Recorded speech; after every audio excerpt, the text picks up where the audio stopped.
We'll call this city council meeting to order. It's now 5:08 p.m. City Clerk, may I have a roll call, please? Yes, Your Honor. Councilmember Gerson, Present. Councilmember Kaji, Here.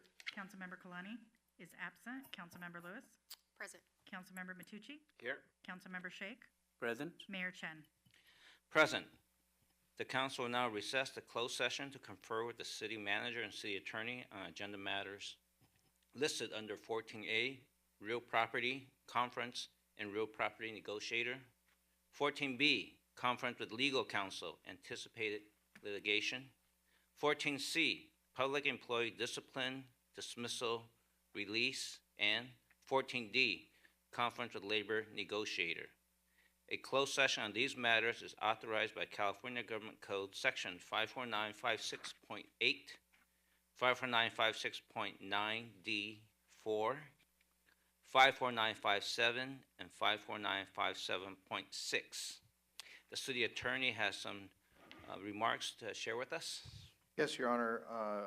Patrick Sullivan, City Attorney. Pursuant to the Brown Act on 14B, we need to list the facts and circumstances for that item.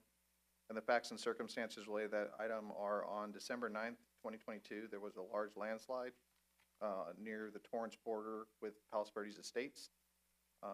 It's our information that the landslide appears to have originated from private property at 2105 Rosita Place in Palos Verdes Estates, APN number 7539002-004, as well as a public parcel owned by PV, which is APN number 7539001-900. As a result of the landslide, a large amount of earth material was deposited on the beach that's maintained and managed by Torrance within our boundaries. And we have obviously suffered harm, ongoing damage, and also have the future cleanup of the area. And obviously there's concerns about future landslides in the area. So that's the reason we're meeting in closed session. Thank you. And we will return after closed session.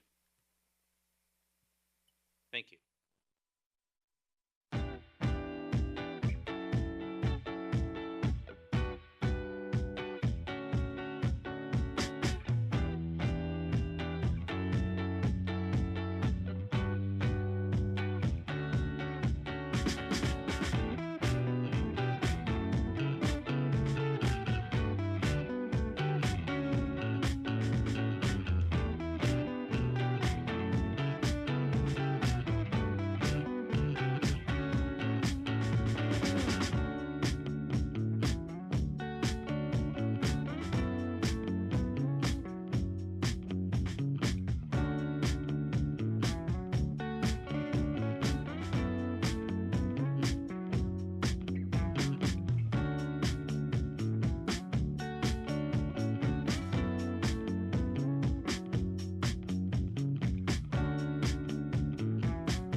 Good evening. We have been in closed session. City Manager, do we have any actions to report?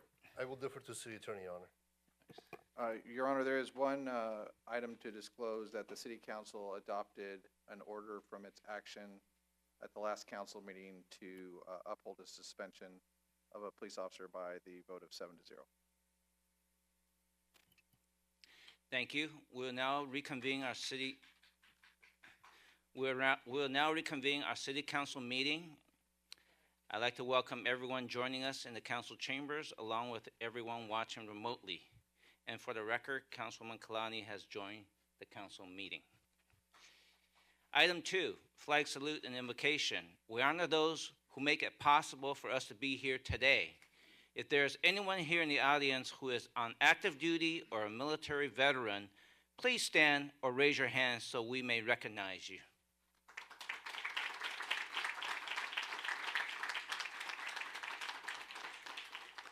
And please remain standing. Let's all rise, and Councilwoman Kalani will lead us in the flag salute, and Councilman Lewis in the invocation. Please join me as we pay tribute to our flag and our country. I pledge allegiance to the flag of the United States of America and to the republic for which it stands, one nation, under God,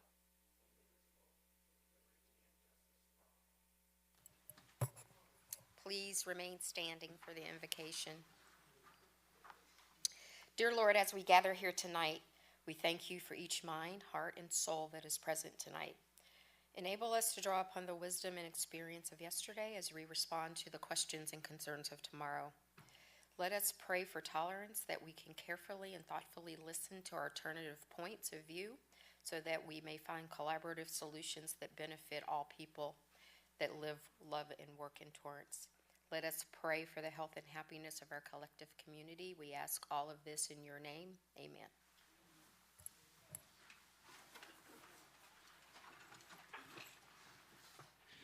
Thank you both. Before we go through the meeting's announcement, I just want to share with the audience some of the agenda order changes before we go on.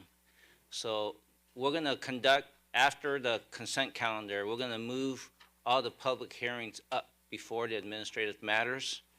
So after consent calendar, we're going to discuss the budget, which is item 10B. And then right after that, we're going to go 10A1 and 10A2, which is a charter amendment, because we thought we'd bring this up early instead of at midnight, so you all have a chance to weigh in. Then we'll go on to administrative matters 9A through D. So I want to let all of you know so that you can prepare when you are paying attention.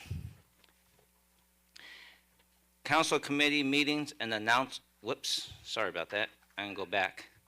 I'll take a motion to waive further reading of resolutions and ordinances after a number and title.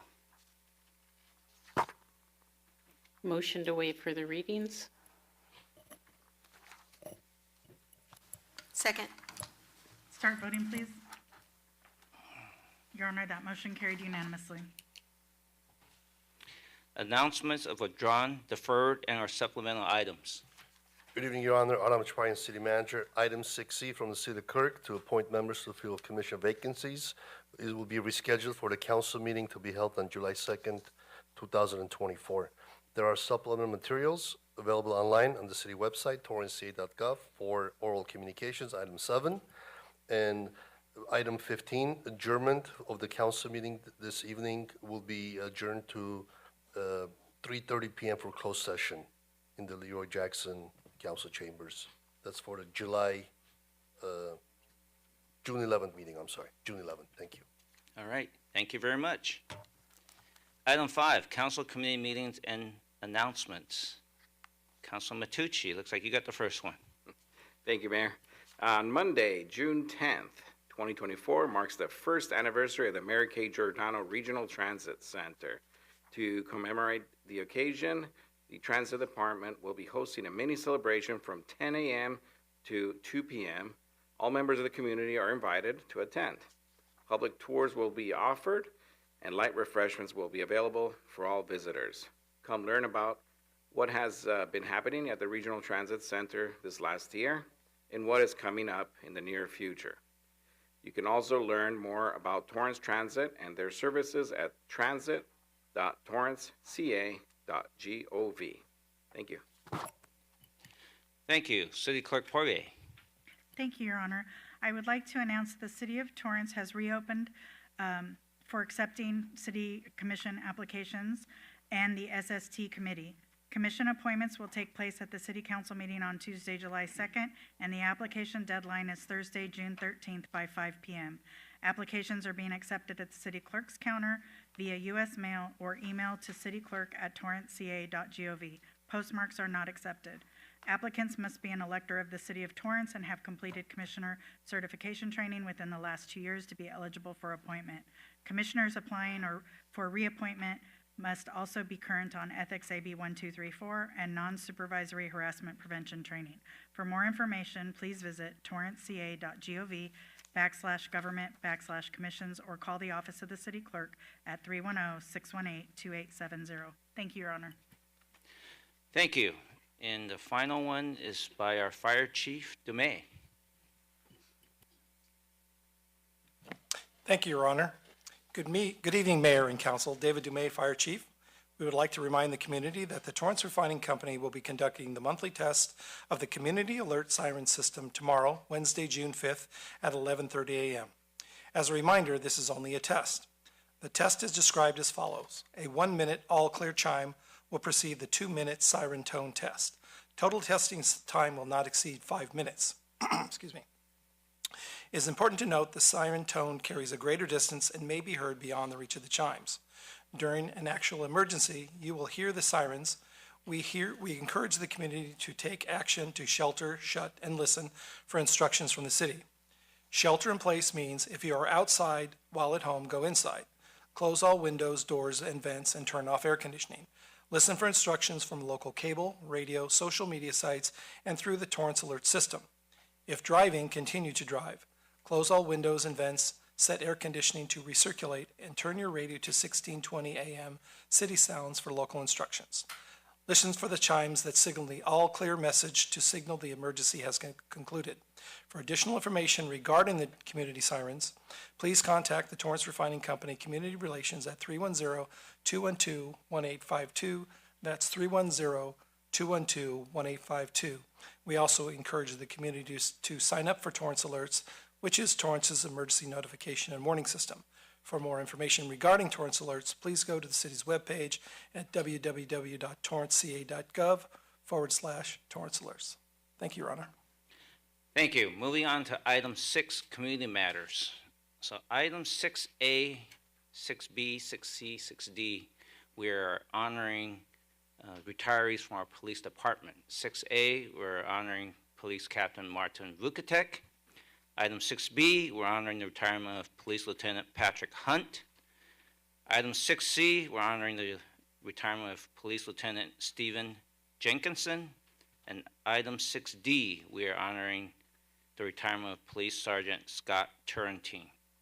Since all 4 of these are for adoption only, I'm going to ask the city clerk for resolution numbers, and then we will take it all 4 items in one motion.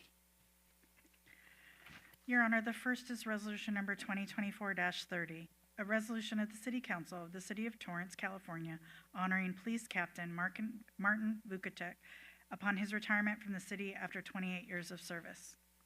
The next is resolution number 2024-31, a resolution of the City Council of the City of Torrance, California, honoring Police Lieutenant Patrick Hunt upon his retirement from the city after 20 years of service. The next is resolution 2024-32, a resolution of the City Council of the City of Torrance, California, honoring Police Lieutenant Stephen Jenkinson upon his retirement from the city after 20 years of service. And the last one, Your Honor, is resolution number 2024-33, a resolution of the City Council of the City of Torrance, California, honoring Police Sergeant Scott Turrentine upon his retirement from the city after 25 years of service. Move to adopt resolutions 2024-30, 2024-31, 2024-32, and 2024-33. Second. Start voting, please.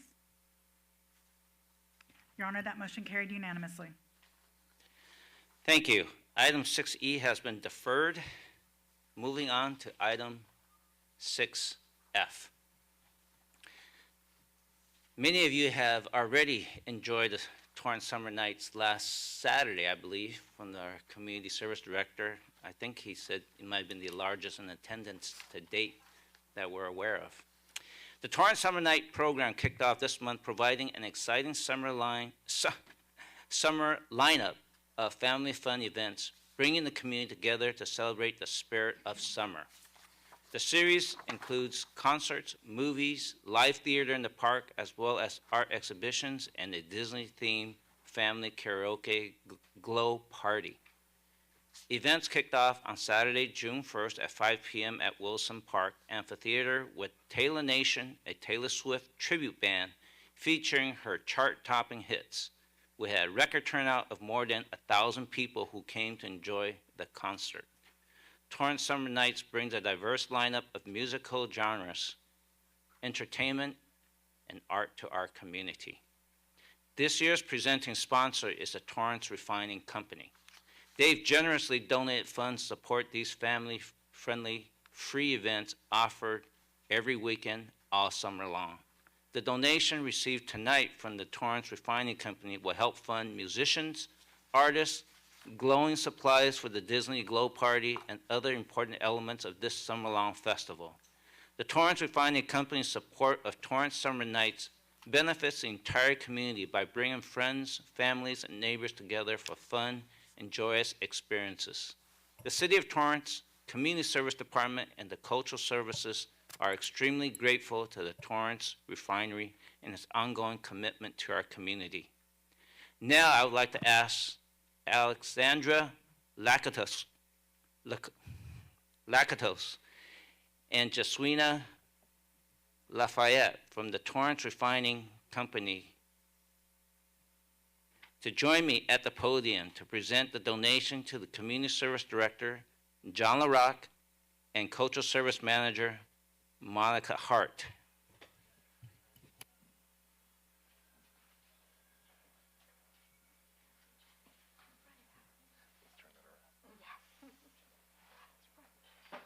Should we do the photo first? Should we do the photo first, or? Okay, we'll do the photo. I think I'll let you speak first. Okay. How do we do this? I just learned how to pronounce this, Lakatos, so my apologies for the wrong pronunciation. Jaswina, you want to Sure. share some remarks from the Torrance Refinery? Thank you so much. Good evening, Mayor and Honorable Council members and city staff. Jaswina Lafayette, Community Relations Advisor at the Torrance Refining Company. I'm pleased to be here again tonight with my colleague Alex. Skip the last name in case I mispronounce it. I'm here with her to present a donation of $15,000 for the second annual City of Torrance Summer Nights Festival. Many of you might know the Torrance Refinery began operations in 1929, and the community grew around the refinery into the wonderful, safe, and family-friendly city that it is today. And we don't take our relationship with our community for granted. Today, Torrance Refining Company, owner and operator of the refinery, remains committed to operating safely, reliably, and in an environmentally responsible manner, and to really being part in a positive way of this vibrant community, not just through the transportation fuels that we produce that help us all enjoy our daily life, especially these upcoming summer travels, but also by enabling wonderful programs such as the Summer Nights Festival so that Torrance residents can enjoy the summer with family and friends. At the refinery, we strive to foster a culture of care where we care for each other's safety and well-being, and we care for our community. And events such as this one and our partnership with the city help us to extend that culture so that residents can also enrich those ties and bonds with all they love and care for in a safe and wonderful environment such as Torrance. Again, we thank you for this opportunity to be part of such a wonderful city, to be able to partner with you, especially Cultural Services with Monica, thank you, and to bring this program to life for the community. Thank you so much.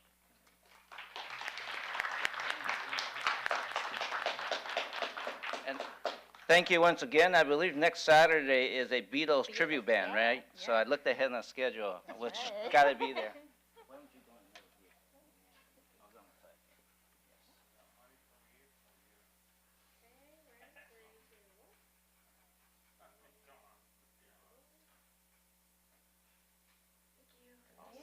Thank you so much.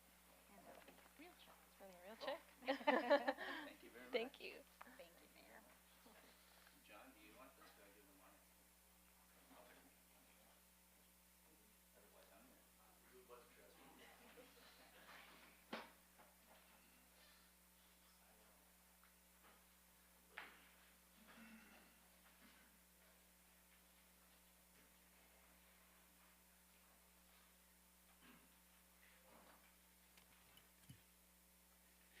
Moving on to oral communications number 1. This portion of the meeting is reserved for comments on items under the consent calendar or items that are not on the agenda. Under the Ralph M. Brown Act, City Council cannot act on items raised during public comment, but may respond briefly to statements made or questions posed, request clarification, or refer the item to staff. Speakers under orals are limited to oral communications number 1 or oral communications number 2, and no longer than 1 minute per speaker. Time starts when you step up to the microphone. If presenting handout material to the council, please provide 11 copies to the city clerk before speaking. Handouts will be distributed while you speak. City clerk. Thank you, Your Honor. Luz Betterton.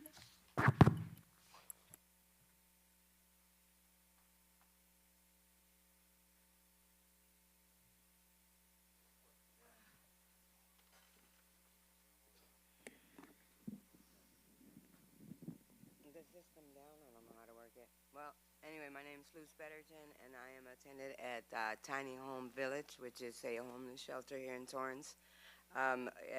We're here to represent the tenants there to let you guys know that the program is a great idea as people that are rebuilding, people that have been Actually, out. Luz, I don't know.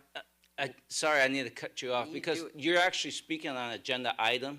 Yes. So when we go to 9D, that's when you speak to that item. This is for items not on the agenda. Okay, sir. So what happens when our curfew's at 10 o'clock and you guys won't be meeting that agenda? I till understand. midnight? I'm just letting you know ahead of time. Yeah. Okay. Yeah, you'll be able to share at 9D. Understand? Well, it depends. If we keep, if we let us conduct our meeting because we're killing time right now. Yeah.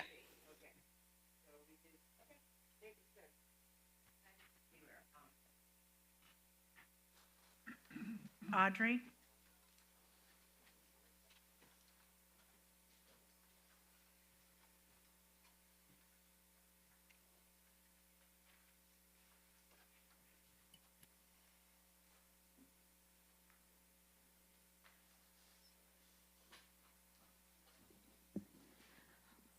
It's hard to know what to say to you all anymore. And you know we're here in support of the family of Christian DeAndre Mitchell. And I just have a request. I would like each and every one of you to go home tonight and sit down with your significant other or one of your children or all of your children and tell them what you know or what you believe what happened to Christopher, how he was shot within seconds of being stopped by police, that he was a young man with a promising future. I want you to talk to them about how it took so long for the police to get disciplined for shooting him, how wrong it was that he was killed. And I wonder if how your family. Thank you. Your time is up. Go ahead, City Clerk. Nancy Moretti. Okay, that's 9D also? Okay, appreciate it. We'll move. Sherry.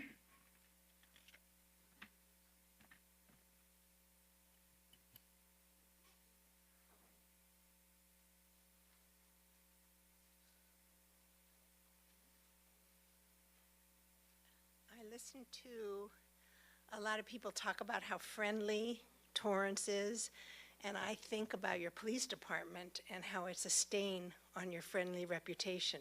And I think if you had a civilian oversight committee, maybe your police department could also become a friendly department. So you need to get a civilian oversight committee.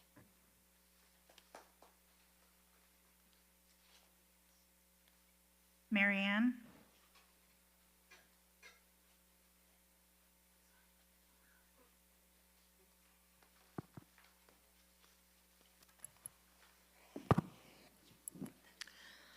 I understand that you have been going through the continuous process of firing officers, right?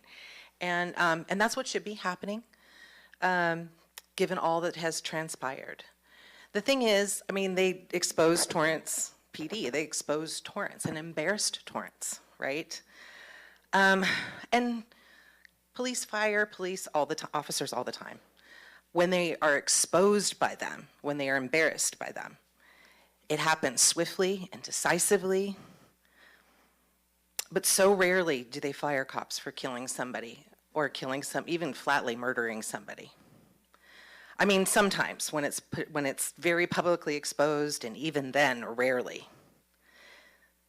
And then, if there's no public, I mean, imagine when there's no public video, there's no witness, then they sure don't, right? Create a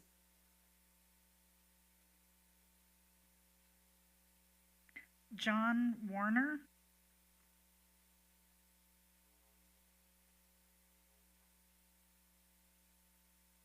Good evening.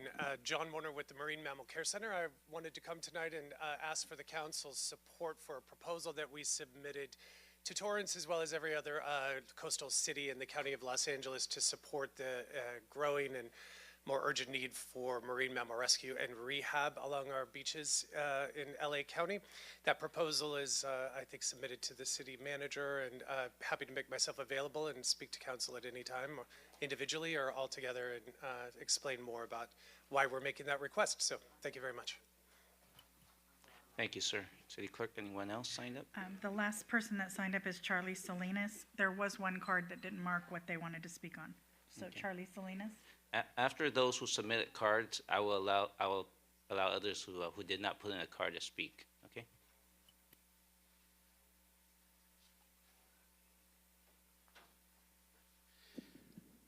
Good evening, everyone. I'd like to tonight to thank the Torrance Historical Society and all their dedicated volunteers that made us another Memorial Day event at the Torrance War Memorial. Sometimes I feel like our society is willing to throw us away, just like yesterday's newspaper. These people in Torrance, they died in combat, they died violently and painfully, and the least people could do is show up. Mayor Chen showed up, council people Kalani, Sheikh, and Lewis, and they came even knowing there's no political speeches at this event. They came to share their feelings and the sense of loss for those family members that lost their loved ones. Thank you. Anyone else that submitted a card? Okay. Anyone else who wants to speak, please come to the microphone. Okay, go ahead. We got it. Good evening. Just recently, we reached 4 years since the world saw the very public murder of George Floyd. Since then, when millions of people were in the streets, all from every state in this country, all over the world, millions marched against police brutality. And in these 4 years, law enforcement has continued to kill unarmed people. This kind of murder is up exponentially. So please create a civilian oversight committee for accountability. Law enforcement is trained to shoot and kill. Law enforcement is militarized. And why is it militarized against unarmed civilians, even when riot gear is put on in these chambers and we are using our voices? And then also, I would like to request that you please move the agenda item for tiny homes. Thank you. Your time is up. Anyone else who wants to speak for oral communications number 1, please come to the microphone.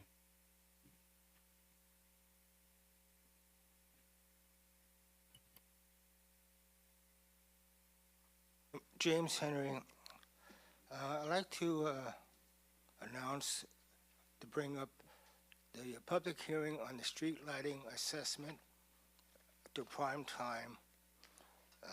Next city council meeting, June 18th. Since it's on my property tax for $20.50, I think it should be brought up prime time for everyone to listen to that public hearing on the street lighting assessment. Thank you.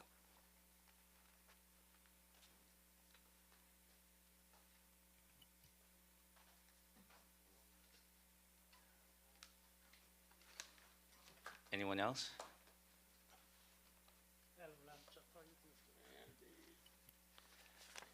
Hi, this is Andy Porchop. I just would like to apologize for my sluggish performance today because I had to took an unscheduled shower today because I woke up early morning and I was drenched in sweat. Anyway, I had a really bad dream. I was arrested for calling a guy a geezer when I was attending a city council meeting. And in my dream, Officer Stiller arrested me and took me to jail, and I had to take a shower because I smelled like a pig. But the worst part came after that.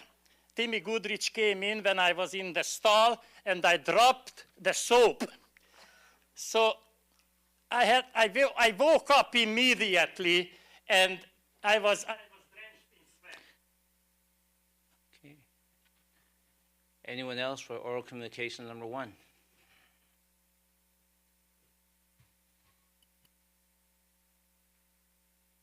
That's a hard act to follow. Okay, I just wanted to point out to you that as people try to come up here to the microphone, they struggle to get over the tops of other people. And as you're reimagining a new City Hall campus, think about changing to what's known as continental seating, gives more room back to back, so people aren't tripping over each other. It's a standard thing. It's the same way the Dorothy Chandler Pavilion is laid out. It's a wonderful thing. Think about that. Put that on your checklist, whoever's responsible for design. Thank you.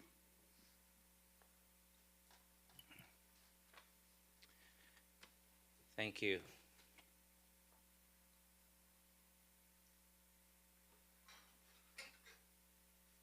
Okay, then we will close oral communications number 1. Moving on to the consent calendar. Do any members wish to pull any items listed under the consent calendar? Councilman Shake. Thank you, Mayor. I'd like to pull item 8D as in Deborah and 8G as in Gary, please. Okay, 8D and 8G. Thank you. Anyone else from the council want to pull any items? If not, I'll take a motion to approve items on the consent calendar except 8D and 8G.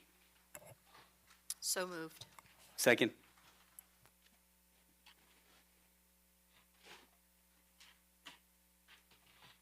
Start voting, please. Councilmember Shake? Thank you. Your Honor, that motion carried unanimously. Okay, Councilman Shake, you want to start with 8D? Thank you, Mayor. Just a comment, and if staff can explain to the public understanding, when we purchase new car or new vehicles and we replace them, what exactly we do with the vehicles that are being replaced? Great question, Councilmember. We actually audit or send them out for auction and determine if somebody will buy it.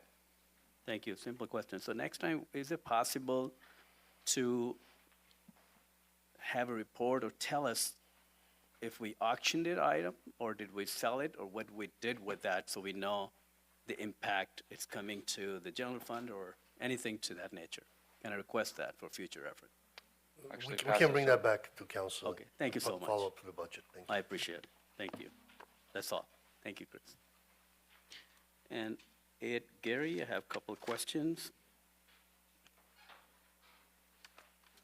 Do you want to make a motion on 8D? Oh, sure. Make a motion to approve item 8D. Second. Start voting, please.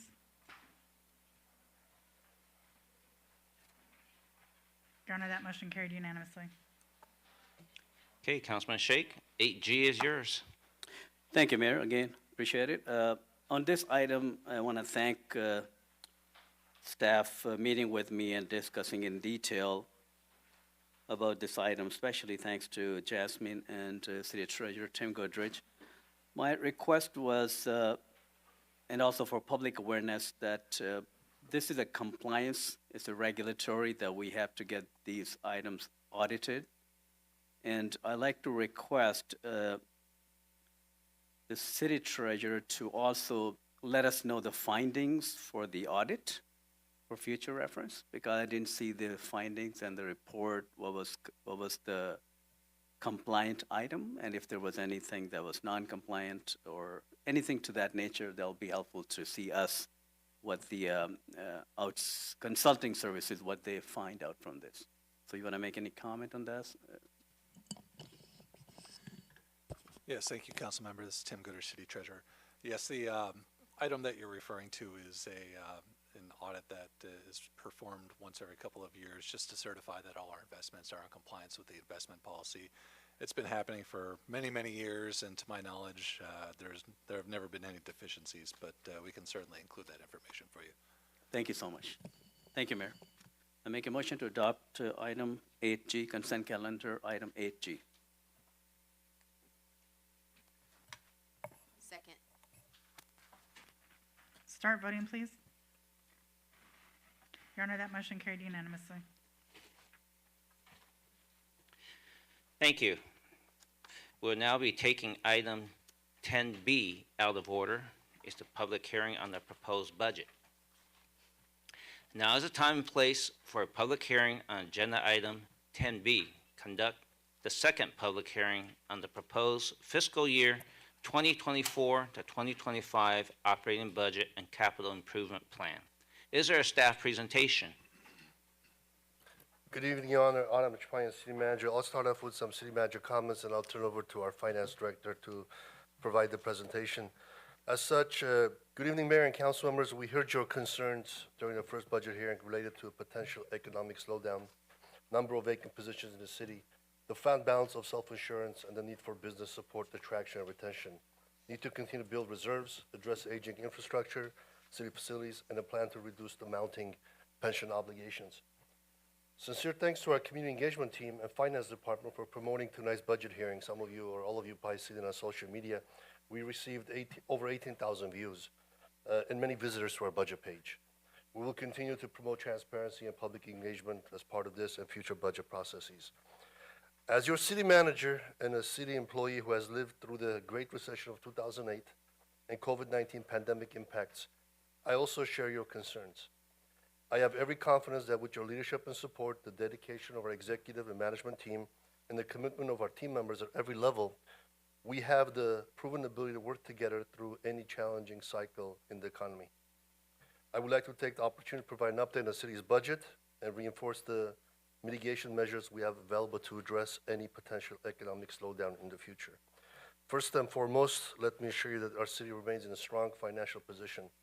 With council's past and present support and leadership through difficult times and the help from Torrance taxpayers via the Save Strong Torrance measure SST, we have worked diligently over the past 4 years to avoid service disruptions, shifting from having 1 out of our 10 financial key performance indicators in the green category to having 7 of the 10 in the green category, built up our reserves to $73 million from $581,000, increased contribution to our Section 115 pension pre-funding trust known as CEPPT, SEPT, solved multiple areas of focus tracked in previous budget cycles such as fleet services, overtime budget, pay down pension and debt obligations, enter into multiple year labor agreements with our employee groups, implemented market rate adjustments to remain a competitive employer of choice, as well as explored and implemented innovative ways to leverage technology and various operational efficiencies such as ambulance transport to drive service delivery and reduce expenses. These prudent financial management practices and incremental steps have put us in a good place to weather future economic fluctuations. While much progress has been made, the work never ends and continues to be a focus day in and day out for our team. Torrance is fortunate to have a diverse and resilient economy though we recognize it isn't immune to economic challenges. However, unlike other cities, we are home to thriving automotive, aerospace, bioscience, and defense industries with a strong presence. And I must mention, with 23 auto dealerships, 2 major world-class hospitals, full-service hotels, top-notch school district, the second largest shopping center in California, Torrance will continue to lead the South Bay, LA, and California as an economic powerhouse. I must also mention that according to the California Department of Finance, the city is the 3rd highest sales tax generating city in LA County and numbered 22 in the state of California. 2025 will bring several new major retailers who will contribute to strengthening our sales tax base. Our city's strategic location, with easy access to the ports of LA and Long Beach, as well as major freeways and rail lines, makes Torrance an attractive hub for logistics and distribution. Many major retailers and e-commerce companies have warehousing and fulfillment centers in Torrance, taking advantage of our transportation infrastructure. Torrance also benefits from a highly educated and skilled workforce drawn to the city's high quality of life and amenities. We are adjacent to El Camino College near Cal State Dominguez Hills, which provides a steady pipeline of talented graduates to support our local businesses. Furthermore, Torrance has made strategic investments in infrastructure and business development initiatives that have helped attract and retain companies. Our streamlined permitting process, competitive tax structure, and strong public-private partnerships have all contributed to our economic success. Our one-stop permit center has on average over 100 clients per day seeking to invest, improve, and build in Torrance. These investments help rank Torrance as the 8th highest value city in LA County, based on assessed value topping $38.2 billion. Over the last 2 years, the annual permitted project valuation has averaged $174 million per year, with the 3 months of 2024 totaling 71. We have heard from employees, residents, and community members the need for quality housing. Several major development projects are either in planning or under construction. Torrance continues to attract companies with high-paying jobs and a workforce seeking the quality of life which Torrance offers with our amazing weather, beach, schools, and safe neighborhoods. I invite our residents to visit White Torrance Story Map to learn more about our economic development initiatives. Looking ahead, we see continued growth opportunities in sectors like alternative energy, biotechnology, professional service sectors. The city is actively working to diversify our economic base and ensure Torrance remains a thriving, prosperous community for years to come. With the council's support on international economic development initiatives, we have made friendship city agreements with cities in Taiwan, Korea, and Japan, with more to follow. The upcoming Select Torrance event led by Mayor Chen is a great example of promoting Torrance to bring in new business to our community.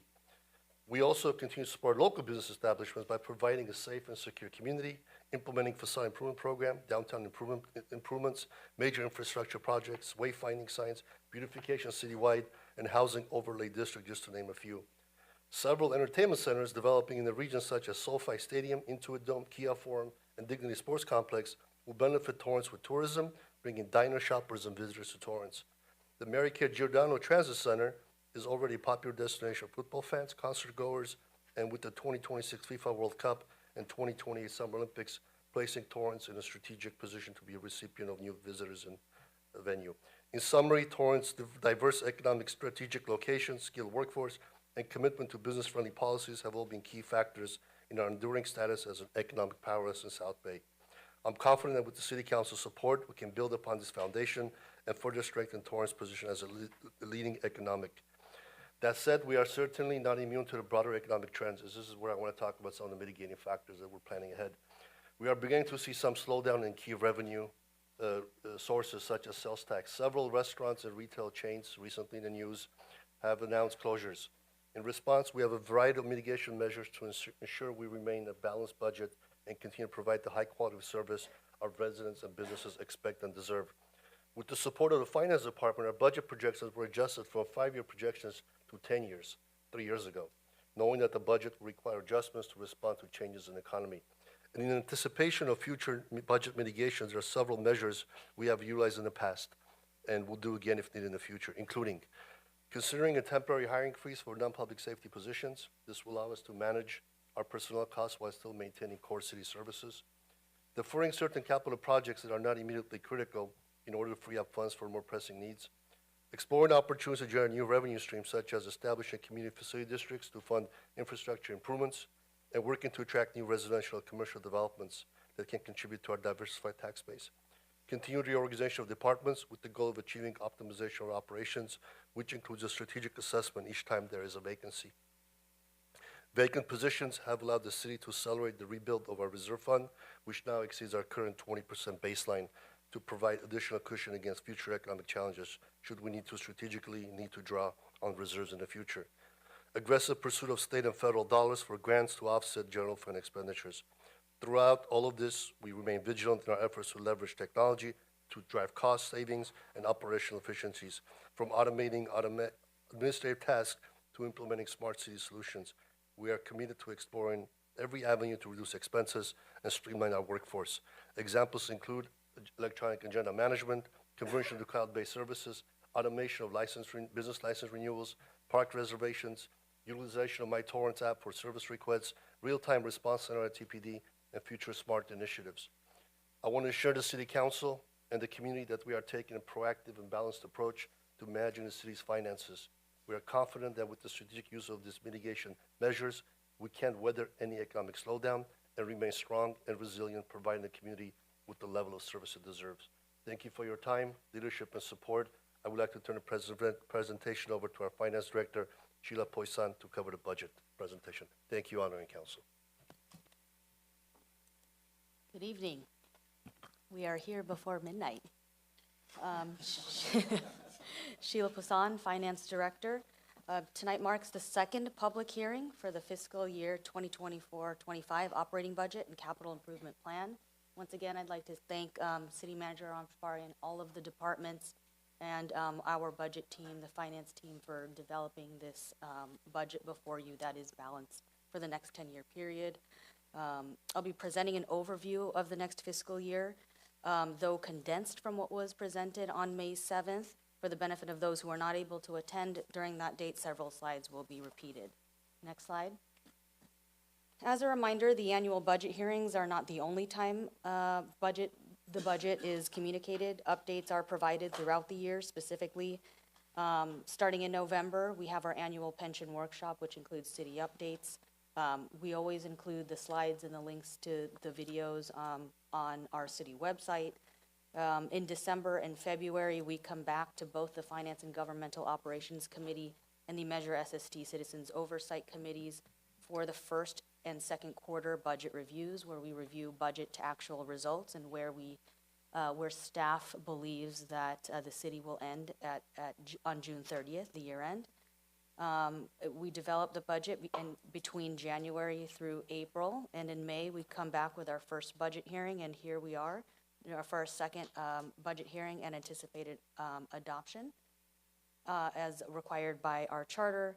And as the city manager had mentioned, we've been doing a big push on our website and social media posts to encourage public participation over the last 2 weeks. Next slide. Overall, the fiscal 24-25 general fund budget is balanced. It's designed to address City Council's 10 budget priorities that were adopted by the City Council on December 19th. And as I mentioned, the 10-year forecast for the long term is balanced, and it maintains a reserve ratio of 20%. So 20% being our minimum in our policy. We're right now floating around 24%. Next slide. In March 2024, Kitchell Inc. completed a building index study and identified about $205 million in needed repairs and upgrades to city facilities and are recommended to be completed in 10 years. The report included items such as HVAC, plumbing, electrical, roofing, playground equipment, and other interior-exterior elements. Note that this element only considers repairs and upgrades, but not complete replacement of any buildings. Given the magnitude of the needs identified, city staff have made a concentrated effort to allocate as much funding as possible towards capital projects. For example, starting in fiscal year 24-25, the General Fund Operating Fund and General Fund Measure SST Fund combined are contributing $10.6 million. With a recommended 10-year time frame, Additional funding, though, would need to be identified to make the estimated 20.5 million per year investment per the index report, which is a $13 million per year shortfall or additional funding that needs to be identified. Next slide. The city continues to monitor the 10 key performance indicators above. These indicators provide an objective measure of the city's fiscal health and align with the metrics formally used by the state auditor and the Government Finance Officers Association. As of fiscal year 22-23 audited financials, the city is in the low risk or the green category for 7 of the 10 categories. So we continue to monitor this and recommend budget actions and allocations that prioritize these metrics. Make sure we maintain long-term fiscal health. Next slide. Now getting into the meat of the budget and the numbers. We'll start off with citywide revenues and go down this bullet of each individual fund. The general fund operating fund is proposed to increase by 15.1 million. That's about 5.5%, mainly due to operating transfers in from the reserve fund of $5 million and from the airport fund of 1.5 million, an anticipated increase in tax receipts from franchise taxes, utility users tax, property taxes, and business license taxes totaling 5.5 million, and an increase in investment earnings of 2.2 million. The general fund measure SST fund is proposed to increase by 2.1 million based on fiscal 24, so this fiscal year's receipts and current consumer spending trends. The general fund restricted or signed fund is proposed to decrease by 12.8 million. That's due to decreased transfers of 10.5 million from the general fund operating fund to the CalPERS Employee Pension Trust Fund, the SEPT fund, and $2.5 million from the measure SST fund to the SEPT fund. The reason for the decrease in the transfers to the SEPT fund is primarily due to an increase in the UAL unfunded liability payments required in the next fiscal year. The airport fund is proposed to increase by 1.3 million, mainly due to standard increases in rent from ground leases, hangar, storage, and landing fees. The sanitation fund is proposed to increase by 2.8 million. That's 17% due to a recent series of annual rate increases for refuse fees approved by City Council through the Proposition 218 process. Beginning in July 2023, the fees increased by 16% and thereafter by 9%, starting in fiscal 24. Since the fiscal 24 budget didn't include these rate changes, the budget change represents the newly adjusted revenue base. The transit fund is proposed to decrease by $2 million due to decreases in, or anticipated decreases in Transportation Development Act funding, TDA. The fleet services fund is proposed to increase by $1 million due to increases in department contributions made towards future vehicle replacement and needs. And lastly, the self-insurance fund is proposed to increase by $3 million due to increased contributions necessary to maintain a balanced budget in this particular fund. As the city manager had mentioned, this fund has been on our watch list for quite some time because it's been inadequately budgeted for historically, and it degraded the fund balance into negative levels. So starting in 2021, we significantly ramped up contributions and expect to level out this ramp up to an average 5% increase starting in fiscal 26. Next slide. These slides are included to illustrate the makeup of the budget, just a different type of visual and not just staring at numbers and tables. As you can see here, the general fund and enterprise funds make up the majority of the citywide budget, which is why we tend to focus on these funds. Next slide. Our top 5 major revenue sources are listed here. We wanted to illustrate, based on the economy and current trends that we saw in fiscal 24, the assumptions that we made for the budget, the upcoming budget in next year. The one I would point out, because it seems to be a significant increase, is the operating transfers in. This classification represents transfers mainly from the airport fund, the measure SST fund, the unassigned reserve fund, sanitation fund, and funding from gas tax to support day-to-day operations. But the 6.6 million increase is primarily due to a $5 million transfer from reserves to offset public safety contracts, made possible by a contribution from the measure SST fund. Next slide. All right, so the other side of the coin is the expenditure side, and we're gonna go through the same exercise. So in the general fund operating fund, that fund is proposed to increase by 14.8, also 5.5%. Mainly just a result of combined increases in salaries and benefits, the CalPERS UAL payment, and contribution to the self-insurance fund. The SST fund is proposed to increase by $4.5 million. Using the same priorities that were approved by council, this increase is allocated towards contributions to police and fire, CIT to fund a position dedicated to cybersecurity, and increased capital contributions. The general fund restricted assigned fund is proposed to decrease by $1.3 million. That was because there was one-time funds in the prior year, or this current fiscal year, for public education and government access capital equipment purchase.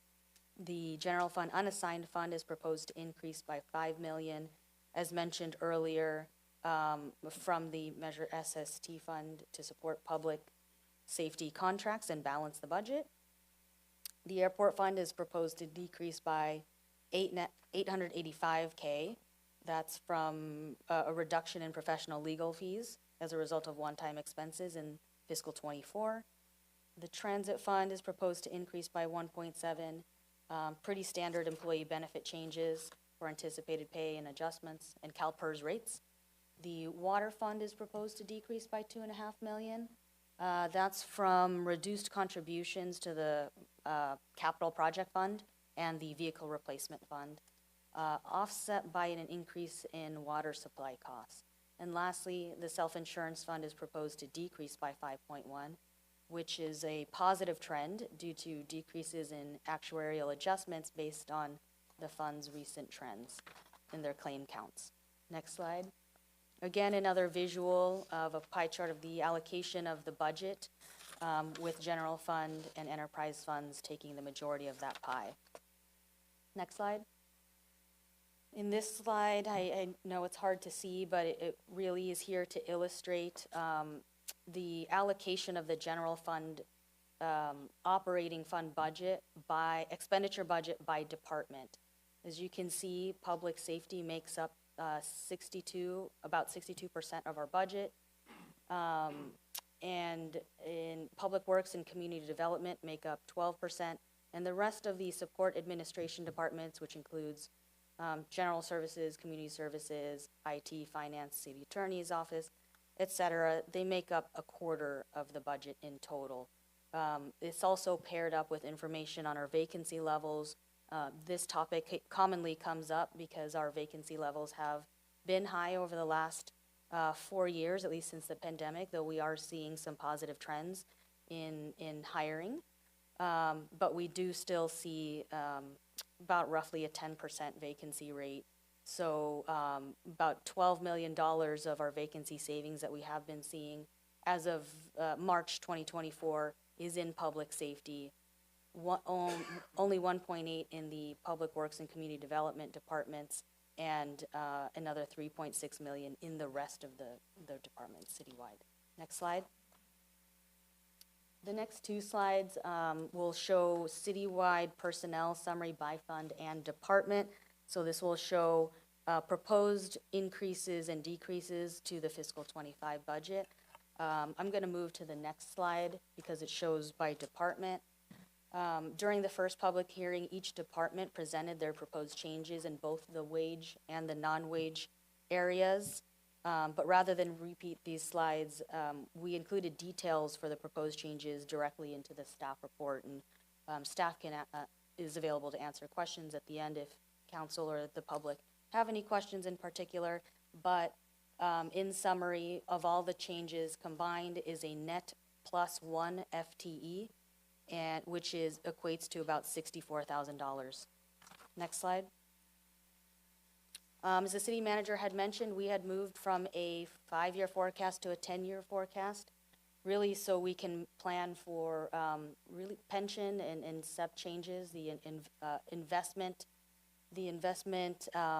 activity of CalPERS has been one of the highly fluctuating factors that staff have to plan for, which is why you can see here, we have balanced it, but we also would like to include the dollars that make the biggest impact to our budget, which you can see what our annual UAL payment looks like, how it can increase between, you can see starting in fiscal 26, a $10 million payment all the way up to a $30 million payment based on, again, their investments, investment activity and expectations.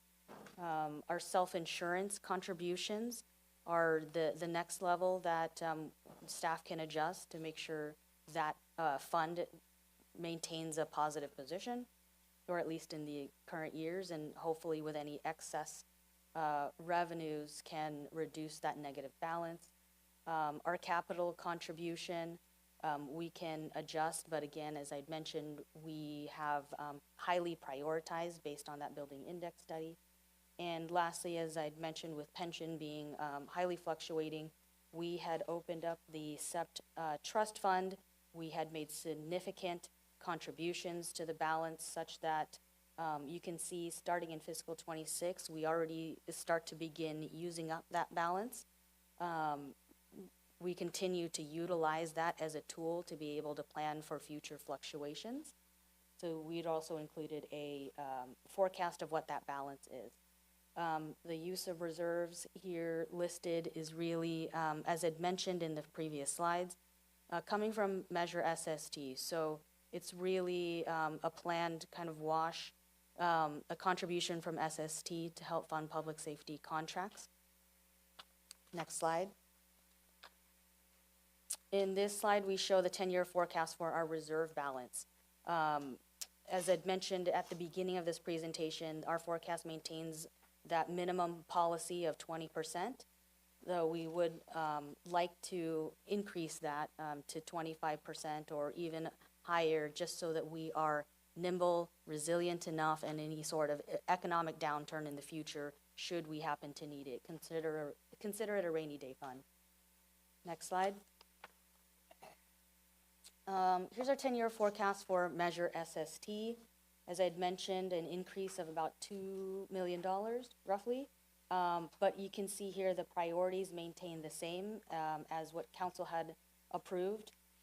Quality of life, fiscal sustainability, deferred maintenance, and emergency responsiveness. Next slide.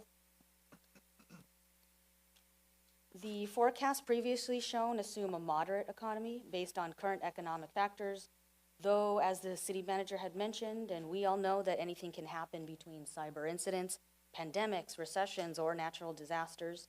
In this slide, we document what our options can be in the event any major swings in the economy occur or existing revenues simply do not cover the current cost of services. So we list here kind of some scenarios. Let's say the economy, we're expecting a 5% below what our budget is and a 5% above what our budget is. In the instance where the economy is slower than we anticipate, I would say the first line of defense would be vacancy freeze, vacancy reductions, which we exercised back in the pandemic. And then you can go down the list here of other options that can be considered if it's anticipated that this economy slowdown is not necessarily a short-term problem.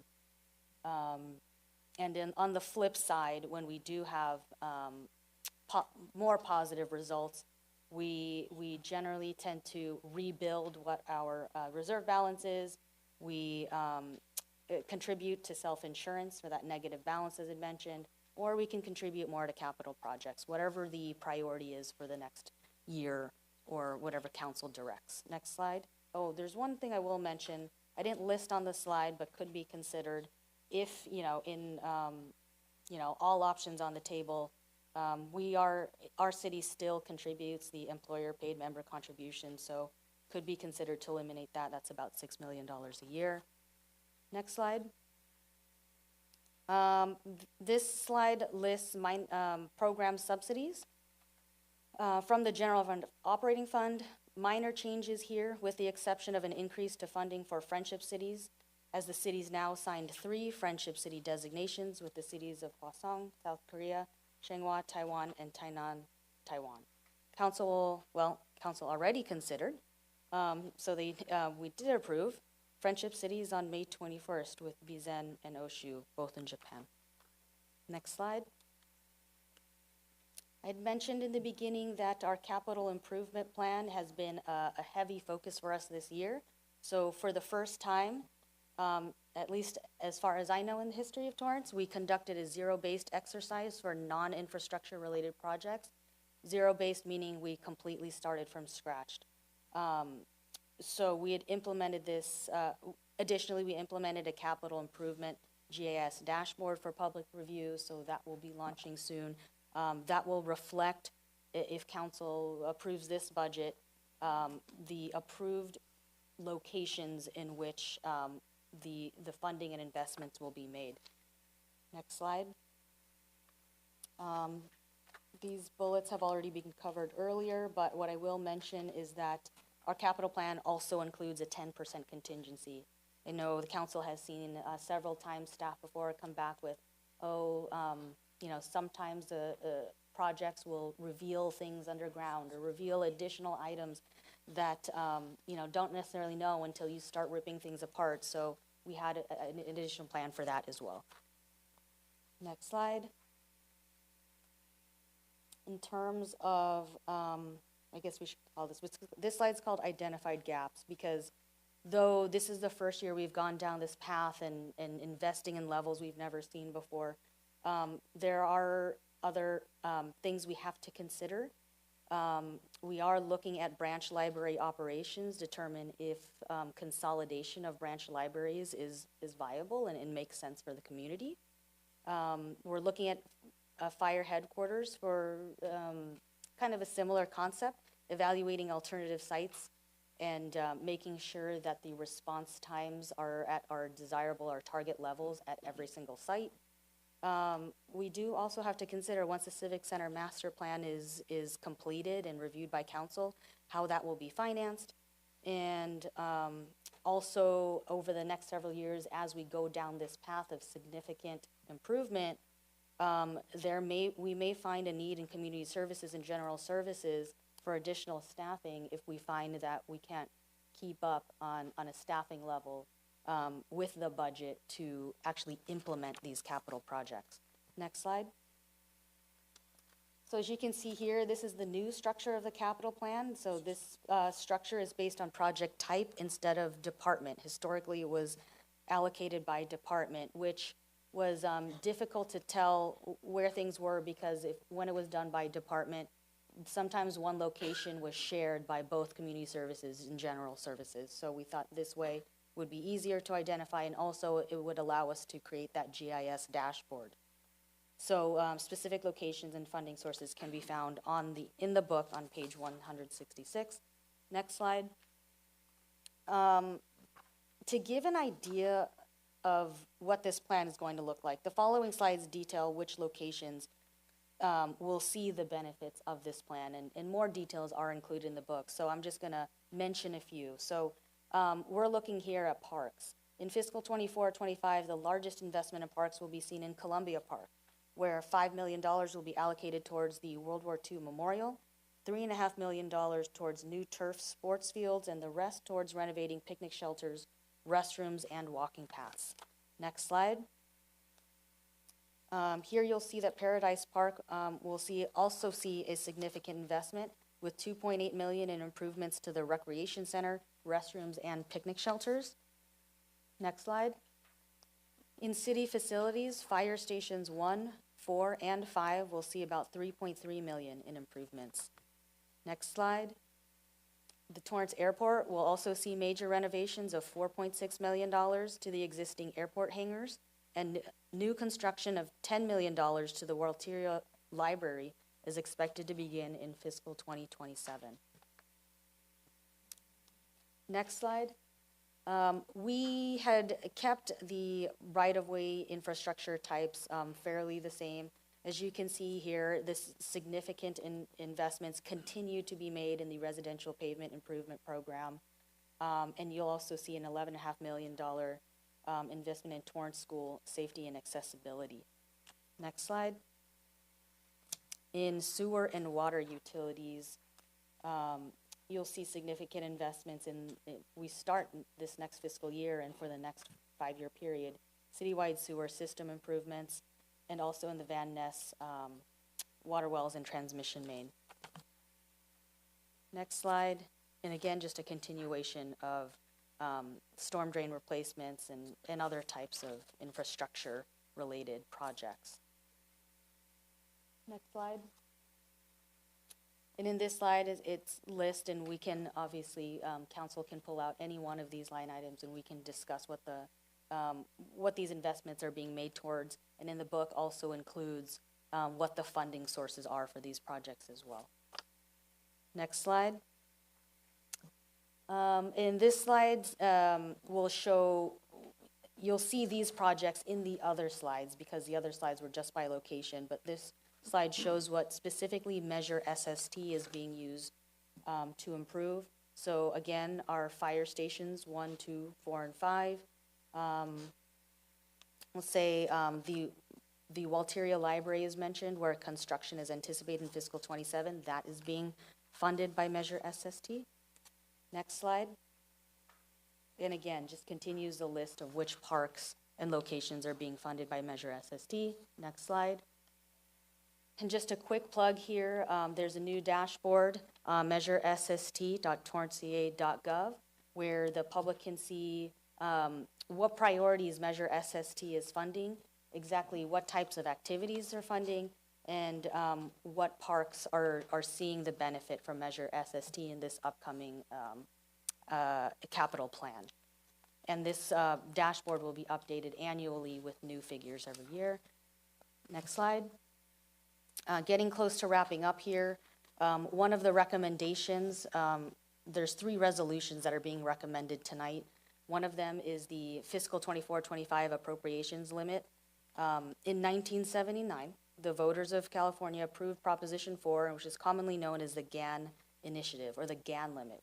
This places an appropriations limit on tax revenues collected in a given fiscal year. So this is really a state requirement for us to have to adopt a resolution, though every year there's usually a laugh that comes out of this because the factors used, which are population, price, the percent change of assessed valuation in new construction, as you can imagine, with every year new construction being 6% or plus, the amount balloons pretty quickly. So our new calculation this year sets our appropriation limit at $5.2 billion, so I am not concerned there. Next slide. And budget changes since May 7th. We wanted to call out, the book is nearly exactly the same as what was presented in the first hearing, with the exception of these bullets, which are all related to the Meadow Park Parking Lot District Fund. This was an item that was brought forward in the City Council meeting between May 7th and now, where the proposed revenue budget and the expenditure budget is increasing. And then lastly, not related to Meadow Park, but City Council's community events subsidy expenditure budget is going from pooled to individual, so it's easier for City Council members to track what recommended subsidies that they'd like to request in the next fiscal year. So that's $2,400 the fiscal year for the mayor and $1,400 per fiscal year for the 6 council members. Next slide. On the theme of what the city manager had mentioned with his intro in the beginning, we just wanted to remind the public of where we've been, what we've done. I think we all know, well, I think the majority of the council has been here since then, but our finances have definitely seen an improvement with the support of Measure SST. Our reserves went from an all-time low to an all-time high of $856K to $73 million. The adoption of our lease revenue bonds have significantly incurred a significant amount of annual savings. We have increased our city manager authority up to $250,000, which really should support this new capital plan and help this plan move along much more quickly. You can see our project valuations are, on average, valuing about $170 million a year. So we continue to see very strong development. In terms of staffing, I had mentioned earlier that we have seen high vacancy levels since fiscal 2020 and 2021, but we are seeing improvements as the council has supported several contract negotiations that have occurred that have helped, and we are seeing this with attraction and retention. Recruitment incentives, especially in the police department, we've implemented a telecommute agreement, which is showing to be beneficial for certain departments if that's allowable. Countless reorgs, I want to say multiple a year, where every year staff is assessing whether or not the structure of their departments makes sense. So we come back with these, what we call program modifications every quarter. Next slide. And then in community engagement and infrastructure, I won't read everything here, but there has been some strides made there with our kind of it's almost like a newly structured community engagement team, but there has been heavy emphasis on, and you may have noticed, in social media and our website. Next slide. With that, I will conclude with our 3 recommendations: to adopt 2 resolutions, one to establish the fiscal 24-25 operating budget appropriation, the second one to establish the 24-25 capital budget appropriation, and lastly, the resolution to establish the fiscal 24-25 appropriation limit and the adjustment factors. Thank you for sitting through that, and we are available for questions. Thank you. Thank you, Sheila, and your team, and thank you, Aram.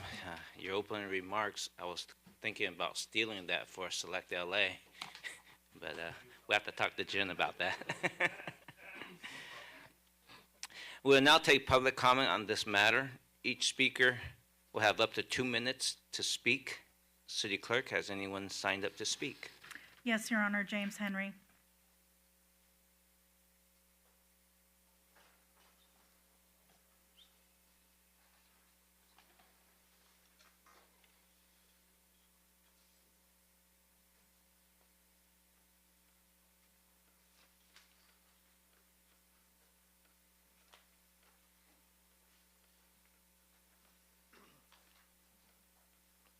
I'll keep this short. The expense of this agenda item is listed as none. On page 2 of this agenda item, fiscal year 2024-25, staffing budget changes by department. An increase of 1 full-time position with a total of $64,510 is listed.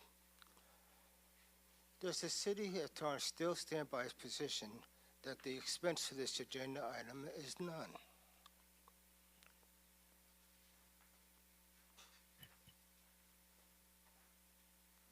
I think it could be an interpretation what you call all that Sheila. I think this is a budget, not the cost of this item. But go ahead, Sheila. Correct. So the reason why it's a expenditure none is because the recommendation is to conduct a hearing and adopt resolutions as opposed to approving a contract to pay for services or a product. Thank you, Sheila. Anyone else from the public who wish to speak on this item? Please come to the microphone, because I do not see any other that have signed up. Is that correct, City Clerk? Thank you. Melissa Wright. I just have a question. I'm hoping that this is the right time. I'm looking at the non-wage program level budget changes summary. And I noticed under the city treasurer, there's $100,000 we're going to spend. $75,000 was for an audit and $25,000 for some teaching, whatever it's called, where he's going to go learn something. 2 questions there. One, the audit we've done. We're just talking about an audit earlier, and then there's another audit in the finance department. So I'm just wondering if we are repeating these. Also, is this the audit that he mentioned in his campaign that we were going to do an audit of all the treasure items? So I'm just wondering which audit this is. And then as well as, we have not talked about, and I'm waiting for it to come back, on what duties we've decided that the treasurer does have or will have and going forward, and if this is going to be an oversight position or not, because that will depend on if we need to spend $25,000 for you to go to a class, and also for the audit, and then that'll come up later again when we talk about the rest. But I was just wanting to know if we thought about that when you're spending $100,000 on something, $25,000 for I don't know what his job is. It hasn't come back to us yet to explain what the role of the city treasurer is going to be. Thank you. Thank you. I think there on 10A2 we will discuss more on the charter amendment items, unless staff wants to discuss anything now. Okay. Anyone else from the public wish to speak on this item?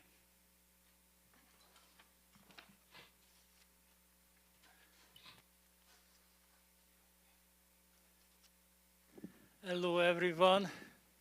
This is Andy Porchop. I'm wearing my signature hat today for popular demand. First of all, I like to say that you are doing a magnificent job. You could make lots of money palm reading also. But it's very hard to do this job because I couldn't raise the sales tax. You know, it's easy to raise the sales tax. Now, come on. You're raising the property, not property taxes, but the property taxes, you don't have too much to do with it because the house price is going up the roof. Idiot sells their house. You make 5 times more property tax revenue. All right, raising the charges, raising the service fees, raising every damn thing. You don't need the voter approval. You did a magnificent job with. So congratulations. I did not understand, and I still can't believe you can make prediction in 10 years ahead. Man, you could make lots of money giving prediction for other people, you know. But you are magnificent. And I'm happy the real-time response center gonna be built because then the firefighters and the policemen and the city workers can find the water main break and stop the valve. You know, the valve was like 5 feet from the break, and the water was going for 3 hours. So, real-time response center, very important. Anyone else from the public who wants to speak on this item, please step up to the microphone.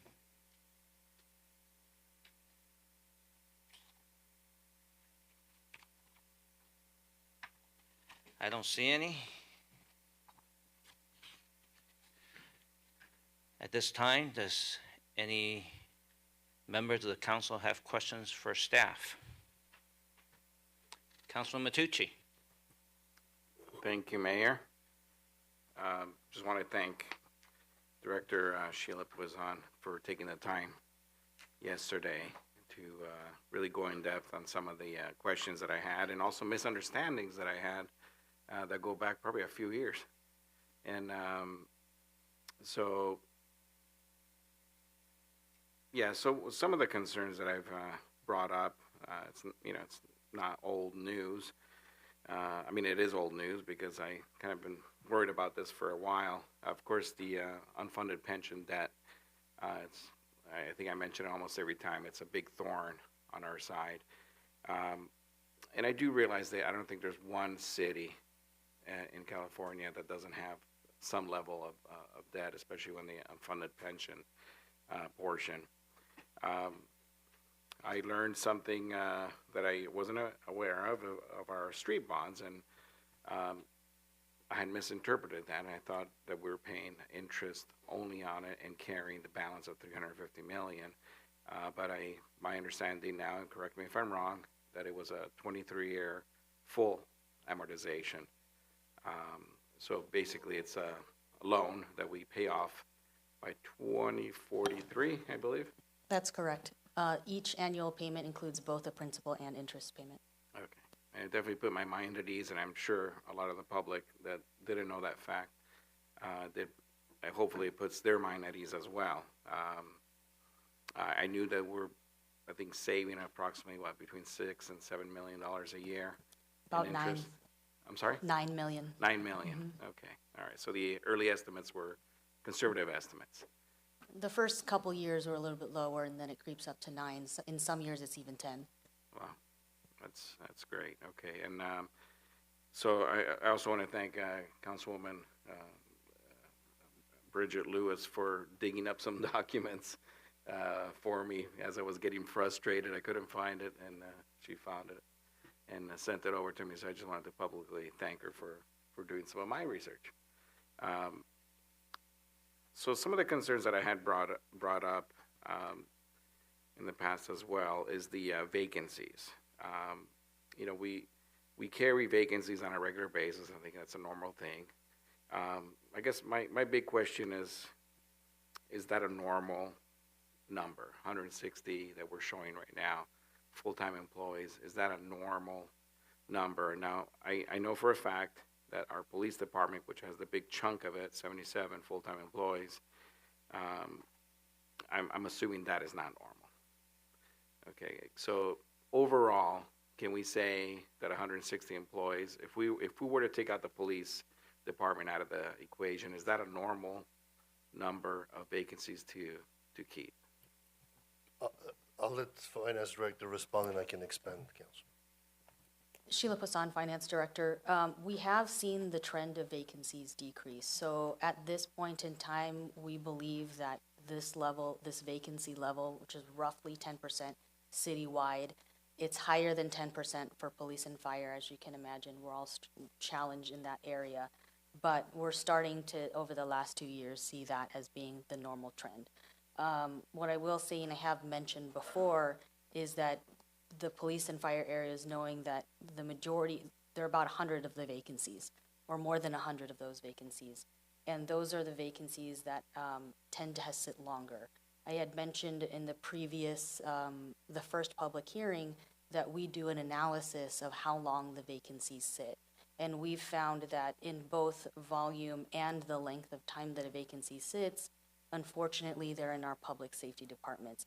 As for the rest of our departments, we've found that the average time that the vacancy sits is between 3 to 5 months. And that's because though the number of vacancies remains high, above 100, it's not the same positions that remain vacant.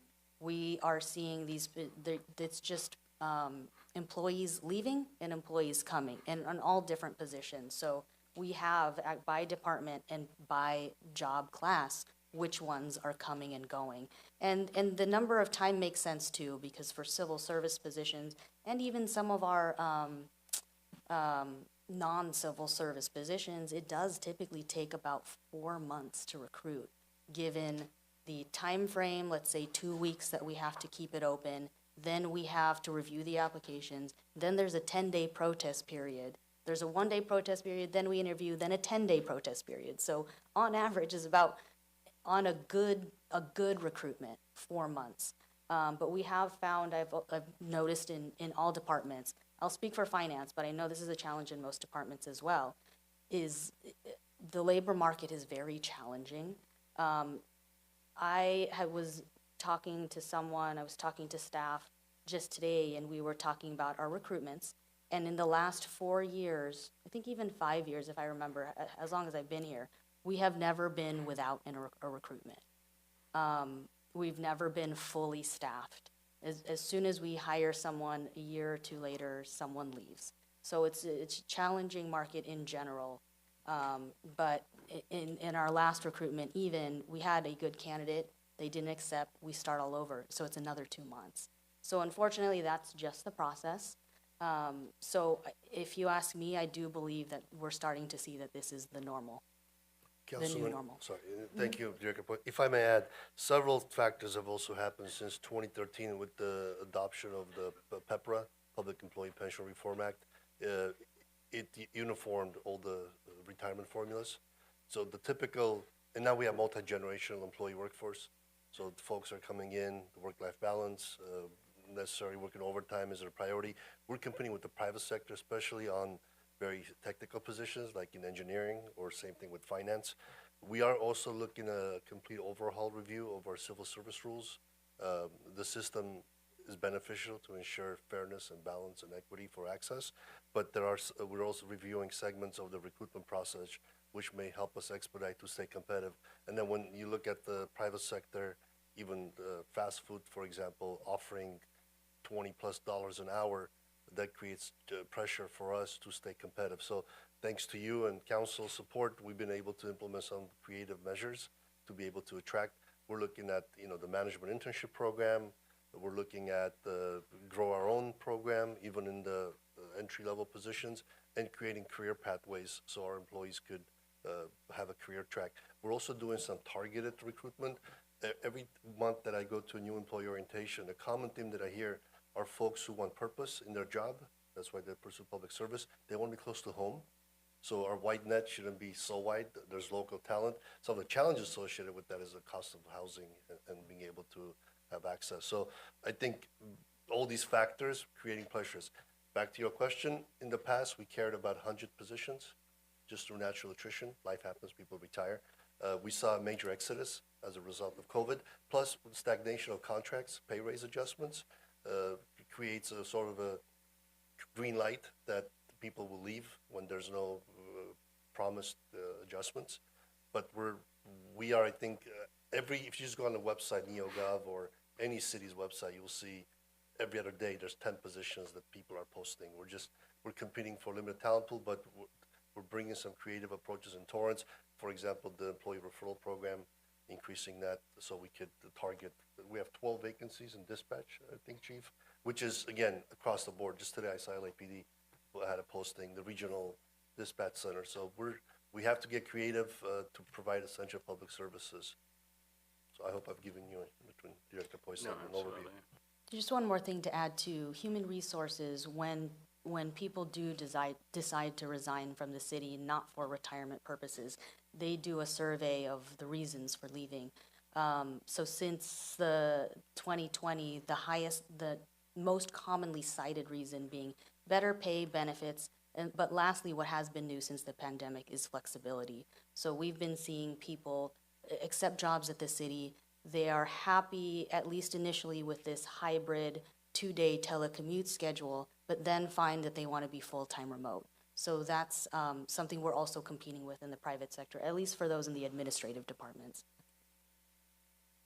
Interesting, yeah, thank you. I won't take too long, I promise. The 77 vacancies in the police, I would assume those are not all sworn. Do we have a breakdown of, maybe I can ask the chief on this one. Jay Hart, Chief of Police. The sworn vacancies right now stand at 36, but we do have 6 in the academy, being that we're hoping that they successfully graduate. Then the rest of the vacancies are for our professional staff. Professional staff. Obviously I'm not going to hold you to it, but of the non-sworn positions, do we have any that have gone vacant for, let's say, I'll throw a number out, more than 2 years? No.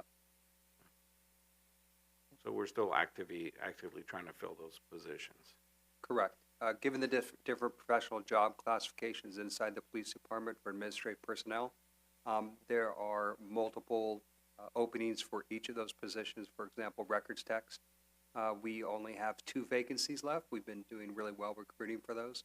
So we have multiple vacancies attached to one job classification, not one single one that's set empty for 2 years. Appreciate it. Thank you, Chief. And, I hate to sound like a doomsday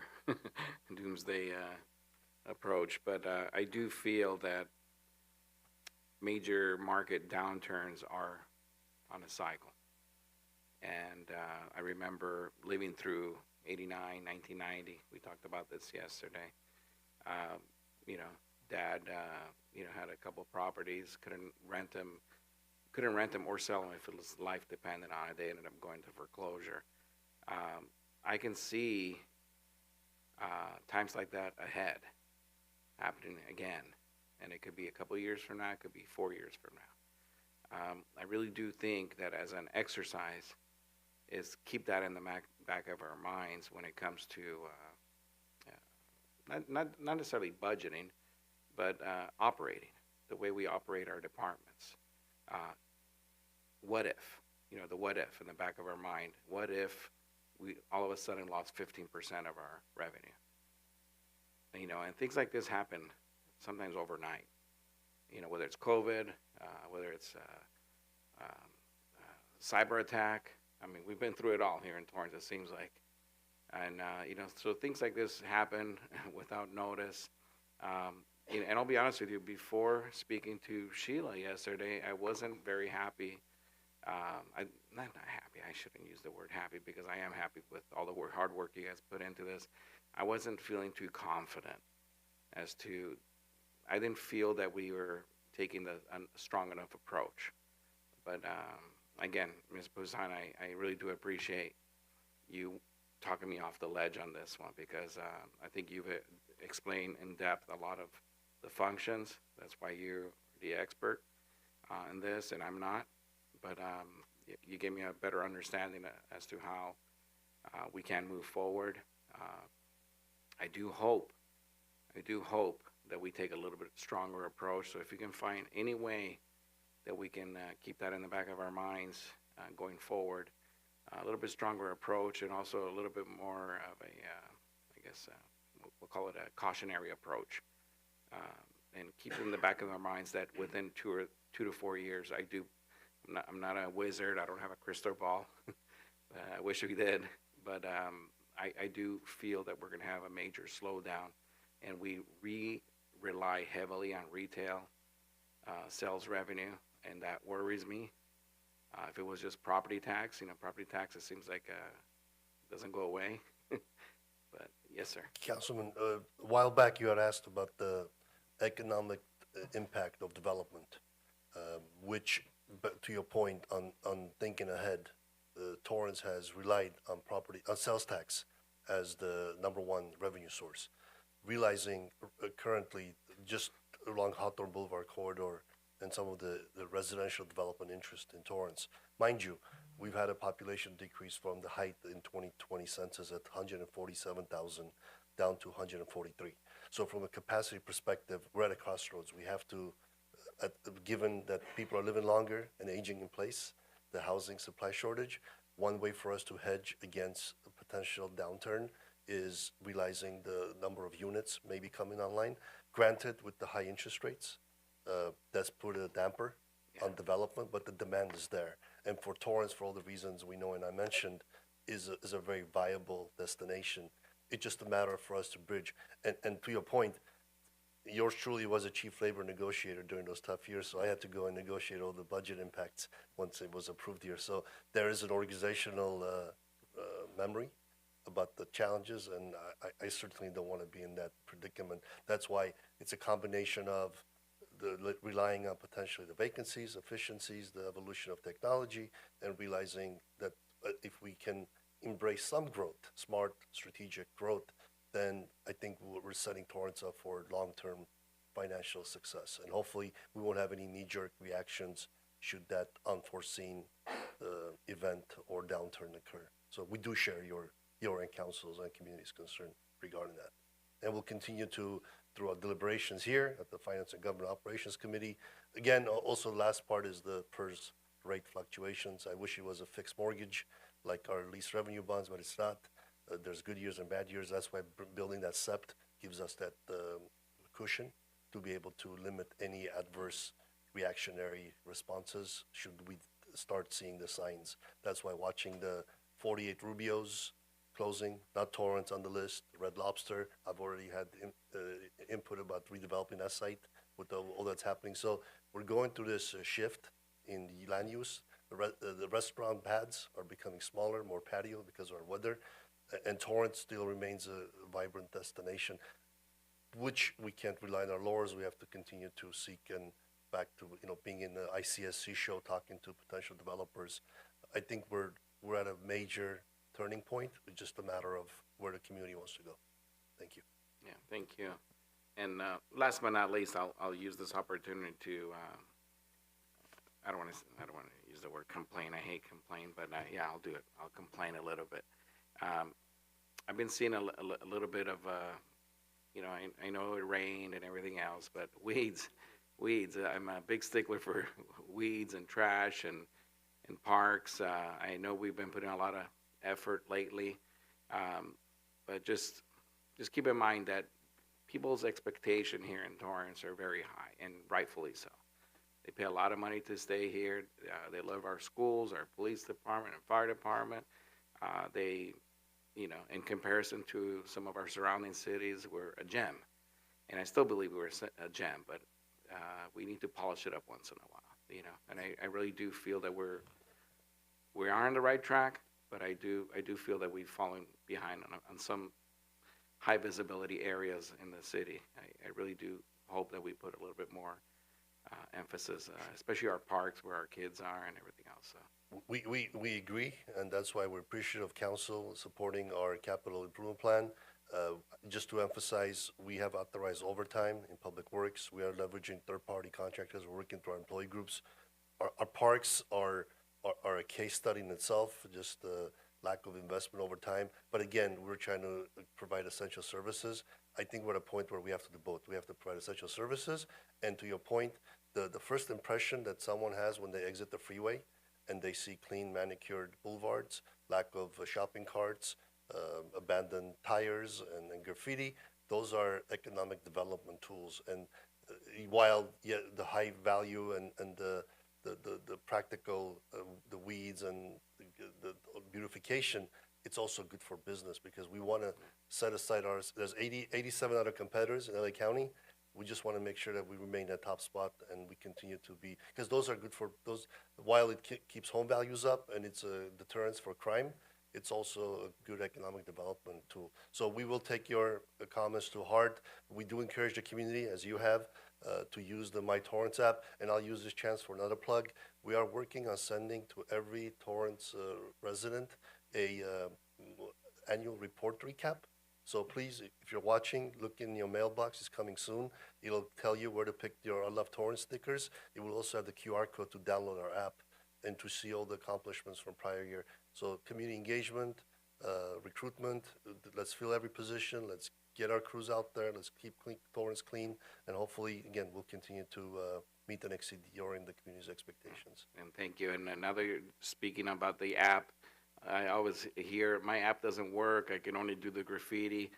Uninstall it, reinstall it. I think that's probably the easiest way because we have the update, the updated version that it's. We're embarking on a complete citywide web revamp, which will be user-centric. As part of that, we will release incremental app adjustments along the way. But to your point, if you can erase and update, and we'll again use social media to notify the community. I don't think we've done a full recap of what the app.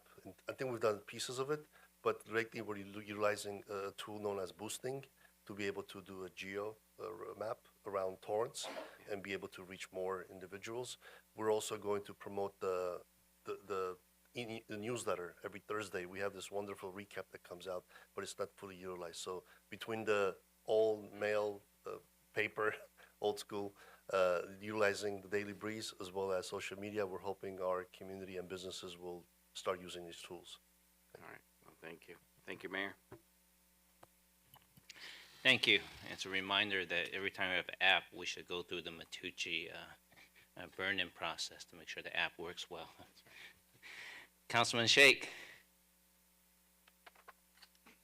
Thank you, Mayor, and thank you, Sheila and Aram, your team. I think they did a great job. And I think last couple of meetings, we addressed lots of questions to you and your team, and my main concern was, at the time, what are the main indicators that will drive the ratings for our city? I think you mentioned at the time that we need to make sure we control our expenses, we increase our revenue, our debt needs to go down. So these are good indicators. And that's why on your page 5 slide that you have shown us, 7 out of 10 categories, we are in green.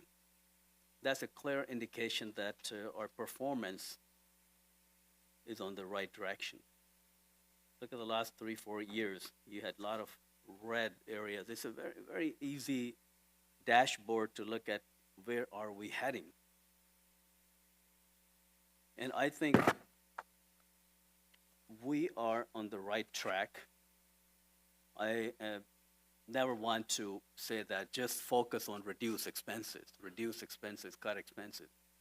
I'd rather have our team to focus on increasing revenues. If you increase revenue, it's a multi-benefit for the community, for the staff, and then you can not only cover all your expenses, you'll have enough funding resources to keep on adding your reserve. And that's the main goal.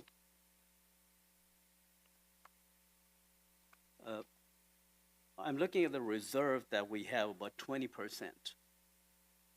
My question to Sheila is, what is the standard for city of our size to have what percentage should be in our reserve? I understand this is 6 months of operating expense, but I should have asked you last meeting that I didn't, but have we done any survey to see what is the magic percentage number? The 20% policy is really just based on the bare minimum recommendation by the fiscal officer, fiscal advisor for the California State Municipal Finance Officers Association. As you had mentioned, that's only 2.5 months of operating, which is why we continue to strive for more than 20%. Ideally, the state auditor, actually, if we're going to use their benchmark, unfortunately, they discontinued their dashboard, but their recommendation was 50%. So we would not have, if we continued that exercise, we wouldn't have been considered low risk until we hit 50%. And when we had looked at all of the cities in California, the large majority of them are actually at 50%. We are the small minority who are not there. However, we do realize a city of our size with a budget of over 300 million general fund, it's difficult to get to that, which is why every year when we do have excess, that's where it goes, depending on priorities. It could go to SEPT if we have a feeling that the pension performance isn't going to meet expectations again, but between those two items, that's where we generally put any excess. To your comment, to respond to your comment on raising revenues, I know we had brought forward, I believe it was January and April, to City Council, several revenue opportunities. City Council had given us direction not to move forward with them. However, it's always on the table to consider at any point in time should Council want to re-review those revenue opportunities. As a reminder, the one that City Council did approve was the Community Facilities District. For lack of better terms, the developer tax, as we're seeing just so much development activity, as Councilman Matucci said, would like to reduce our reliance on the elastic revenue of sales tax. So this would be on the property tax side. We have been seeing a significant amount of development over the last decade, and we're continuing to see more. You see Gable House, you see Sears vacant, all that's gonna happen over the next handful of years. So historically, the city has had to just figure out what to do with all the thousands of people that are coming in with the additional condos, apartments. But this is a way for the property owners, the new developments, to help pay for the additional services required. So we'll be bringing forward to the Planning Commission in July the July 17th, the municipal code amendments that are required to move forward with that. We are identifying who the initial sponsor or initial property owner will be to create that district. So in the next short term, that'll be coming back to City Council. And I think we're talking the same language, with the only caveat that right now it's a bigger concern that at the state level, our deficit is $73 billion. That's huge deficit. They keep on revising the number. First they had about 36 billion, now they're coming up with 70 billion. It will have a downturn impact on all the cities. I just want you to keep that in mind and have that long-term vision. What we do to increase, I think 50%, under 50 million in the mall sales tax, the Hawthorne corridor, all the things in District 3, thanks to District 3, right? Bringing a lot of revenue for the city. Getting aside, these all are good indicators, and I'm very thankful to your team to have the vision, but keep also striving to help local businesses. With the local businesses, they are the backbone of our city. Whatever we can do, I think last year when we had designated amount, they didn't fully utilized all those incentive programs that we had. So I think, like I mentioned in last time, that we have to be very clear how much we are offering to the community and how much the business community can take advantage of that. We need to market that. If they utilize those resources, those funding, that will help them and that will help us at the same time.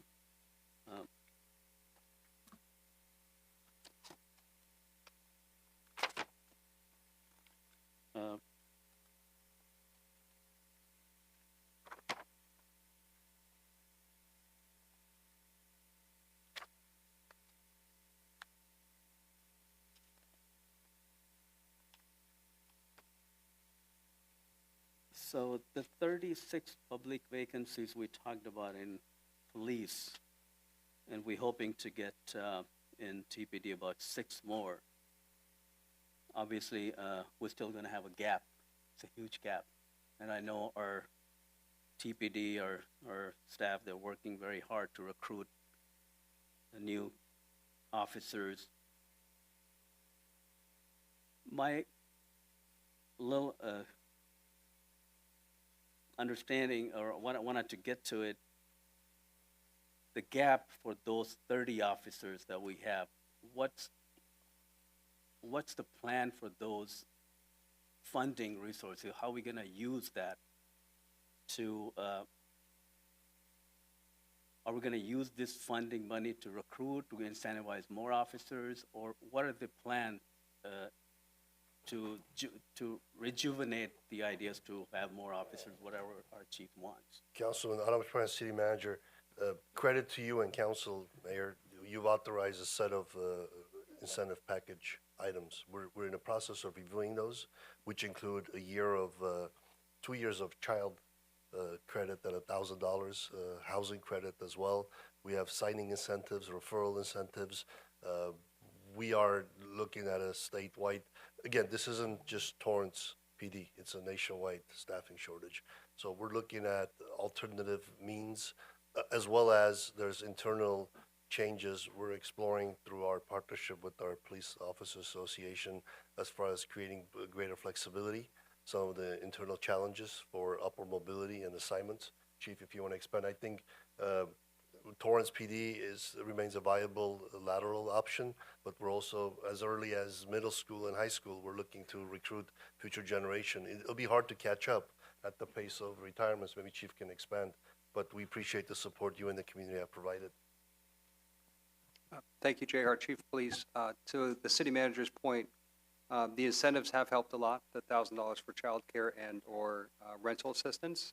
The newer employees that we've been hiring on, those incentives have brought them to Torrance, and we're pretty positive will help us also retain those employees. When you look at the 36 vacancies, that is a very high number, especially for a police department our size, and the level of activity for our community. When you account for the projected retirements, right now as it sits, we have 25 employees that can retire any day this year in 2024. Next year, we'll have at least 10 that will be 50 or older, and then the year after that, there'll be 8. So that's a big number of employees on top of the vacancies we already have. So we're working very closely with HR because speed is a competitive advantage. You heard the finance director talk about how long it takes to hire people. We are missing out on qualified candidates because our process is a little bit slow, so we're trying to do everything we can, working with the Civil Service Commission and HR to speed up that process to hire people more quickly. We're also expanding our program beyond the border of the state of California to recruit people. We just started the program with Cal State University Dominguez Hills that's having a lot of success of bringing people in, letting them see what the job is like. But we also ask the community to also be our best recruiters, because we have so much talent here in the city of Torrance, so we encourage family, friends, people who live in the community, business members. If they see anybody demonstrating leadership in the service industry or just in their community, to recommend them to come to the police department. We can show them what the job's about to serve the city that we love so much. Yeah, thank you, Chief, and thank you for your clarification. And I think you have seen how much support we have shown and given to the Chief and every staff. I think we, as a council, we are very united to help you what you need. And in return, we expect same thing for, for our communities, that they deserve the return. It's like ROI. We're giving what you need, all the resources, and there's time for our community to get what they were expecting from us.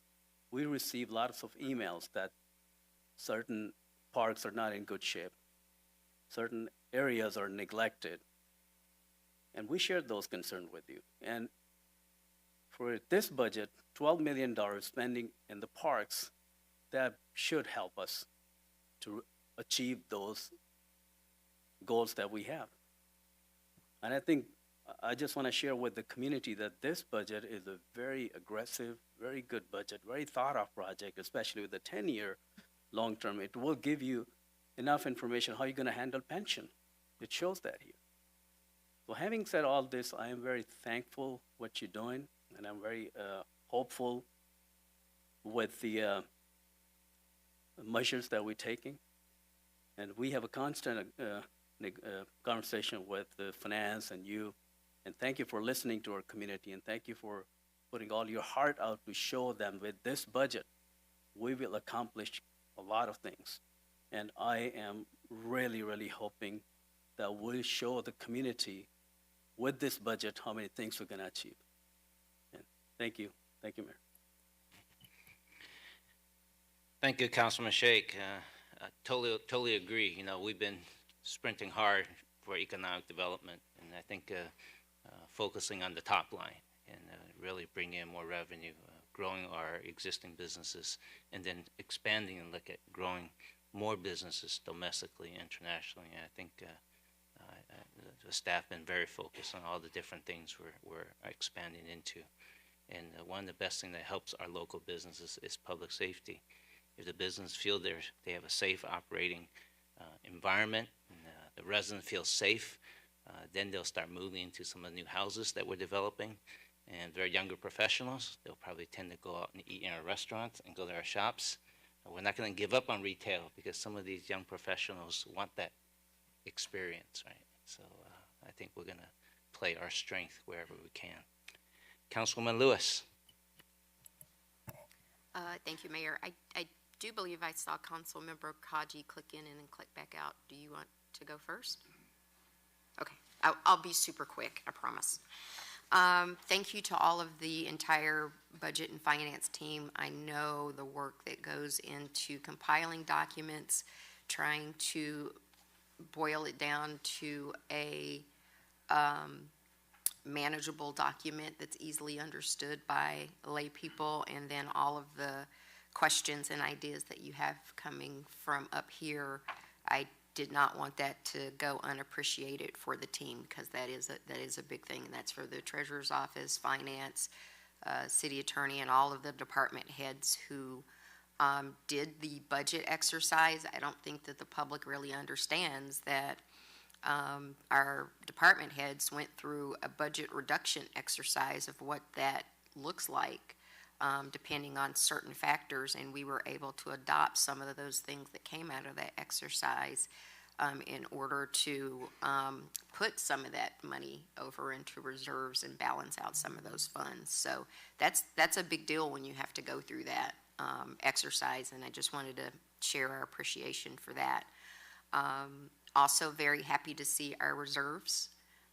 There's a sentiment going out in the public that, we're broke. We only have $15,000 in reserves. That was the one that I heard before. I'm like, not exactly, but $72 million in that amount of time is a significant amount. And as some of my colleagues have indicated before, much more to go before we get to a amount in our reserves that isn't earmarked for anything except the rainy day fund, or has to be transferred out. So great in the projection. I agree with Councilmember Shake about trying to figure out ways we can get from 20 to 30%. I think that would be a good exercise for us to engage in and try to implement.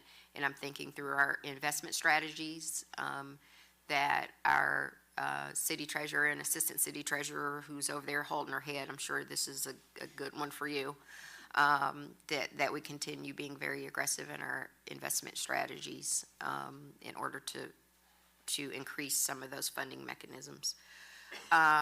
Just really quickly on the vacancies, every police department in the country has a staffing challenge right now.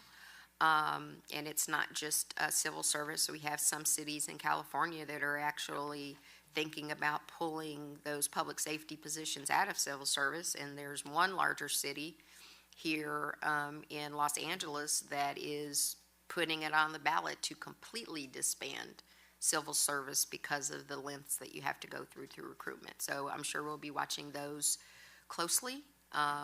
Whatever we can do to help get Torrance out there in the forefront of this is the department that you want to lateral to would also be helpful.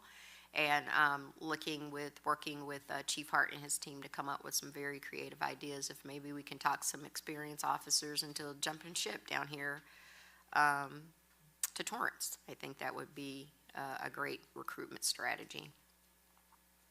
I just wanted to go back on two other things. In the budget line item, we talked about pulling our community event subsidies. Is there a mechanism, I'm not sure who this should go to, so I'll go with the city manager. Is there a mechanism in place to track? There are some subsidies that we get requests for every single year. And those are things that, like the American Cancer Society, the Red Cross Blood Drive, that we usually do supplements for. Is there a way to pull those occurring subsidy requests out so it doesn't go to one particular budget? And then how are we going to track what the request is so maybe two of us aren't trying to ask for the same subsidy? Sure. Autumn Twice City Manager, Councilwoman, we can definitely give you a report of the recurring community support. The intention of breaking them down individually was to take them out of coming to council meeting to give you the latitude. So if an event is within your district, then that'll be within your discretion to authorize, and finance will keep track. But if you want us to look at expanding the budget or creating separate funds for the recurring, we definitely could do that. I think that's probably better for those that are long-term reoccurring. Sure. And that way, that would give us the ability to be able to focus on some of those community events that we wouldn't normally do. And let's say we have a organization that wants to do a event, but wants to hold the event in another district. How would you do that? Because that's going to put a lion's share of request, I believe, on Councilmember Shake, since the city facilities do reside in his district. That would be within the scope of council if you want us to expand it or give you some latitude to transfer funds across districts. That's an option, or we can just increase the level of funding or bring it as a standalone. If any of you feel that the scope of a project is favoring one area, given the geographical nature, you could always ask us to bring that as a standalone. The intent of this was to reduce some of the items, the smaller, the picnic remember the Easter hunt? Yeah. Couple of $100, $200 asks to give you that latitude. But this is something we could definitely bring back in finance and government operations to further refine. Could we potentially refine that? Sure. And then also refine maybe it's an item that just can be a monthly report of, these are the ones that are going, these are the ones that have been sponsored by a council member, and keep it up that way, instead of us having to keep up, well, you get 1,400 and so on. I think it would be a little bit harder to track that way. Yeah, we currently provide a report from finance on the authorizations within the city manager scope. We could definitely add this to that report Yeah, I think that would probably to show be, the balance of which account. In the past, council did pool funding in certain instances for travel or community support. So the intent of this wasn't trying to complicate it. We just want to give you greater flexibility in discussion. understood.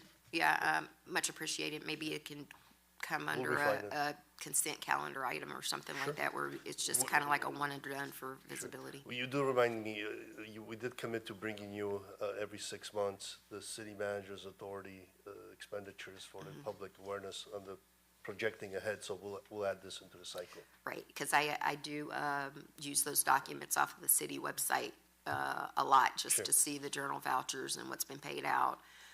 And I also refer them to, when I get public questions, to get people, and they go, oh, we didn't know that this was even there, that you could actually go in and look and see what warrants and expenses we did every month. And I'm sure when we get that great updated website, it's going to be even easier, right? Transparency, public engagement, anything, or just email us if you have any questions. We'll definitely respond. Okay, perfect. The other question I had was the friendship cities versus the sister cities. I went on the friendship cities trip, and it was fantastic. We learned a lot. We were able to exchange some informations. We made contacts that I still keep in touch with some of the council members that I met on the trip to exchange ideas, and it was a wonderful thing. My thing has always been supporting sister cities a little bit more than we do. I know we have the $10,000 designation, but I think it's been set at that for quite a number of years without any inflation adjustments or expense adjustments. And this is a great developmental program that I would like to see expanded, and I don't want to see us lose sight of our sister city activities because of an inflation adjustment. So I don't know if that's going to be the same pool of money, or if we could maybe We can adjust for adjust. first quarter. We can bring that back as a. Okay, to do For an council direction. adjustment. We can look at the CPI and make adjustments accordingly. Right, If that's and it- council's direction. And as far as the friendship cities are concerned, I do remember us discussing that there were some, we got a lot of applications from a lot of cities that are interested in the friendship cities program that we have here, which I do support, because it's a good opportunity for us to make connections. Do we have a list of those cities that have expressed interest or have already applied and gone through the process to become a friendship city? I know we have 4 at this point, 4 or 5. We can't get you that information. But to my knowledge, the recent 2 Japanese cities, We did 2. we have 5 total. Yeah, So okay. 5. Thank you, Danny. And more will come as we'll bring it back to you for Yeah. approval for the Friendship City Agreement. Right, and so if we could do, I think, just kind of report out on the applications that we already have, the ones that we've already signed, the outreach that we've done for those cities, so we can kind of see how that's going on our return in investment for the program. And using those matrix to, perhaps expand and strengthen the program to get us, at the end of the day, it literally is a business development tool that we use for the cities to kind of put a spotlight on Torrance. But I kind of like that to see, we're doing bits and pieces. We can fold it into our economic development update and provide you status and address your questions. And several, hopefully, our partners will come to the Select Torrance event on June 21st, and that'll be one way to gauge their interest. Yeah, I'm really interested to see what applications we've received so far, what the outreach has been, and continuing outreach on the ones that we've already approved. That would be great. Then the last thing is, can you go back to something you mentioned something about when we were talking about police department vacancies, the regional dispatch center? Did I hear you Yes, mention those words? they've also struggled with staffing challenges, to my knowledge. Chief can expand. Oh, no, absolutely they have. I just wanted to make sure that I'm very clear that we are not Torrance will remain an joining. independent dispatch center. Correct, because if you think you've not seen a campaign then that I have ever done that would oppose that move more than that. That So- is not on the plans for the record now or in the foreseeable future, Council. Oh, yeah, we'd be having some very unpleasant conversations very quickly. So I just wanted to make sure I heard that correctly before I sent you a email that's got a whole bunch of unfriendly emojis on it. So that's all I have. Thank you.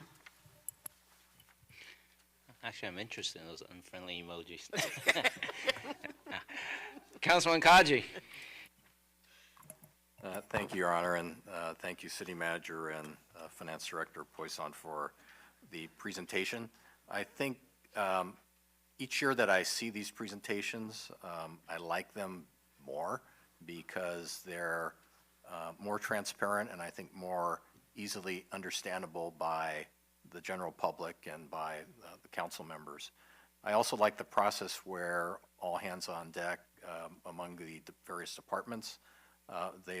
Everyone's weighing in at the same time in putting this budget together.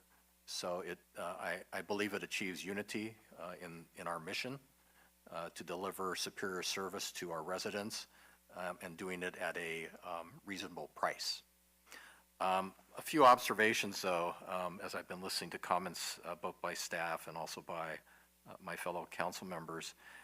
The city, being an older city, has been experiencing depopulation over the years. I think we've seen that in our total population numbers. So this new influx of development projects, I think, is a net benefit for the city in helping us to repopulate and helping to add to our property tax base, and also by bringing in new residents who will be consumers. I know that more recently the impacts of inflation have really hit every consumer here in Torrance and throughout the country, and that has a depressing effect on their spending, and consequently the assumption of that impact on sales tax revenue, I think, is a correct one. So I'm hoping that as we do bring more developments online, that'll help us to maintain our level of tax revenue. But I think it's important for the public to understand that in achieving a balance, which is part of our city motto, there is a need to address this ongoing depopulation by creating more space and more opportunities for new residents to benefit our community. I was also thinking about comments that Councilmember Sheikh made related to our CalPERS pension fund obligation, and I often listen to a personal finance guru, Dave Ramsey, when he has some of his followers announce on the air, "I'm debt-free," when they've personal debt and they no longer have that hanging over their heads. So I really believe that 50% in reserves is really a minimal achievement for our city to have. I believe that we can do that if we continue to grow our way forward instead of, we can only cut expenses to a certain level, and then we begin to lose, you as residents lose service. So I don't want us to cut bone and muscle. But I do believe that if we continue to look at potential revenue generators for our city, whether it's by way of new development, new investment, which increases our property tax base, and also some other new projects or attracting new industries here that create new jobs for the new economy, I think that's a plus. Also, looking at the current trends in work here in America, more people work, they telecommute, they work at home. So I know that concerns I've heard from many of you about new development, impacts on traffic on the streets. I believe that because more people are working at home or they have staggered work hours, we may not see those kind of impacts that maybe we've been used to in the past, where everyone wakes up at the same time, everyone goes to the office at the same time, they go home at the same time. So while we do have traffic on our streets, perhaps new development will, enable us to work more efficiently. But going back to CalPERS, and this is just my opinion, CalPERS runs an endowment of $467 billion. Their annual budget is about $2.5 billion. However, anytime they do not achieve their returns on that endowment, guess what they do? They turn around to all the cities and counties who are members of CalPERS and they send us a bill. I've yet to see CalPERS turn around and say, well, we missed our return hurdles this year, so we're going to cut our staff. We're going to join in with the pain, so it's fair and equal. I think, this is my personal opinion, but I'll probably raise this at the California League of Cities, that I believe unless there's fairness in the system, we're all paying the price, and it affects all of our public employees. It also affects all the residents, because if a growing percentage of our general fund is going to pay CalPERS, that's less spending here for our residents. And too many cities are now seeing a greater percentage of their budgets going to paying CalPERS for their missed investment returns. So I think we have to send a clear message to CalPERS that, you know what, we're doing the best we can to pay down our pension obligation, but enough is enough. Unless you learn how to manage that money more prudently, you're really bleeding the residents of the state of California. I'll stop there, but I'm really glad to see when I went to Del Amo today and I went to Dick's Sporting Goods, and I was looking at, of course, LA Dodger jerseys of certain players. Someone walked up to me and said, excuse me, how much does that jersey cost? So I guess I should let Dick's know that I'm helping to sell your Otani and Yamamoto and Mookie Betts jerseys, because these were a group of Japanese tourists who were just jammed into Dick's today spending money. So my hope is that they'll continue to come here to Torrance, and we'll see that uplift in our sales tax as a result. But thank you, staff. I appreciate it.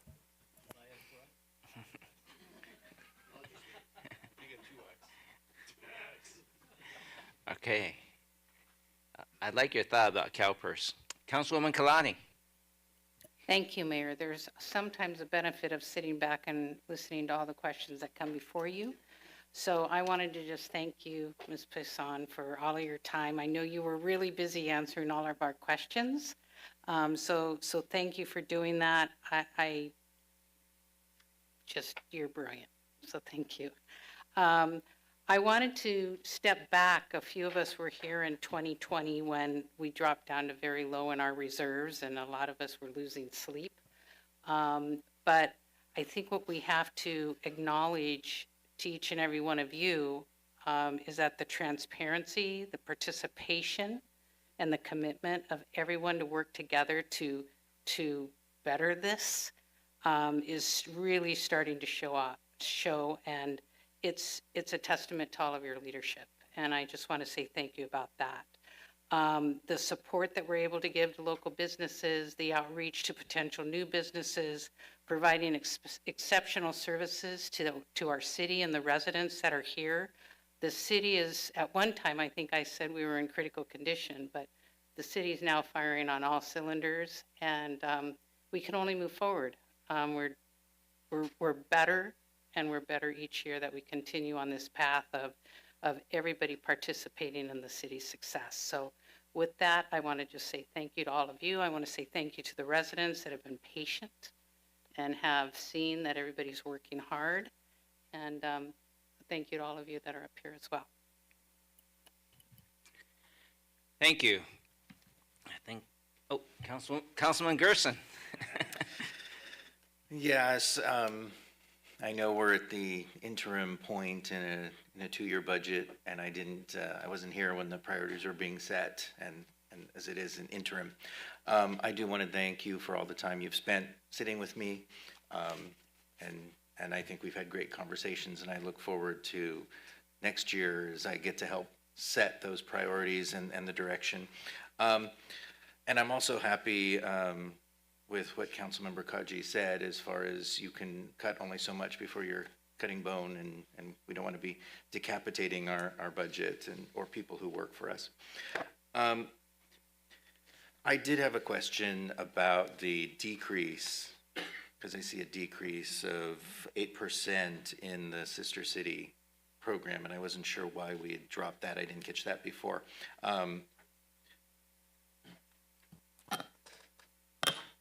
Sheila Poussin, Finance Director. I'm flipping through, but off the top of my head, I believe it's because this year is not a travel year. Last year was a travel year. So when we go back, which I believe is fiscal '26, if it's every other year, then we'll bring that back up. $900 seems like a pretty small amount for a travel year. I like what Councilmember Lewis said about looking at increasing it. I don't know if it necessarily needs to be based upon CPI or inflationary adjustment, but as it has been that amount for so long, and where you spend your money does show the priority. When we're increasing our Friendship City budget by 98.8%, and showing no increase to our sister city budget, I think it gives a message that I'm uncomfortable with, and I want to make sure that our friends in our sister city know that they are a priority, and that's not changing. So I like looking into that. I'm also very happy about the money and time that we're going to spend in upgrading our parks. I didn't have a opportunity to ask Mr. LaRock, but was there boxes to the current material, which I know was quite unhappy. It just seemed like we were giving kids splinters all the time. Was there any conversations about improvements in that area and what we could do as far as making that a safer place for our children? Good evening, Councilmember Gerson, City Council, John LaRock, Community Services Department. So you're referring to the engineered wood fibers, which actually tend not to give splinters to children, thankfully, and are qualified for ADA compliance in terms of accessibility to the playgrounds. The pour-and-play surface, which is the preferred methodology, which is the rubber surface, we intend to have that done with each playground replacement that you see in the capital plan. And then existing pour-in-place we repair on an as-needed basis. So over time, you will see all of the playgrounds converted to pour-in-place rubberized surfacing as we approach them in the major capital budget. Wonderful. Thank you so much.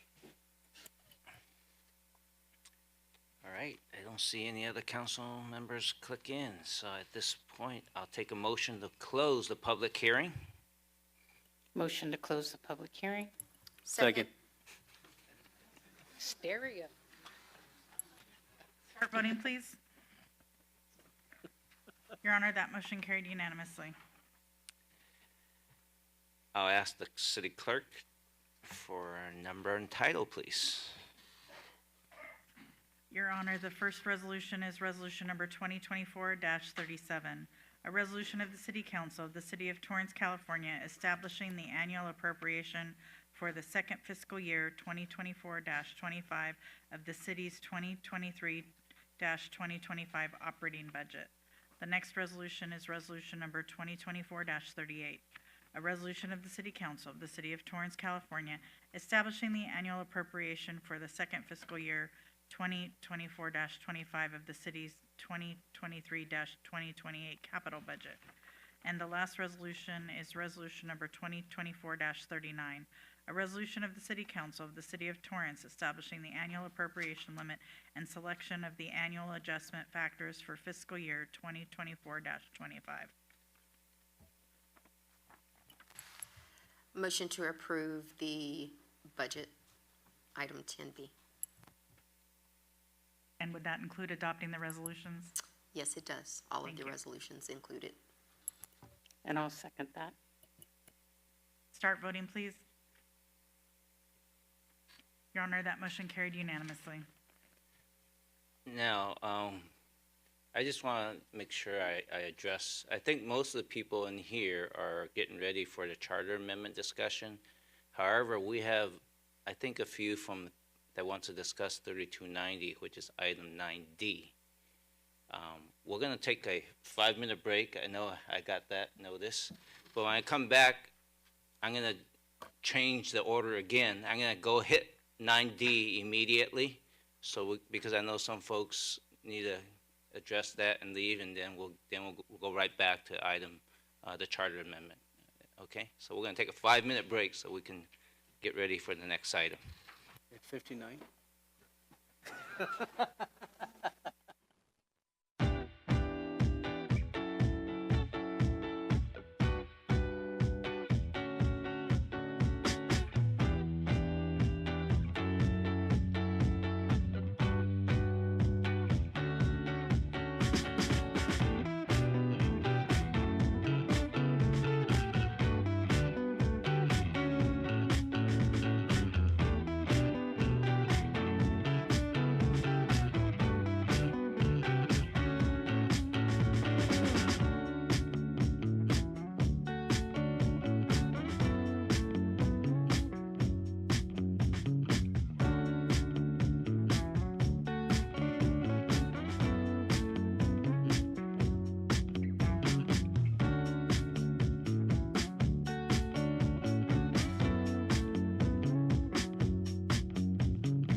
Thank you. We have come back from our break, and we are changing to item 9D from the City Manager and Community Development Department Director. Let's see. Is there a staff report? Yes, good evening, Honorable Mayor, members of the City Council. Julia Smith from the Community Development Department. Item D is a joint item with the City Manager's Office and Community Development Department. The item is to approve the second amendment to the consulting services agreement with Harbor Interfaith Services for interim housing services, accept and appropriate grant program awards of $1,665,759, authorize the city manager to sign agreements, and file an update on the city's progress towards addressing homelessness in Torrance. Next slide, please. So I'm going to give a brief outline of tonight's presentation. So we're going to start out going over the contract amendment with Harbor Interfaith Services. Then we're going to give some background on the 3290 temporary housing program. Then we're going to go into the city's response to homelessness, both through the 3290 interim housing site and street outreach. We're going to go over some past funding sources and next steps, and then lastly, we'll finish off with a recommendation. Next slide, please. So to start off with the second amendment to the consulting services agreement. So the second amendment is the agreement includes the final one-year option from the initial request for proposals process to extend the term of the operations contract with Harbor Interfaith to June 30th, 2025. This aligns with Council's direction to extend the temporary housing program to June 30th, 2025 that was provided in April of 2023. It also includes an increase in the contract amount of 7.2% to $1,867,002. This is mainly due to an increase in the cost of staffing and security at the site. The amendment also includes language for the use of the Cities and Councils of Government Interim Housing Services Fund, also known as COGIS. Next slide, please. So for the accept and appropriate funding, staff received notification that the city has been awarded $1,284,800 in funding from COGIS, which again is the Cities and Councils of Governments Interim Housing Services Fund. This is a grant from the Los Angeles County CEO's Homeless Initiative Office, and this funding does come from Measure H. The next allocation is grant year 2022 funding from the Permanent Local Housing Allocation Grant. This is a funding amount of $380,959. This is the state grant that the city has used in previous years for the operations cost of Harbor Interfaith. We've used grant years 2019, 2020, and 2021. The remainder of the contract is projected to be funded with rollover funding, including funding from Providence Little Company of Mary that has previously been allocated in prior council actions. Staff also recommends your honorable body authorize the city manager to sign agreements related to these funding agreements. Next slide, please. So next, we're going to have Ms. Zulma Gent from the city manager's office to present some background on the temporary housing program.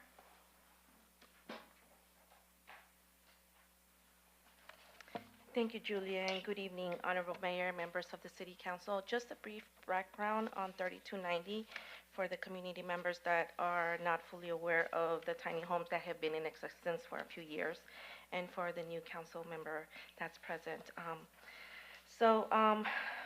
The slides before your honorable body is a quick overview of what has transpired since the opening of 3290 on June 22nd of 2021. 3290 was approved by your honorable body for a period of 12 months. On April 12th of 2022, your honorable body awarded the agreement to Harbor Interfaith Services to provide interim housing services for the 3290 temporary housing program. On July 5th of 2022, the first client was onboarded, and subsequently, on April 11th, 2023, the city extended 3290 temporary housing village for an additional 24 months, as Julia stated, through June 30th, 2025. Next slide, please.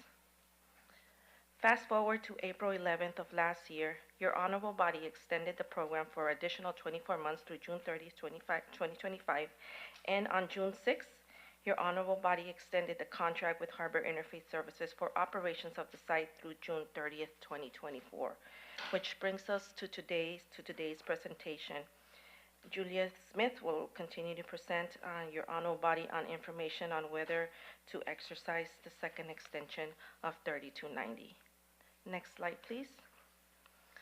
On this slide, you can see that the services that 3290 provides to the clients.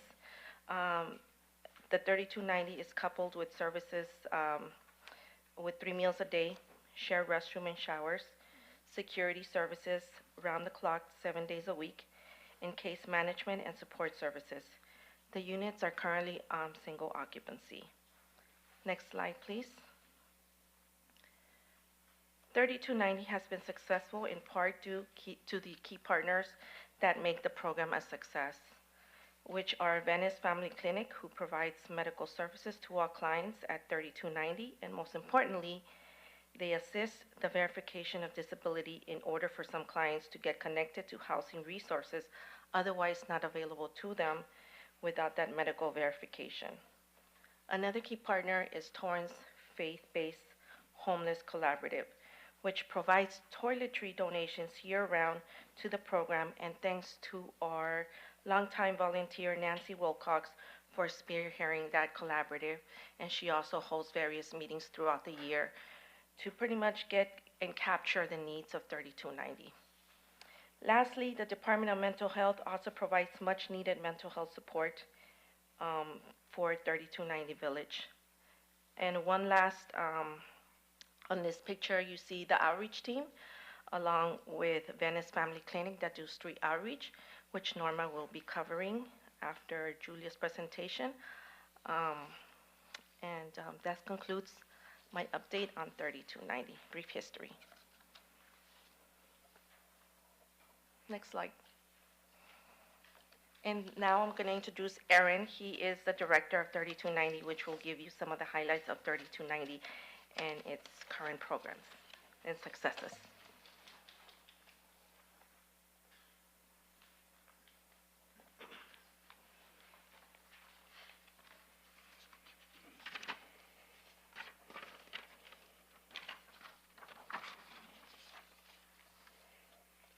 Good evening, everyone. As Zuma stated, my name is Aaron Street. I am the current director for the 3290 Torrance Pallet Shelter. Along with me is the case manager that we have right now for the site.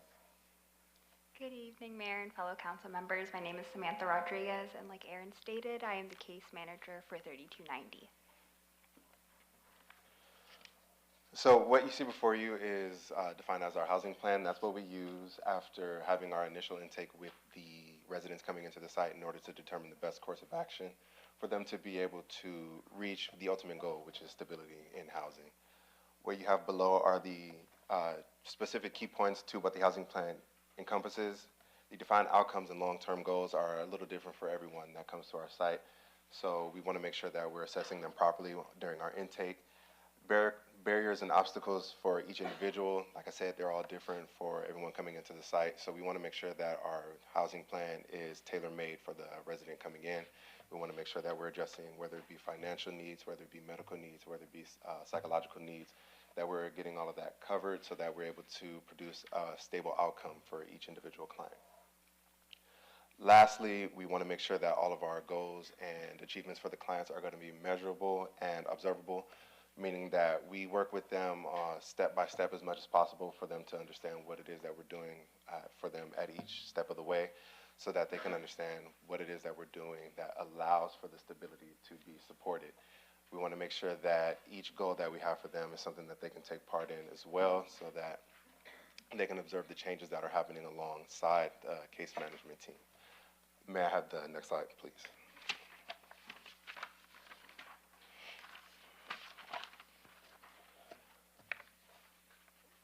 To pinpoint some of our operational highlights, we have monthly resident meetings.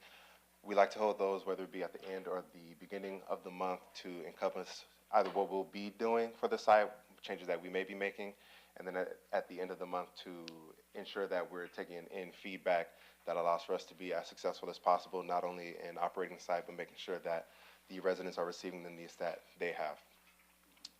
Moving forward from there, we have our bi-weekly staff meetings, which allow for not only for the staff to be brought up to speed on what is going on, but as well as the city management team. We make sure that we have these meetings with detailed notes so that all of our clients' needs are being met as much as possible, and that we're as transparent as possible as well with the city management. That way that they can be of assistance as we need, as well as understand what it is effort that we are doing there.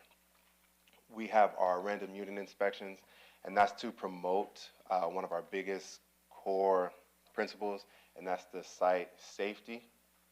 We want to make sure that we're able to support as much as possible, not only the cleanliness, but also attempting to help clients maintain their sobriety. So by doing these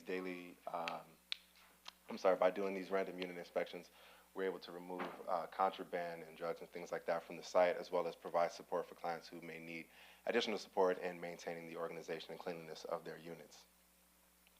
Along with our custodial and security team, we do daily perimeter checks. That's why when we have our staff go out into the parking lot and surrounding areas to make sure that those areas are free of anything that, one, would be obstructive to the overall success of the clients, but as well to keep the city grounds as clean as possible. We like for, especially with it being located so near city government, for everything to remain as sightly and presentable as possible. Moving on from there, as Zilma pointed out, we do have involvement of different faith-based organizations come onto site. They're able to provide social activities as well as donations so that the site in and of itself has more to offer than just a place to be. Going on from there is our ongoing conversations for the housing achievement plans. So pointing out that every client's individual case is a little different, we want to make sure that we have ongoing conversations with each resident so that once again, we're being transparent with them as well as with the city management so that we're making proper steps to move forward towards stability. One unlisted item that we do have here is maintaining the rules that are set forth by not only city management, but as well as Harbor Interfaith. We want to make sure that the rules are carried out as equally as possible, understanding that every resident may struggle with something a little bit differently. We want to make sure that our housing plans, as well as our behavioral contracts, are up to date with what the client may need. We try to prevent any blanket treatment, but we do treat every rule as importantly as the next. If we can move on to the next slide, please. What I would like to talk about here are some of the barriers to permanent housing. Two of the major barriers that we see are the lack of available units. What that means is, though there may be vacancies in different apartments, though there may be vacancies in room sharing, these opportunities are not necessarily as accessible to the residents that we have at the site. So what we're looking for in that department is going to be more accessibility, meaning they fit the client's needs, whether it be with budget or with physical needs. We want to make sure that the outcome that we have for the client is able to support the client's long-term stability. Though it looks good to have, we have our clients move out, we want to make sure that they're moving out into an area in which they are able to be at as close to permanently as possible. People do move from place to place. We want to make sure that their move out of the shelter is somewhere that they can find home. Next is going to be access to mental health services. So we do have representation from the Department of Mental Health that do come, and they are able to support the clients that are enrolled in their various programs. But what we're looking for additional support on are going to be more psychological and psychiatric services. So along with Venice Family Clinic, who does come out and are able to provide medical services, we are seeing an increased need in clients needing psychiatric services, meaning if they're given a prescription for certain medications or if they're in need of prescriptions for certain medications, we don't currently have the grandest ability to meet that need. So in order to promote the stability of the client, we're going to need those additional mental health services. What's extremely positive about the site that I'm proud to brag on is going to be the availability that has been made in the city for the units being available. So what I mean by that is the last time I was here to represent the site, it was pointed out that there were a lot of opportunities through LASA and maybe through HACLA and other agencies, but the city has shown a much higher step up, and I'd like to, one, congratulate the city on that, as well as the residents who have opened up their apartments for making them more accessible for our clients here. If we could see more of that, that would be wonderful, but seeing that it's even happening so shortly after having that first initial meeting has been wonderful. And secondly, what I would like to brag on is the partnerships that we've been able to develop. We've seen so much assistance come from the South Bay Council of Governments. We've seen a lot of help come through from Mental Health of America LA, It's so much that we've been able to accomplish with partnering with these organizations. If we could have more organizations partner with the site in order to provide more services, that would be wonderful. But what I would like to point out is that these opportunities were developed so quickly after pointing out the need for them. So I would like to congratulate these organizations as well as the city on being partners with the site and not just standing by and watching the progress happen.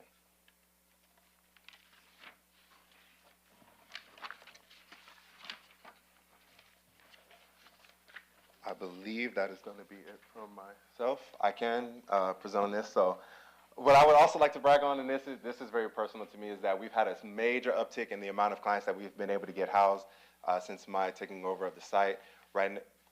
As of my inheriting of the site, we've had 33 clients move out from the start date till now. And we've had 22 clients who have been matched to vouchers. So what that means is it was a much slower process, but we've seen a major uptick in how many clients have been able to be housed. We love to see that there's more opportunities being made available and that they're being matched so rapidly. We would like to make sure that this continues on forward as an ongoing trend.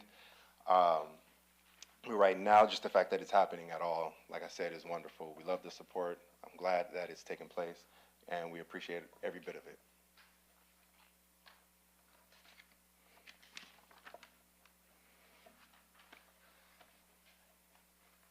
Thank you all for your time. We're going to be moving on now to the street outreach team with Valerie and Norma. Thank you.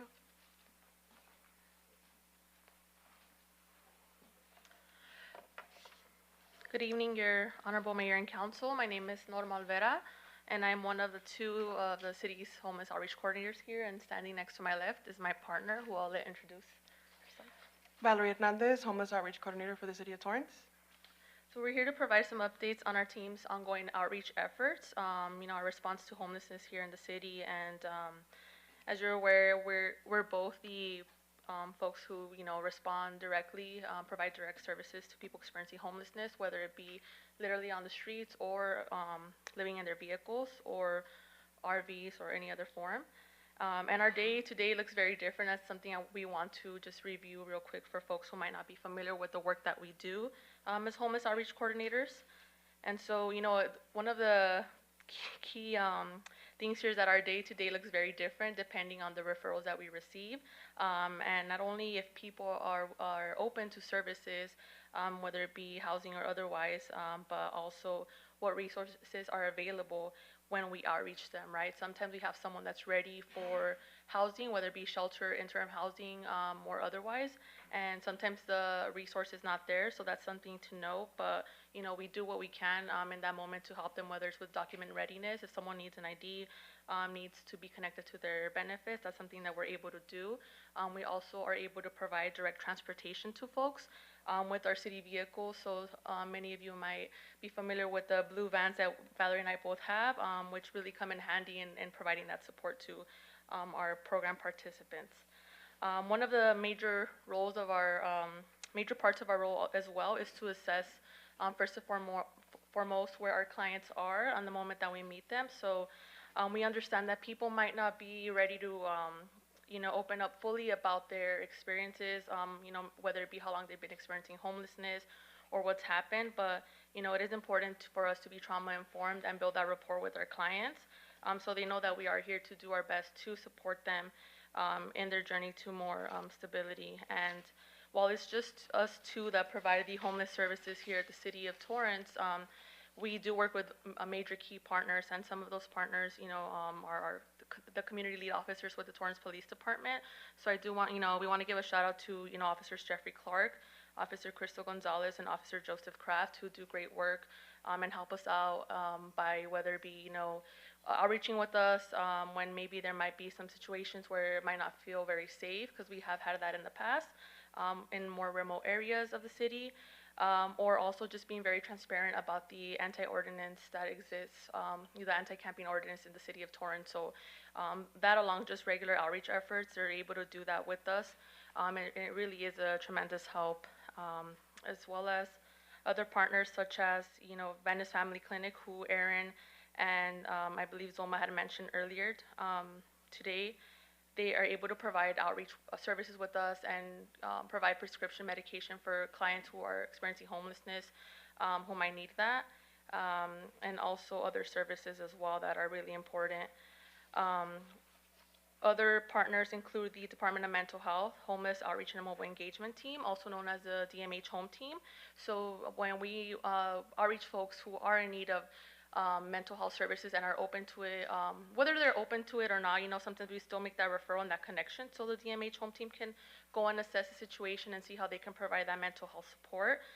Given that they have much more expansive team that are able to provide those services. So it's important for us to connect with them as well. And of course, Harbor Interfaith Services, our other providers, as well as the South Bay Cities Council of Governments, who we partner with. One thing we do want to know as well is, sometimes we do receive referrals regarding certain situations. Sometimes it's a more urgent situation, and so just, we would like to remind our community members and everyone that, sometimes if you feel unsafe, whether it's with someone experiencing homelessness or not, please dial 911 and try to get support then and there, because, we do have to streamline the referrals that we get. And if it's something where you're feeling like, it's a life-threatening situation or anything else that might be, a danger to yourself or others, please dial 911 in that moment. Next slide, please. So we also have some metrics here, some data regarding the street outreach efforts from July 5th, 2022 up to date. And one of the data that we have here is the number of homeless encampment cleanups that the city has been able to partake in. So as of now, that number stands at 31 cleanups. So that means, it is a collaborative effort here.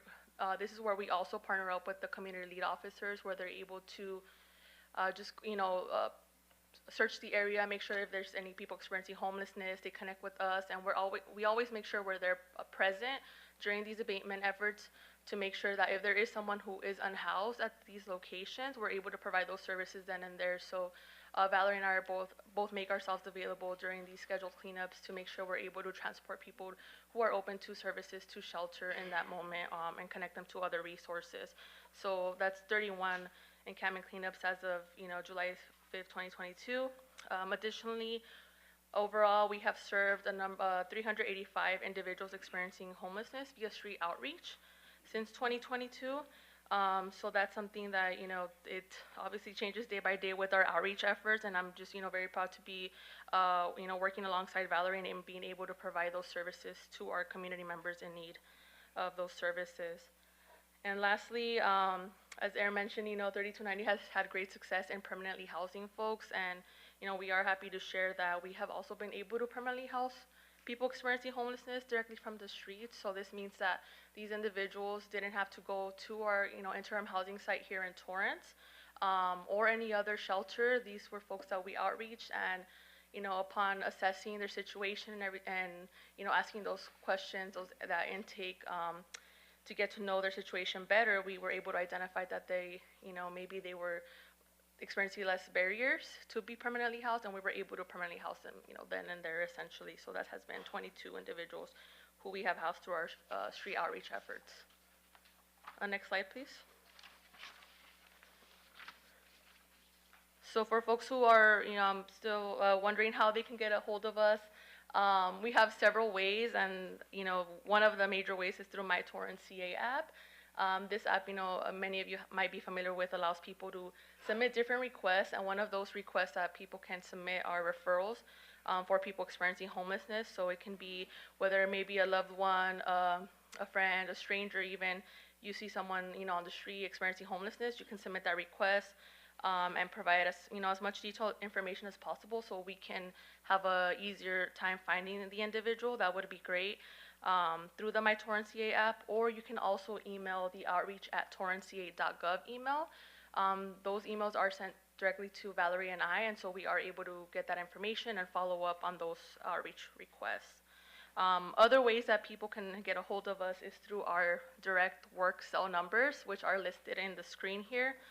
So Valerie's number is 310-803-3390, and mine is 310-357-8951. So usually we do ask folks if they can preferably text our numbers, because a lot of times, a lot of our days are out in the field, whether we're engaging with individuals or driving to follow up on a referral. And so oftentimes we are not able to answer our phones. So we do ask people preferably to send us a text, and then we'll respond, when we are available. And another reminder, if we do respond, it's maybe like we have received a referral, we'll follow up. It's nothing very detailed because we do want to protect the privacy of the clients that we interact with. And if community members, would like to engage, with the city's homeless outreach efforts by maybe donating, whether it be toiletries or any other, clothing, any other items. Zolma mentioned this earlier, but Nancy Wilcox has been outstanding in helping us with our efforts and trying to, help our unhoused community members and other ways of volunteerism. So you can reach out to Nancy Wilcox at nancywilcox777@gmail.com. And people can also visit the City of Torrance website at www.torranceca.gov/homeless. Next slide, please. And last but not least, this is the Torrance homeless dashboard. So this has all the data that we have gone over, including the one that Aaron mentioned earlier with the data points for the 3290 interim housing site here in Torrance. This is, if community members, anyone wants to get more information on where we're at with our homeless response efforts and get those numbers, they are able to access that dashboard on our Torrance website. Once again, that website is www.torranceca.gov/homeless. And it's just a great resource for people to, just have the most up-to-date data on our response efforts. And that is all on my end. I believe Julia will be back up here, and we can answer some questions later. Good evening, Julia Smith again from the Community Development Department. So this slide is going over some of the past funding sources that have been used for temporary housing from enactment to present. So for the initial startup cost of $32.90, the city received funding from LACDA, the LA County Development Authority, the South Bay Cities Council of Governments, private donations, and Measure H funding. In terms of operations costs, the city has mainly used the State of California's Permanent Local Housing Allocation Grant, which was described earlier, and Providence Little Company of Mary funding, as well as Congressional Community Project funding for this past year from the Office of Congresswoman Maxine Waters. And thus far, SST funding has been used minimally for outreach vans and some security guard services at parks. Next slide, please. So in terms of next steps, ongoing, the staff continues to seek funding to support the city's efforts to address homelessness in Torrance. Staff will continue to work on the deed restrictions at the Mary K. Giordano Regional Transit Center for potential homeless services uses. And staff does plan to return to City Council in fall 2024 with an item regarding a potential extension of the temporary housing program after June 30th, 2025. Next slide, please. Staff would like to sincerely thank the community for all of the support, continual support of the city's work regarding homelessness, including many of the donations and drives that the community has supported year-round. Next slide, please. So to conclude, staff recommends that City Council, 1, approve the Second Amendment of the contract with Harbor Interfaith Services, 2, accept and appropriate the funding, 3, authorize the city manager as a city signatory for the grant agreements, and 4, accept and file an update on the city's progress in addressing homelessness in Torrance. So this concludes staff's presentation and will be available for any questions. Thank you for your time. Thank you, staff, and thank you, Norma and Valerie. I think Norma and Valerie probably do a lot of heavy lifting. I know that city staff receives a lot of texts from me too. I appreciate it. I know that I had a close encounter last week as well. At this moment, I'm going to go to the public first. Any members of the public who wish to speak on this item, you have 1 minute when you step up to the mic. And Your Honor, Nancy Moretti signed up. okay, I assume you're Nancy Moretti? Yes, I Got am. it, all right. Your Honor and members of the council, thank you so much for allowing us to be here. First-time homeless person. I'm 62 years old. I'm an administrator. I'm living at your shelter. Teach a man to fish, and he'll be self-sufficient. There is no aid for the future, no resources to help us help ourselves. I'm about to lose my life, 3 businesses, my retirement, because I need a higher paying job. I have asked for financial aid, but I am available to help myself if I'm still paying on my mom's burial. I'm about to lose everything, and I just need assistance. We all need assistance, not just a housing voucher, but a list of available resources and aids, and aid in obtaining these resources for the future. Thank you. Thank you. Anyone else from the public who wishes to speak on this item? I don't see any that signed up, so if you wish to speak on this item, please come to the mic. Rick Marshall, I would like to ask questions. I like statistics. I appreciate that app, and I need to put it on my phone. I haven't done that. But I was looking for some of the numbers to add up. There was 55 that had been helped on the first slide, 22 and 33, and then there's 385 by service. How do you define 385 people have been serviced? Is that just a contact? I'm confused by the numbers. Thank you. Okay. Mayor, would you like staff to respond? Yeah, I was going to respond for them, but 385 is mainly Valerie and Norma, and then the 22 was the sometimes Valerie and Norma serves people and then finds housing, so they skip 3290. So not all of them. So some is skipping 3290, some goes to 3290. Did I interpret that correctly? Go ahead, Zalma. That's correct, Your Honor. So the 385 are contacts. So they could have contacted the same person a few times within the week. So in order to maintain the federal funding that Julia was referring to in our presentation, Norma and Valerie have to provide monthly reports on those outreach requests that come in and the ones that they're usually doing every day on the street. So we have to take to account and for every person that they service in the city. And the housing, the 22 people that Valerie and Norma housed, those clients did not go into 3290. And like Norma stated, they were low in barriers, meaning they were just experiencing homelessness because of they lost a job but now found one, whether they were evicted for whatever reason and still have a job. They were able to get connected to home share, which is where they share a room with somebody that already has a house and they rent it for a small fee. And because they do have a job, it's much easier to permanently house them. And that's how those numbers were about. Now the 33 people that were stated on the slide that Erin mentioned are 33 clients that have been entered into 3290 since its inception have been housed. That doesn't include the people that exited out by their own recognizance, or the people that were exited out by not abiding by the rules. So there's a lot of variables that go into those numbers, but that's how we derive with the information. Got it. Thank you very much. Sure. I think we got a next person. Go ahead. I just had a few questions. So it seemed like if it was 1.6 million and you did like 33 people in 2 years, that's like $80,000 a person. That seems really high. And then if you divide the 385, it just seems like a lot of money for very minimal results. I mean, I'm sure those 22 people were awesome and needed housing, and I'm sure you guys did an awesome job, but at $80,000, it seems kind of high. And then you mentioned something about helping people get IDs, and I'm wondering if these are citizens or foreigners that you're helping to get IDs. I was a little confused on how you're helping people get IDs, so.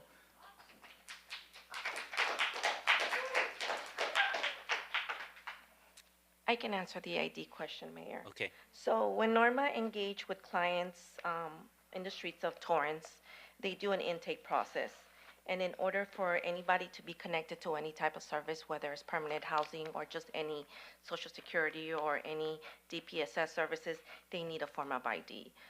Some of these individuals have been experiencing homelessness for a long time, so they lose everything from their home to paperwork to driver's license to an ID. So Norma and Valerie make it a point to drive them to the DMV first initially if they accept services, to get them an ID so they can get connected, whether it's housing or other services available. Without an ID, they're stuck in the system. So people that are from out of town that we've run into, and I'm not going to say that we don't, we're keeping track of those numbers, and we have communicated with LA County of the increase in numbers.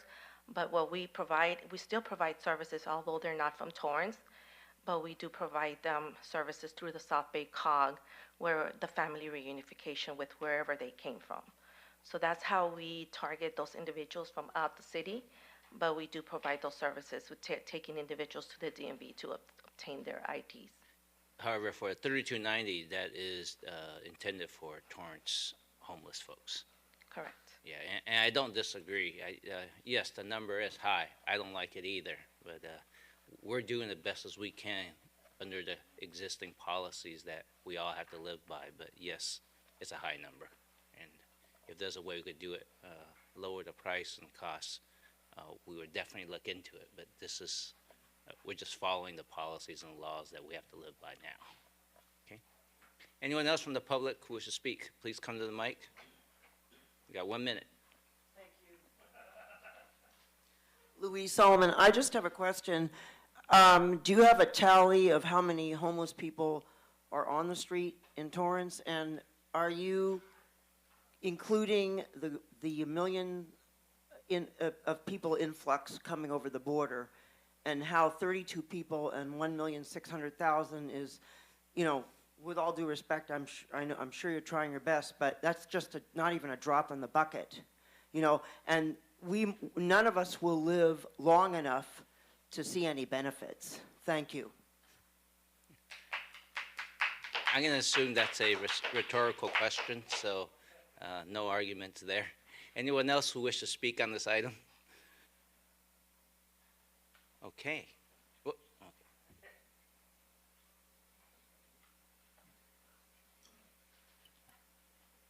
Hi, this is Andy Porchap, and I'm very happy you're spending all this money on the homeless. As she said, $81,000 per person. Just give them $50,000 and save us money. You know, the dude would be happy with $50,000. You would never hear about him again. A job. Yeah, and give him a job and dignity. I was a homeless and get out of it because I had the opportunity to work, and I lived in my car happily. No phone bills, no bullshit, no user's tax, no shit, but you have me pay.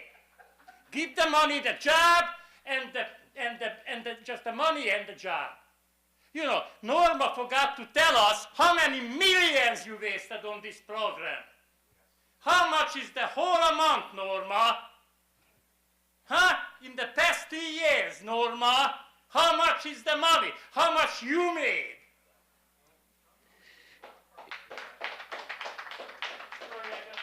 Anyone else? Please come to the mic. All right. Are there any questions from the council? Oh, Councilwoman Lewis. No questions, as I know that we recently had a homeless count, and we just haven't gotten those numbers back, the official ones from LA County, correct? So I'm sure that will, when we do get those numbers back, they will be accurate and data-driven as to, I'm sure there's going to be increases and what the overall plan is. So just so the community knows, we're also waiting on the official numbers that are used to get the funding mechanisms that we need to solve a crisis that frankly is all over California. I wish it were different, but doesn't look it. But to that end, I did want to make sure that I send appreciation out to our homeless services team, particularly our community lead officers in the police department. They do a lot. They do a lot, and they take a lot of heat from the community members. However, they are always available. Every time I've called either our homeless services team or our CLOs in our police department to come and speak to a neighborhood group or make an appearance to explain or answer an email about a particular situation in a particular time and break down the process of what we can and cannot legally do. They have always stepped to the occasion and always come through. I can't say enough good things about Officers Clark, Officer Gonzalez, and definitely Officer Kraft for their responsiveness in the community. I've been able to see how Norma and Valerie and Zuma and Viet work, and it is costly to put forward the services. However, with that being said, our laws that are definitely coming down and have been upheld, particularly Martin B. Voisey, make it expensive, and it's just a mandate that we're not going to get additional funding from the state to deal with, and we are doing the best that we can with what we have.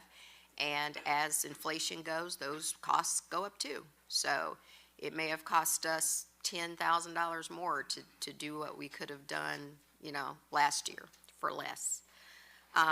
The other part of it, and I'll be blunt, is housing, right? Nobody wants high-density housing in their neighborhood.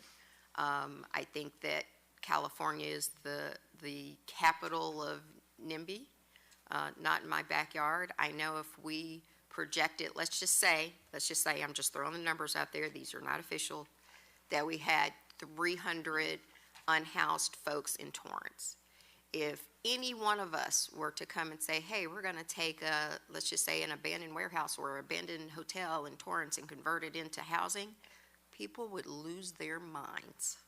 So that's what we're doing, is coming up with a good approach to housing, a good approach to services, because you just can't take somebody and push them into a housing facility. There are other needs that need to be addressed, whether they be mental, whether they be rehab from drugs or alcohol or whatever the issue is, in order for that person to remain stable. And I think the statistics bear out that once you get someone permanently housed, they have a tendency to stay permanently housed, and that's what we're trying to do. So having a plan to move forward that's very transparent, I think that we've done well by not having to utilize a lot of our funding out of the budget, because our team has gone outside and gotten those funds, and please understand, everyone in the state's digging out of the same funding pot. So for us to come back with those numbers, and I particularly have to give a shout out to the little company, Providence Little Company of Mary. They have been one of our greatest supportive partners in this venture, to make sure that we are doing it right. We want to make sure that if we get you, and we are going to put you through the system to make sure that we're going to set you up to succeed, whether that be employment training, whatever it takes.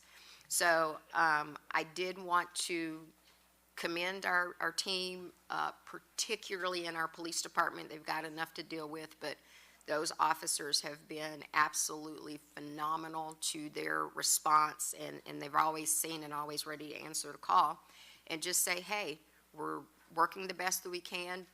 Would I like to see $80,000 come down? Of course I would. But we always look for efficiencies to try to help the greatest amount of people with the resources that we currently have without digging into the budget. So I just definitely want to say thank you for what you've done so far, and hey, we have more work to do. I'm sure we'll get it done. Thank you. Councilman Shea. Thank you, Mayor. First off, I want to thank Zulma, Viet, and Juliet for meeting with me a couple times on this issue. Is our model the perfect? Probably not. Are we making changes? Are we making difference? Yes, you bet we are. Your math is incorrect. If you think 85,000 per person, that's not the way you calculate. Do you know how many of the individuals, and I like the words that you use, clients, we don't even call them unhoused because they are going through tough times. The important thing is that our staff, they're working day and night. They're giving their cell phone numbers to reach out and solve this crisis. This is a regional crisis. Look at the other cities around us.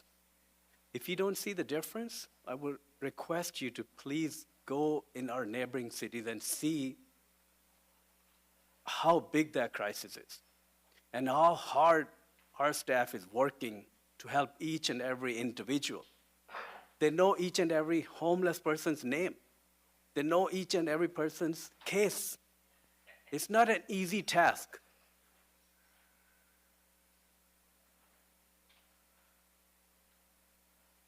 Do you have the number of individuals that went through 3290 since day one, by chance? Either they got services or not, how many they were at one point, or the total number, if you do, please. The numbers that have gone into 3290 since day one, whether they got housed or not, I don't have the number at hand, Right. but we can get it to you, Councilmember. Yes, thank you. Sorry, I should have asked that before, but they are not 300. They are way more than number, and do not think 80,000 is the right way to calculate. Just to give you an example, and I'm going to request Zulmas to help me answer this question. Our neighboring cities, they also have tiny homes in their cities. What's the average cost for them to run this operation? Thank you, Councilmember. I think Julia has that number for you. Thank you. Good evening, Councilman. Thank you for your question. So there are different program models in our neighboring cities. So Redondo Beach is kind of our closest comparable. They only have 20 units. We have 40 units. We talk in terms of bed rate. So what is the cost per bed per night, essentially? So for the city of Redondo Beach, they're at around 170 per night. We're at around 127. So less, but of course, our costs are spread across 40 beds versus 20 beds. So there's a little bit of a difference there. The city of Hawthorne has an interim housing site. They have 12 beds at their site. Their contract is for about $800,000, so their bed rate's about $237 a night. But again, that's based on 12 units, right? So we are kind of comparing apples to oranges, but Correct. we do feel that this is a competitive contract based on the other bed rates in the area. Thank you. And also, if you want to elaborate, the Venice Clinic, they're providing the services for free. And what exactly they do for these clients, if you may, please? Thank you for your question, Councilman. So the Venice Family Clinic is an essential partnership for us, providing free medical services on site, many times for clients who have not received medical care in many, many years. Additionally, they provide, as Zulma was stating before, the disability verifications that are crucial to getting people housed. That's a service that can take clients quite a long time to get to see a doctor to fill out a disability verification. So having that service on site is really essential to the success of our program. Right. Thank you. I just want to start with these questions to let our residents know how much efforts that you guys are putting into that. It's not a 100% perfect model, but we are striving, and I think we see the results. And I personally have contacted all of you so many times, and you guys go over and beyond to help everybody you can. I'm just going to share a short story with one of persons who reached out to me, and that person was telling me, I saw unhoused folk in the neighborhood for 2 days. Why are you guys not helping him? So I asked him, could you give us the address, or did you contact anybody? None of the neighborhood contacted us. So how would we know if we can go and help those individuals? So I urge you guys, if you see anyone, you have a cell phone numbers, please reach out and you'll see the difference. On an average, how much time do you take to take those clients out of the street? Do you have that? Thank you, Councilmember. Each case varies. Once Norma and Valerie make contact with the clients, sometimes it's immediately, as they make that contact and engage with the person. Sometimes it takes a few tries, whether it's on the same day or the same week. So each case is different. And it also varies on whether the CLOs are partnering with the outreach team on those hard-to-reach cases. So it depends on the case and the client. So let me ask you this, how much time it takes you to reach out to that person? To respond to any referral yes. within 24 hours, Okay. whether it's a community member or a business member. Right, thank you for sharing. I think that's what I wanted to allude. Like I said, it's not a perfect model. It's a very unique, but we're trying very hard to achieve goal. There are numerous efforts are being made. I had numerous conversations with Zulma and your team, and I also have expressed my concerns. You mentioned since day one, there are 3 individuals. They're still in our facility for 2 years. Could you please elaborate the reasoning why they're still there and what's their status, please? Thanks. Thank you, Councilman. That is correct. Since the inception of 3290, 3 of those individuals that were onboarded from day one, which is July 5th, they still remain at 3290 because they have a high acuity, meaning they have a very high level of barriers to overcome, whether it's mental or illness or just housing. So it depends on a few a few of the objects that they have to meet, but apparently because they have those high acuity barriers that they can't meet at the moment, but they will get there, it takes longer to house them than the previous tenants that were there. Hopefully we will see them gone in the future, but thank you for sharing some of that information.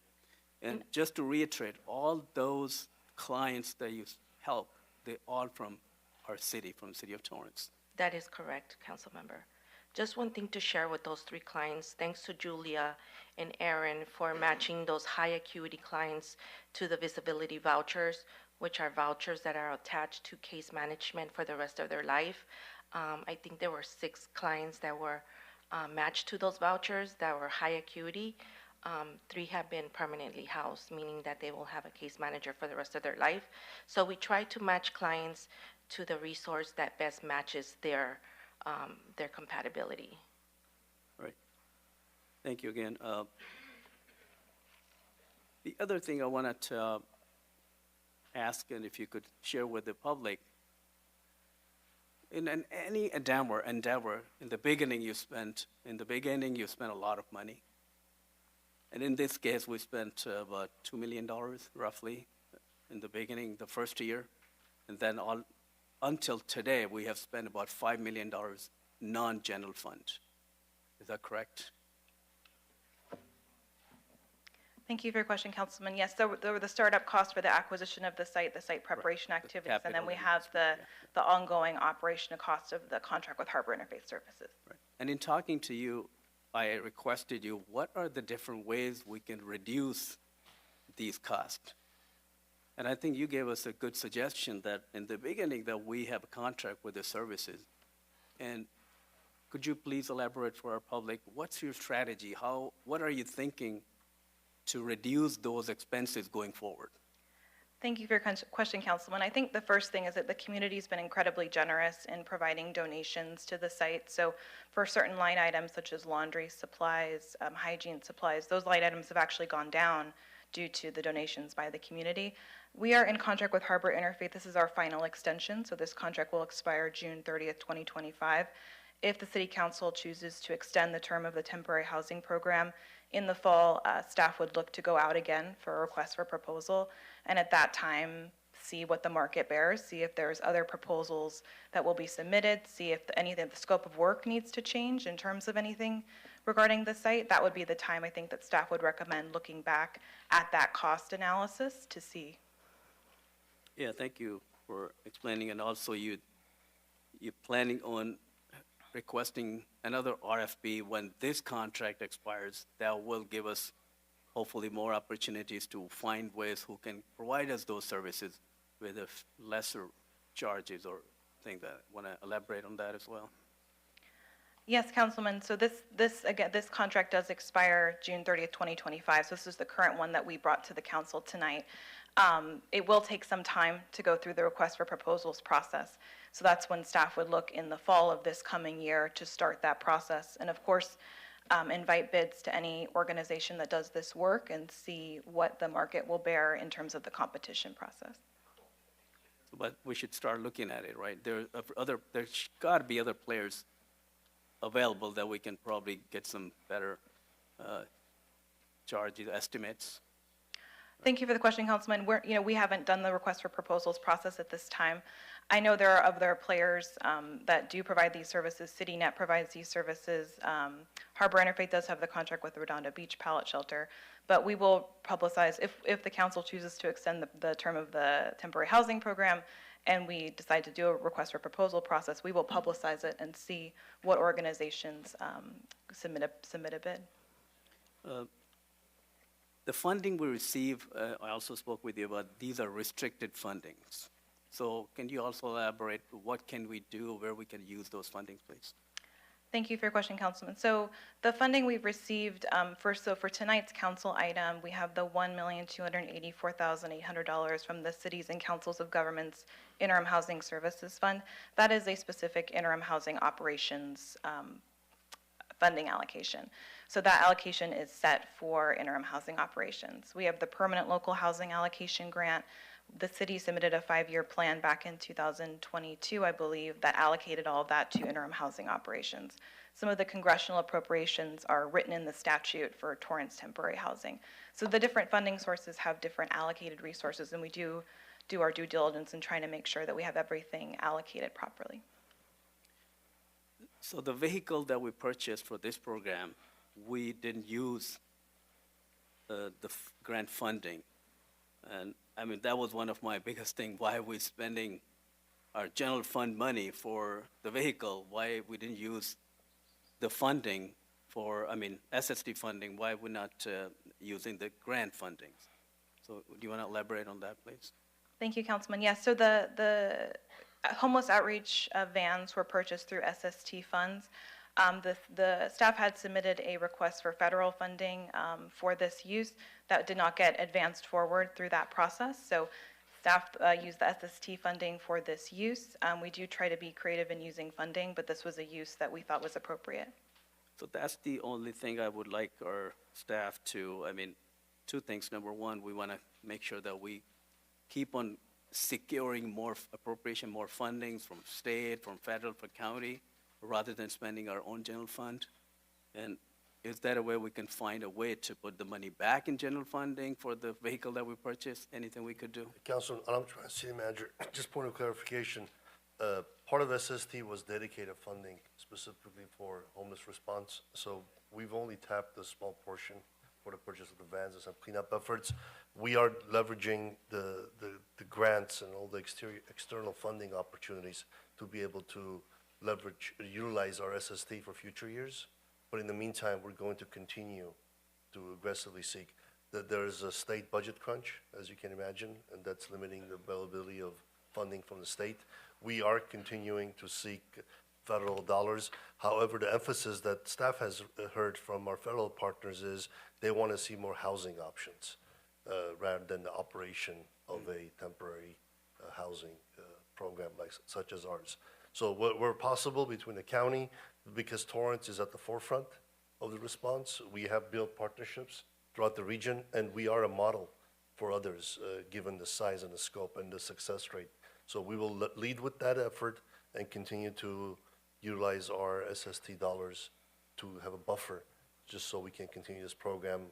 We're always looking 2-3 years ahead to ensure that we have sufficient funding. We may even be in a position where we want to, as Mr. Santana has been working on the transit center potential expansion, that will require additional dollars. So we have to, tonight we're managing the extension of the contract. We're also looking at long-term solutions and funding sources.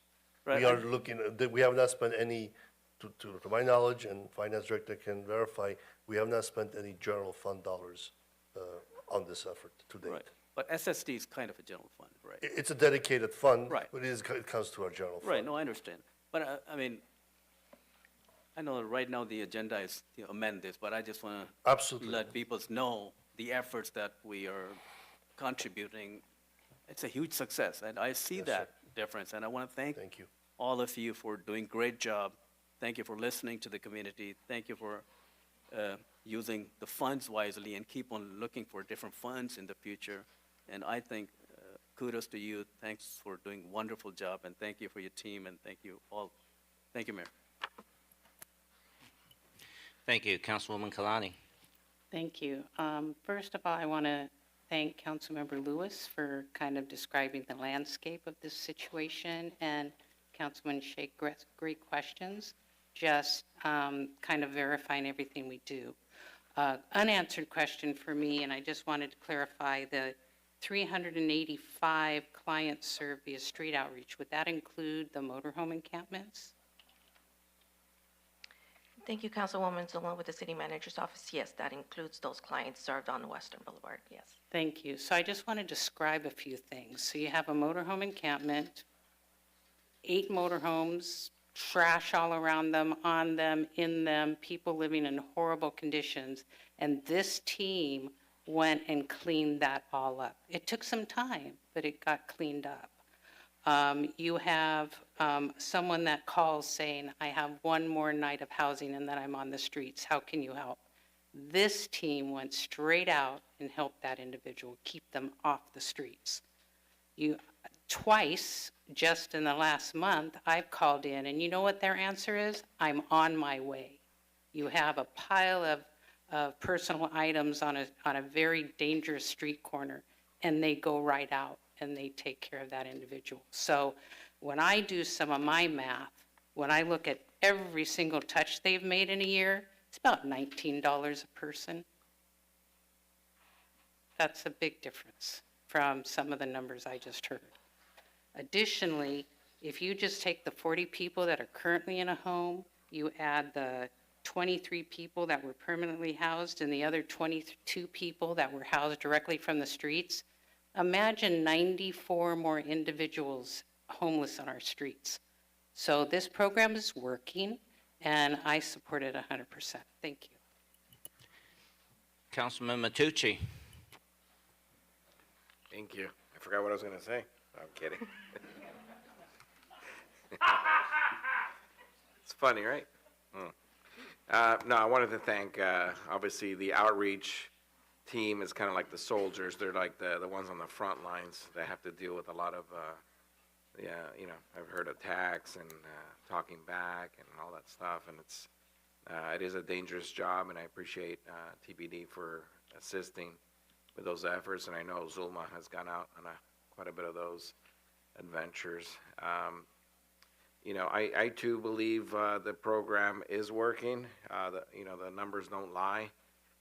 It is expensive, I get it, and I commend the gentleman there, and I'm sorry, I forget your name, sir, but I do commend you for Eric, yes,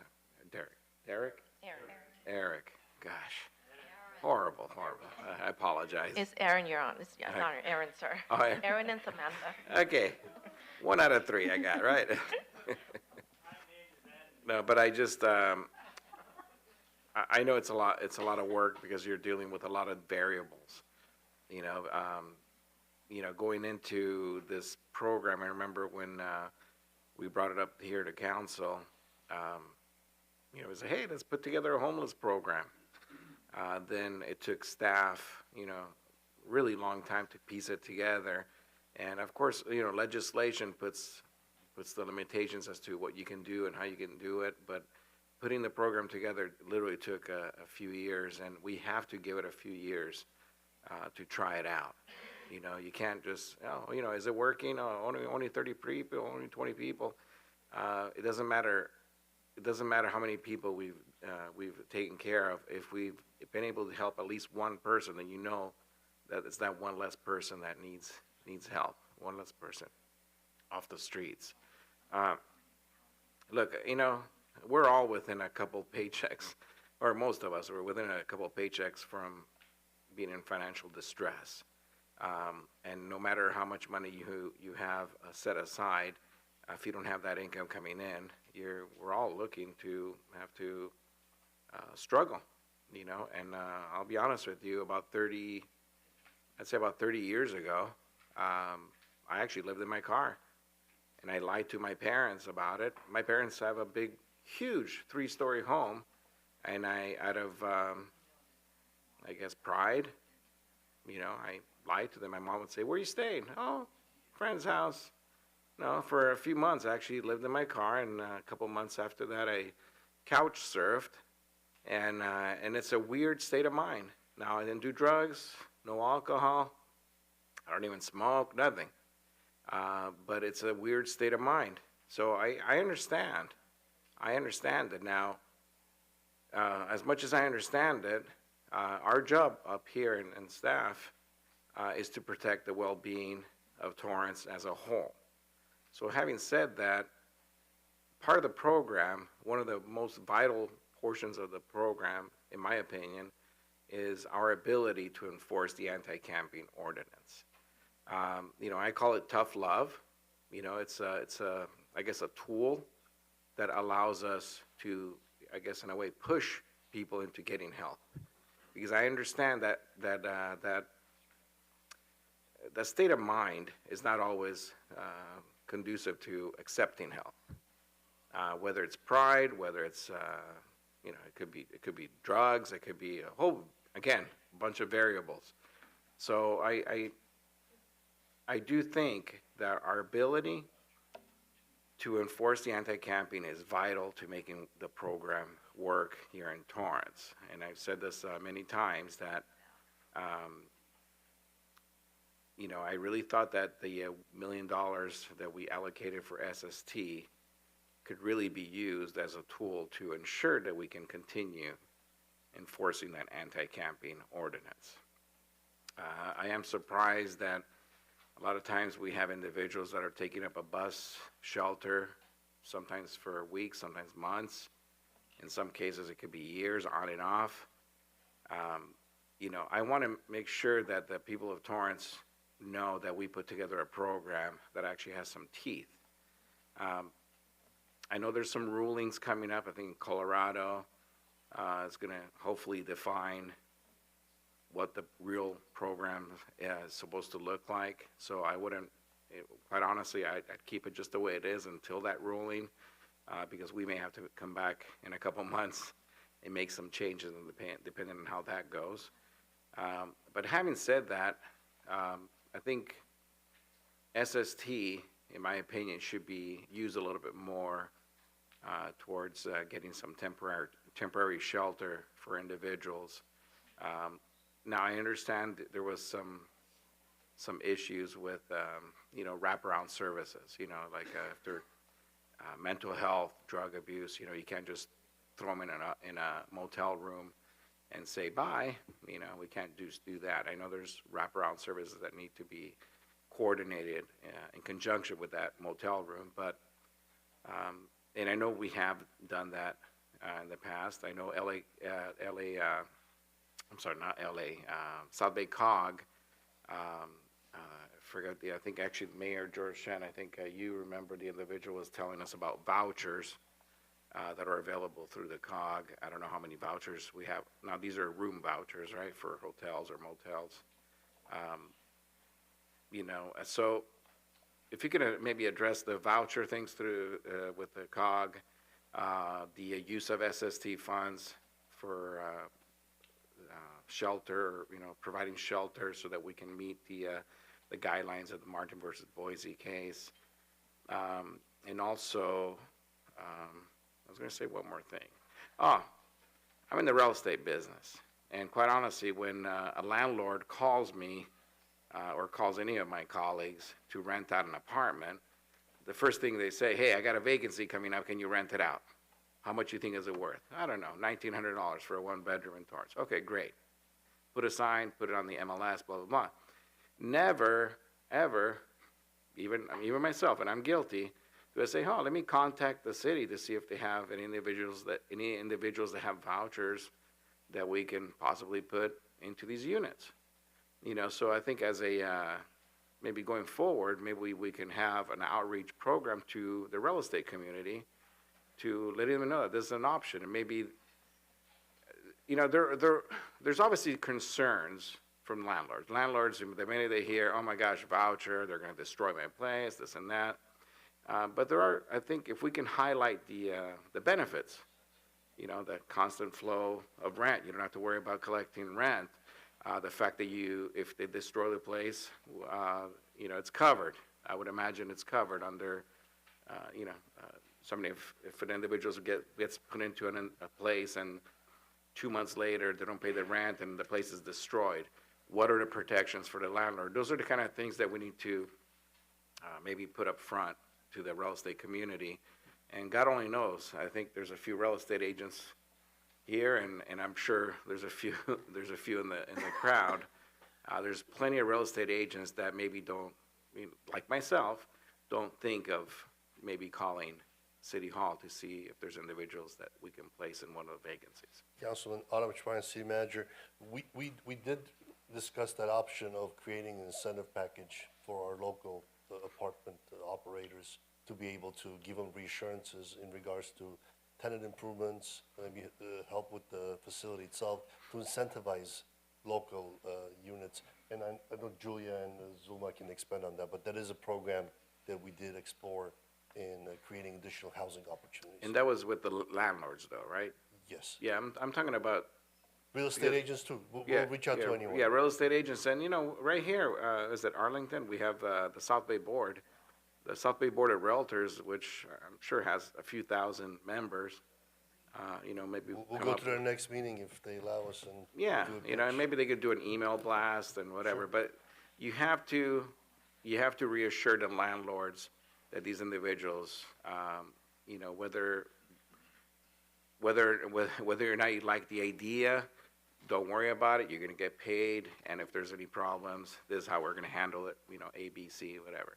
So I think those are the reassurances that people are looking for, both the realtor and the landlords. So, but anyways, it's a great program. It's expensive, and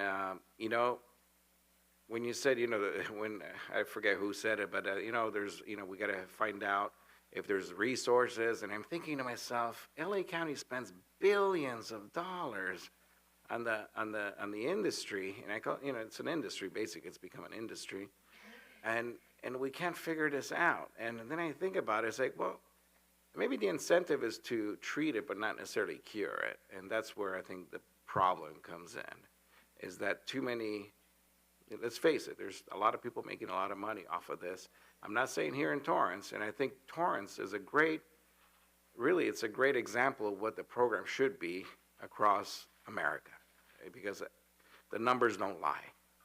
The numbers don't lie, because we spend billions just in the county, and I'm sure it's hundreds of billions across the United States, and with no results. At least here we have some results. So anyways, thank you guys, and I appreciate the program, and I definitely support it. Thank you. Councilman Gerson.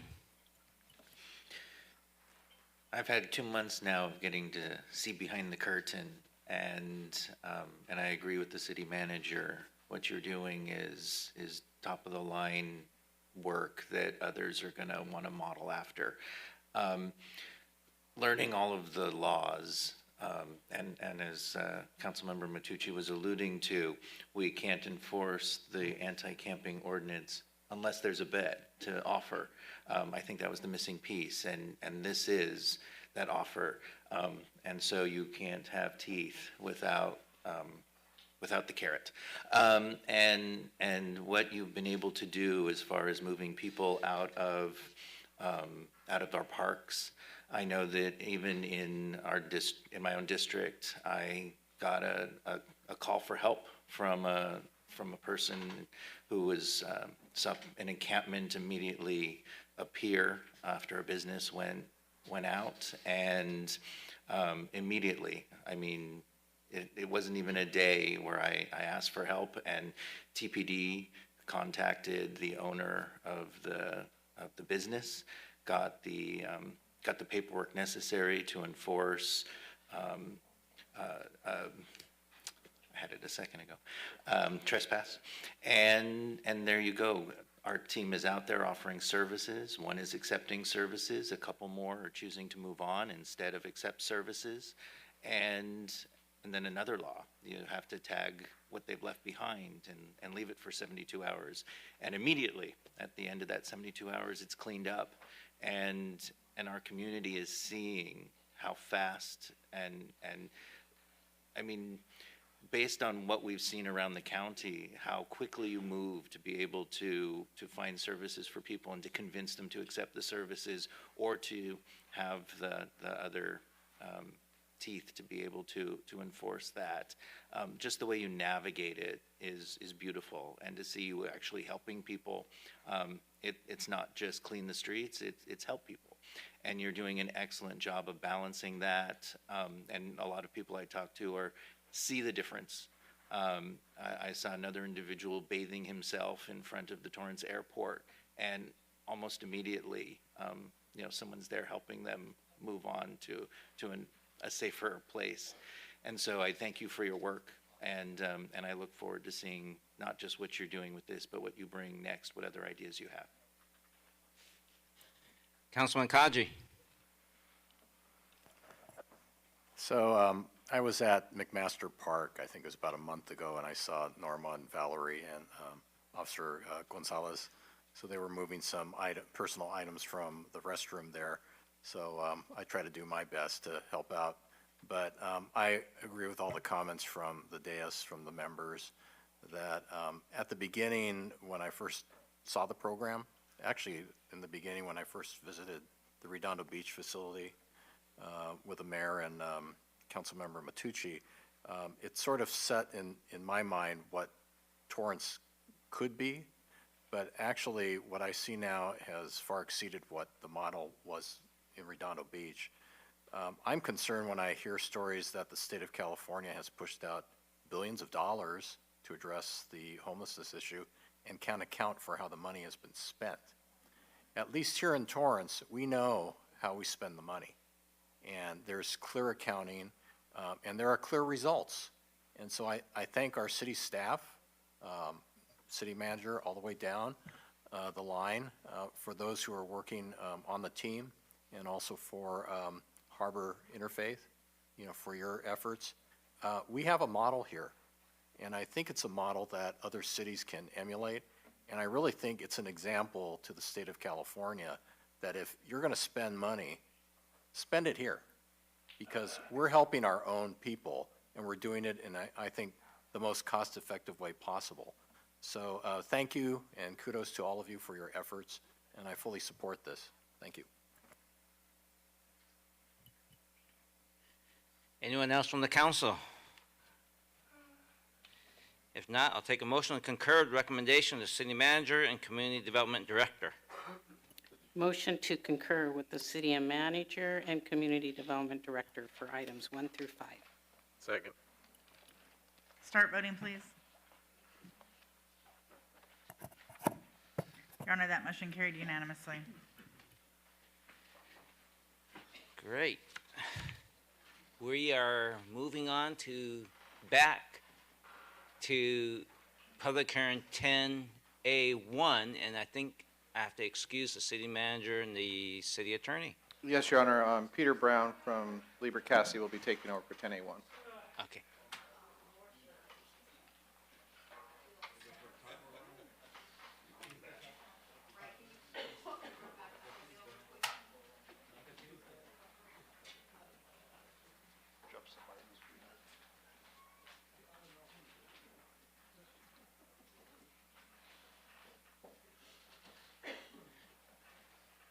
And now is the time and the place for a public hearing on agenda items 10A1 and 10A2 pertaining to the proposed charter amendments to the Torrance City Charter. Agenda item 10A deals with the positions of the city manager and city attorney, city clerk, and city treasurer. Agenda item 10A2 deals with the rest of the city charter. The agenda item will be considered as part of the public hearing, but each agenda item will be heard separately. Let's see. City Clerk, has this matter been properly advertised and posted? Yes, Your Honor. Is there a staff presentation for agenda item 10A1? Good evening, Honorable Mayor, members of the council. I am Peter Brown, Special Counsel on this item. As the council will recall, in 2 previous council meetings, one in March, the last one was April 23rd, this council directed Special Counsel to provide this council with recommended changes to the city charter, specifically changes to the language regarding the city manager, the city attorney, as well as there was discussion regarding the city clerk and the city treasurer.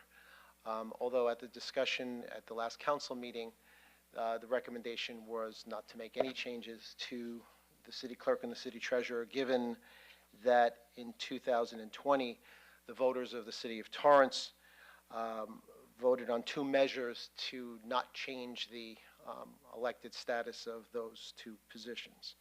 And so what has been provided to this honorable body as part of the agenda report for tonight are changes to both the city manager and the city attorney positions, both consistent with the discussions that we've had with council in the previous public hearings, specifically to make both of these positions clearly at-will positions, subject to terms and conditions of employment that would be set forth in an employment agreement that would be entered into subsequently to the extent that these charter amendments were approved by the voters of the city of Torrance.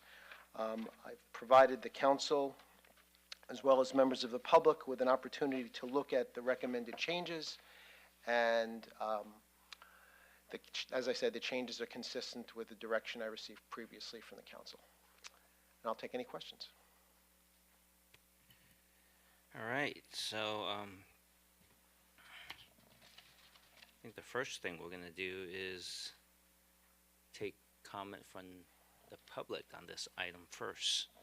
So each speaker will have up to 2 minutes to speak. And Madam Clerk, has anyone signed up?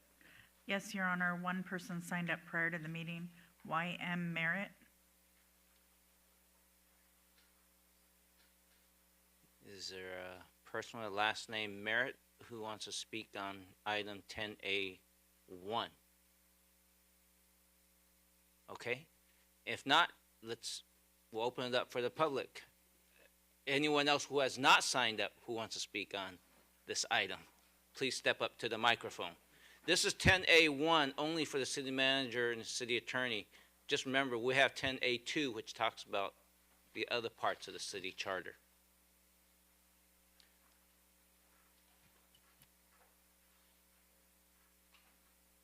Yeah, he's waiting for the time. Honorable Mayor, members of the council, thank you. Rick Marshall's my name. I want to thank the special counsel for respecting the will of the voters and recommending that you do not change the elected status of the city treasurer and the city clerk. I do think we need to have some language in, however, that maybe sets their salaries commensurate with their duties and expertise, and maybe some minimum hours that they need to provide in those positions, which we don't have. I also think that relying on recall is a poor way. We have a way to handle council vacancies when the council people don't show up, and I think we should have something similar for these 2 elected positions that would require a vote of the council after a certain number of days or something like that. I've not heard anything like that talked about. I would like to see that in the charter amendments. Also, as far as the city manager and the city attorney go, I would also like to see contract term limits, a maximum term of contract of, say, 5 years in the charter, because I think it's important that we review those contracts periodically, publicly, as the council changes. And it's all about accountability. We all have that, and I think it should be in the charter.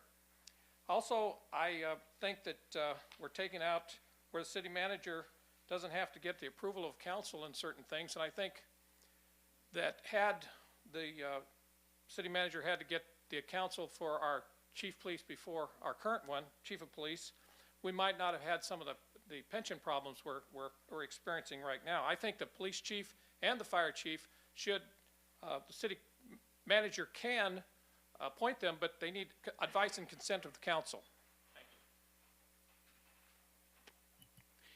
Thank you. Anyone else from the public want to speak on item 10A1?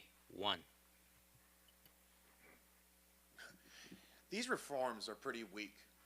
And to be spending a lot of money to have a vote on these amendments, I think there should be a more substantive question.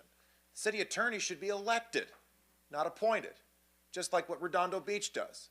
Mike Webb does an excellent job, and he's responsive to the people directly. I can't believe that that wasn't put forward. That should be what we should be discussing. And some of you, including you, Mayor, you ran on a platform of phasing out the treasurer position entirely. This is not about personalities. There are numerous governments, local and statewide, well, countywide, that are phasing out the treasurer position entirely because there have been considerable changes in technology and innovation. You as the council are supposed to be the watchdogs of how the money is spent, how it's collected, etc. It shouldn't be put into another position. You campaigned on this. And now we're hearing about, oh, we'll just make sure that it remains elected. This is very petty. These are very weak reforms. I say go big or don't waste our money. Don't waste our time with these petty charter amendments, especially the city attorney should be elected, should be responsive to the people. That would make them more accountable. This has been a serious problem with the city council. How many times did Mr. Fellows, was he not able to pursue a matter regarding the previous mayor or campaign issues because he was at the pleasure of the council rather than being an independent official in the city? These are not acceptable amendment suggestions. I think you can do a lot better than this. I think it's unfortunate that this is so piecemeal and so petty.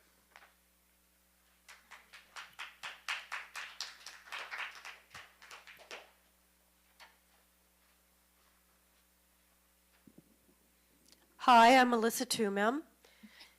So I advise against these charter amendments because, like the previous speakers, I believe the city attorney, the city clerk, the treasurer should be accountable to the citizens of Torrance.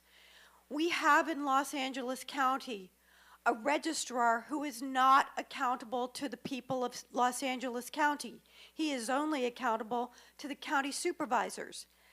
These are corrupting relationships. Evidence of this kind of corruption is all over the place where I live in Santa Monica. I advise Torrance to do not follow the path of Santa Monica, where commercial landlords cannot actually, factually give away space in downtown Santa Monica because the whole place has become so crime-ridden. Torrance, please do not follow our example.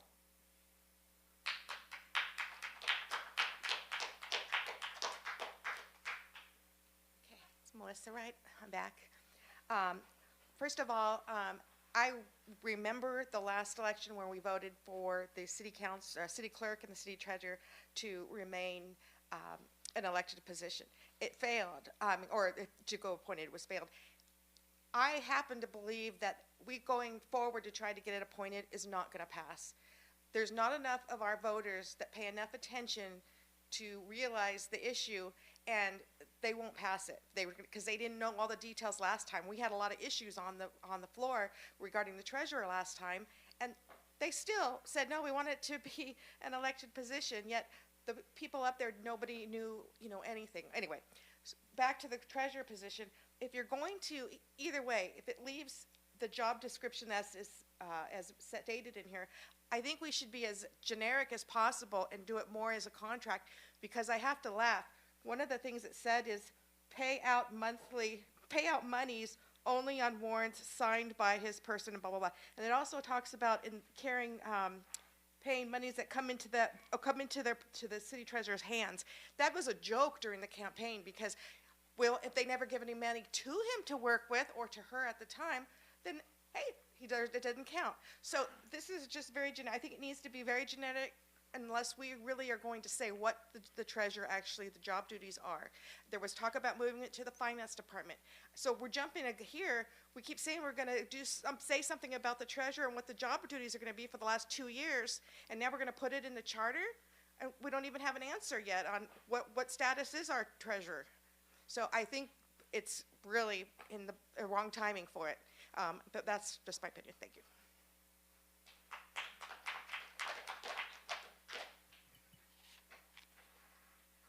Actually, I think when we go over item 10A2, there will be some discussion on city treasurer and city clerk items, just so you know. This hearing is really more focused on city manager and city attorney. I'll be brief. Louise Solomon here. I definitely believe that all city officials need to be elected and not appointed. Appointing is, in my opinion, promotes cronyism. And we all know what's going on in this country with cronyism. In addition, I definitely believe in term limits. And when we talk about a high position like a treasurer, you know, that person is in charge, I believe, is in charge of the money of the residents of Torrance, and that definitely needs to be an elected position. Thank you very much.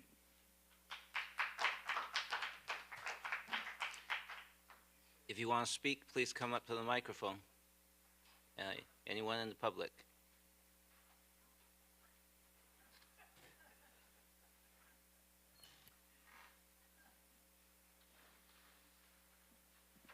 Hello, this is Andy Porchak. I don't want to repeat what this lady said. She was very, very on the point what I want to make. All of the positions should be elected. You know how I love Timmy Goodrich, but still, city treasurer should be elected. The city clerk should be elected. The city manager should be elected. The fire chief should be elected, and the police chief should be elected. And it's possible because the sheriff is elected, you know? So, not talking about cronyism, the city manager already, the king of the city, the ruler of the city. You cannot even say something that somebody does wrong, you cannot tell him. Did you read this?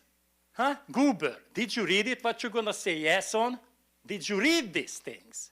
Did you guys read it? The city manager has so much power, you know, and we don't know what does he do. We don't know how much the contract for the Torrance Town Center, the new contract. Huh? We don't know.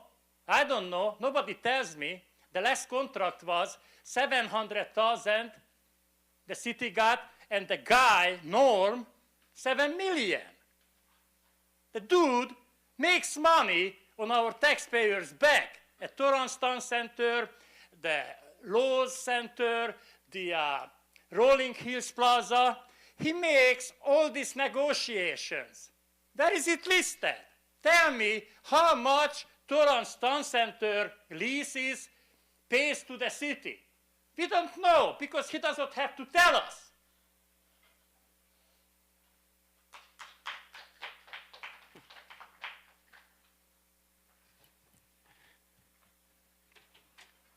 I was going to say something, but I better not. Anyone else from the public who wishes to speak?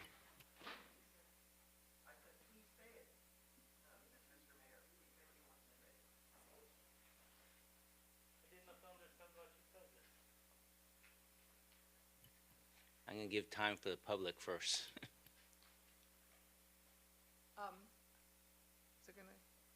I just wanted to basically go back to the other thing. I first of all really appreciate you all asking questions about the program so that we could understand it better, because I didn't even know you were going to talk about that, and all I saw was 22 people and $16 million, you know, $1,600,000. And I really knew they were doing way more, but I really Excuse me, I'm going to abruptly interrupt you. We have to talk about this topic on this item. I just wanted to talk Got about it. that.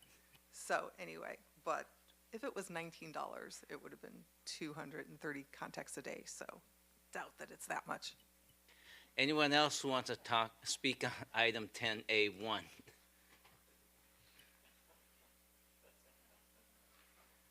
All right. For those who are wondering what I was going to say, I just felt like I felt, each time I hear Andy speak, I feel very ignorant, but it's okay. We learn something every day. I'll take it to the council right now. Does members of the council have questions or comments or suggested changes on the wording from Mr. Brown? Councilwoman Kalani. Thank you, Mayor. Mr. Brown, just had a quick question. Maybe I didn't see it. I did go over it a couple of times, but there was a lot of reading. Where does it talk about a potential supermajority needed to release someone or terminate someone? Councilmember Kalani, it doesn't. Okay. That would be something that you would include as part of an employment agreement that ultimately would be entered into between the council. That is, what the recommended changes are, is that the city manager is an at-will employee, subject to the terms and conditions of your employment contract. If you put anything regarding termination in the charter, which you can, okay, if you do that, then to change that requires another charter amendment. If you put the supermajority or whatever the will of the council is related to the termination of the city manager in the contract, then that can be changed by the council at the council's wish. That's right. Thank you. I remember us discussing that now. Appreciate it. Thank you. Sure. I'm going to jump in and piggyback off your question before I call Councilman Shake, because Mr. Brown, I think your recommended language for city attorney on page 8 of the staff report, I just want to point you to it. Sure. And maybe I just, somewhere about 2/3 of the way down, it starts with the terms and conditions of employment of city attorney shall be set forth in an employment agreement between the city council and the city attorney. Right. And that part on the bottom has about, being absent. I was searching for that language for the city manager part. Did I just miss it, or I just couldn't find it? It seems like you would need that language in the city manager part as well. He has it. No, it's also I in- just it's couldn't also in find there. it. Oh, Yeah, it's under section 9.10, 1, 2, 3. maybe it's all the strike through. Yeah, see it. it's the terms and Where conditions, is the same exact language. It's the second page under section 9.10, in the paragraph that says that the city manager the salary should be not less than $500, which is crossed out. It's right after that.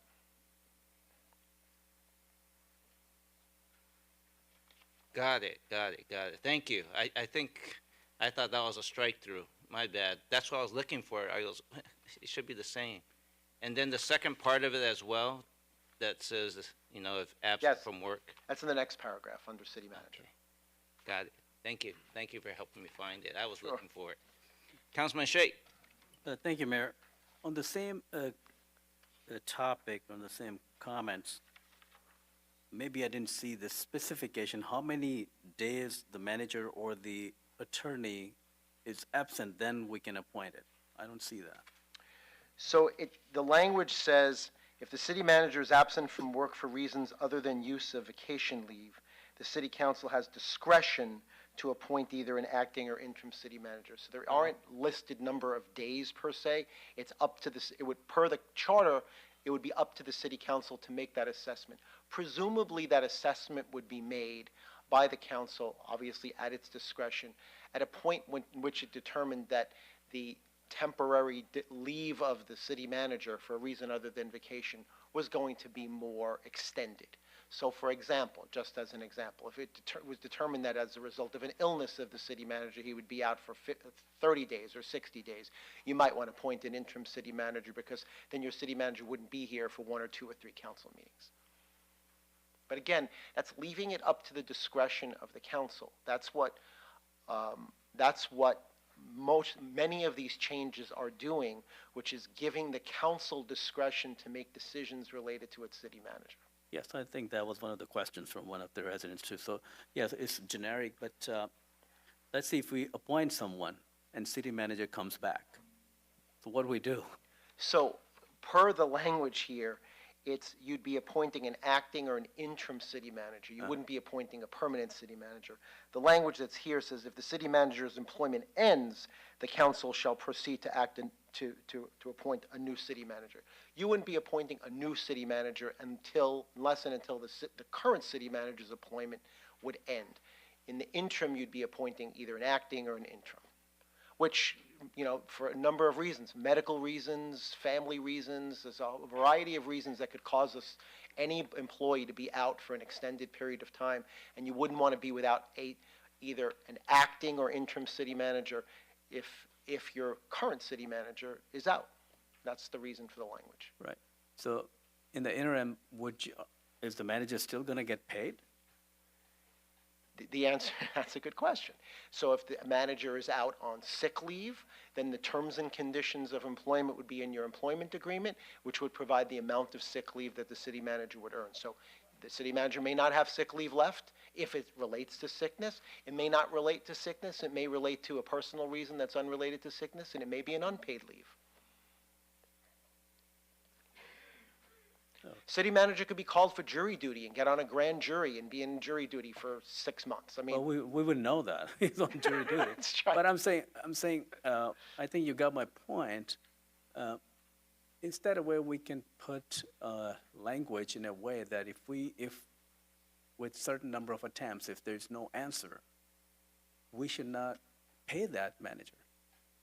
So the issue of whether to pay the manager based upon his or her absence would be something you would address in your employment agreement. It wouldn't be something you would specifically address in the charter. Okay.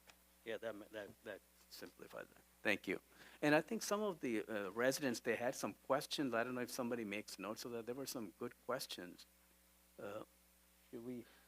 Can you address, did you write some of the notes? Yeah. One of the questions or one of the issues that was addressed by the residents was about, I think it was addressed by most of the residents actually, has to do with elected versus appointed, okay? And again, this is a policy question for the council. For those who are watching on TV, in California we have 483 cities.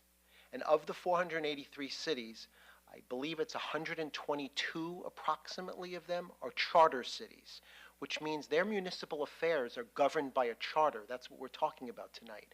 The rest of the cities in California are governed by general law. They don't have a charter, okay? And per that charter, the question for each city is, do they want certain officials elected? There was a comment made about sheriffs being elected. There are a handful of counties in California that elect their sheriff. I'm unaware of any cities that elect their police chief in California, although that's possible. I've never heard of that. There are, I believe, and those of you who you can see it, there was recently an article about elected officials that was just published about 2 weeks ago. And I read in that article, so I just read it. I can't say that I know this for certainty. It's just the article I read. It was in 2 different places. It was in the Los Angeles Daily News, and it was taken from, I think, the Orange County Register. And it was talking about elected city attorneys and as well as other elected officials. And it said that there are 9 cities in California that have an elected city attorney. So 9 of 483 that have an elected city attorney. And one of them is one I think I mentioned here in a prior council meeting, is the city attorney of the city of Huntington Beach, which is an elected city attorney.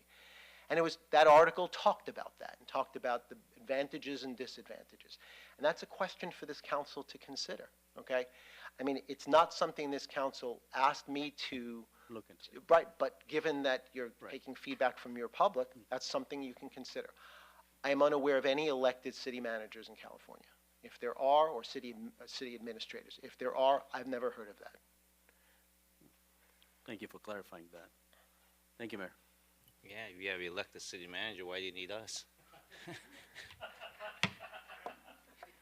Councilwoman Lewis. Thank you, Mayor. Just a clarifying question, which I get, but I just want to make sure that the public understands it.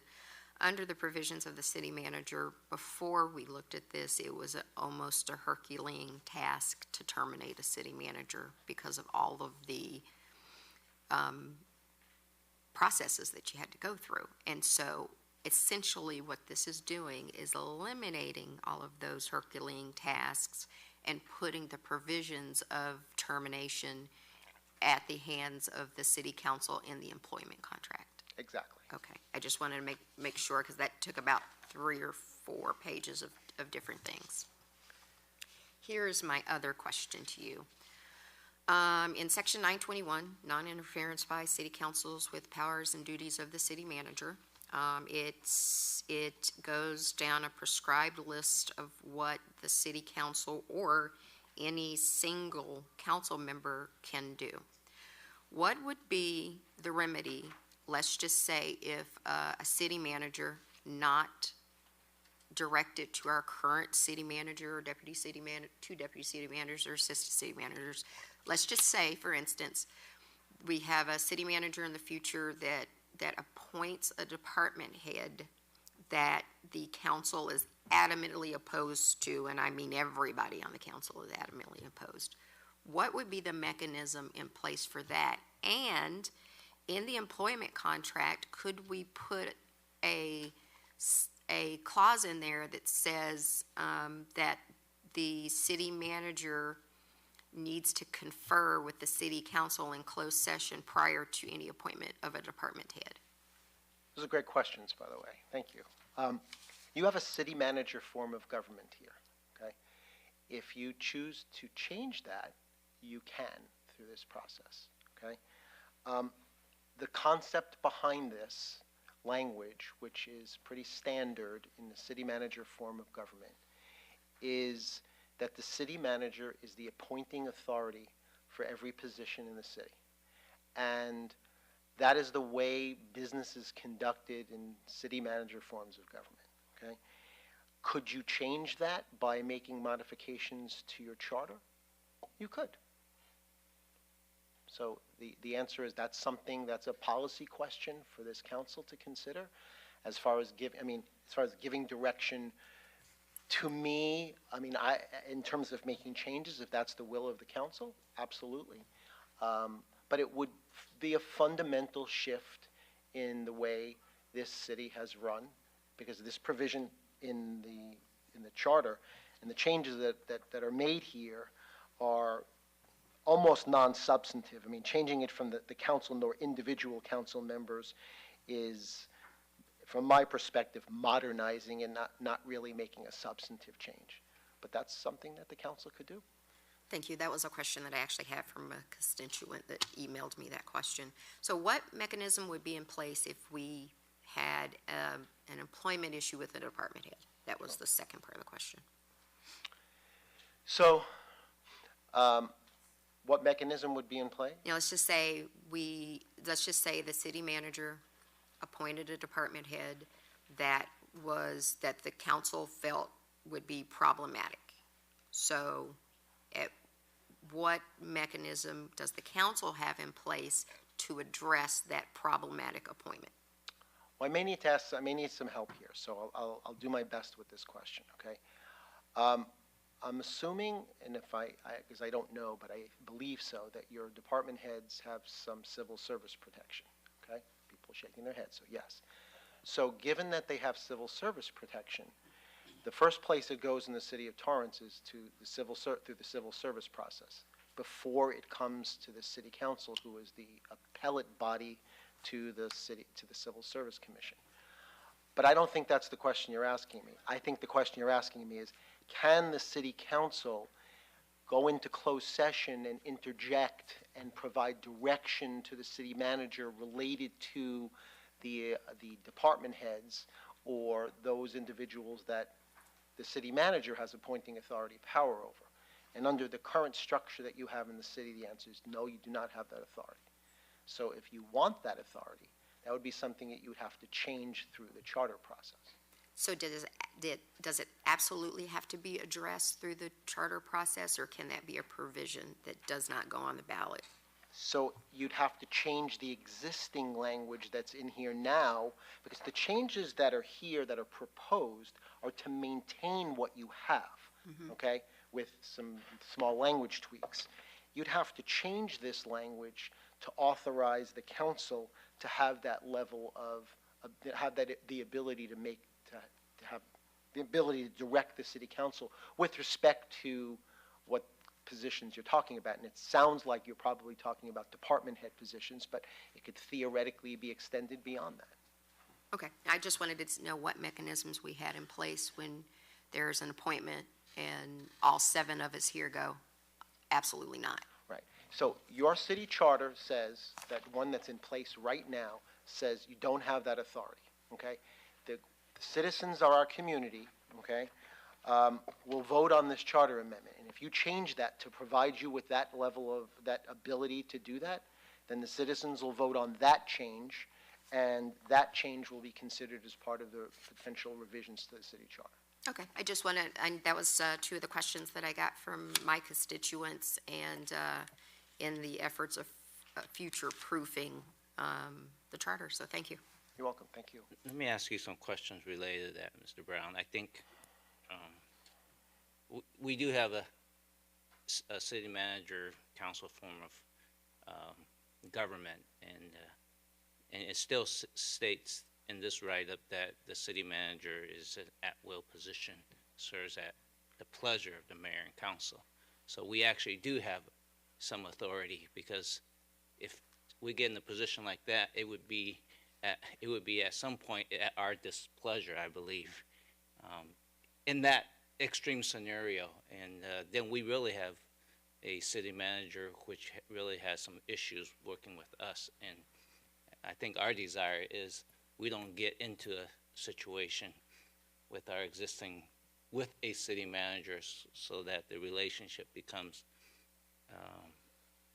get to that point. And I believe, we have a relationship where even though our city, city manager hires folks, and I think, am I right, a lot of the department heads are at-will positions, or? I thought some of Civil them were. protect. Your Honor, Danny Santana, City Manager's Office. That is incorrect.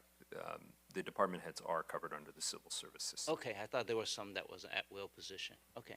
Yeah, and so, but the thing is, they all report to the city manager, so I know that even today, that's how it is run today. And there are oftentimes the city manager would share with us his appointments, though he doesn't have to. I think that's the kind of relationship I think that's good for the city and for us, that we have that type of a positive relationship. So I guess, if we ever came to that point and we had real concern, 7-0 here on a potential appointment, then that's almost getting to the point of not serving our pleasure, I think. Would that be close to being? In sort of an indirect way, I would agree with you. Right. Yeah. But then when we have, then at that point, we have a agreement, so then we have to work out how that works, right, with the contract, right? Yes. Okay. Anyone else from the council have any comments or suggested word changes? Because I believe after today, the next time we meet, we're going to be sort of making the call of charter amendment as opposed to more wordsmithing.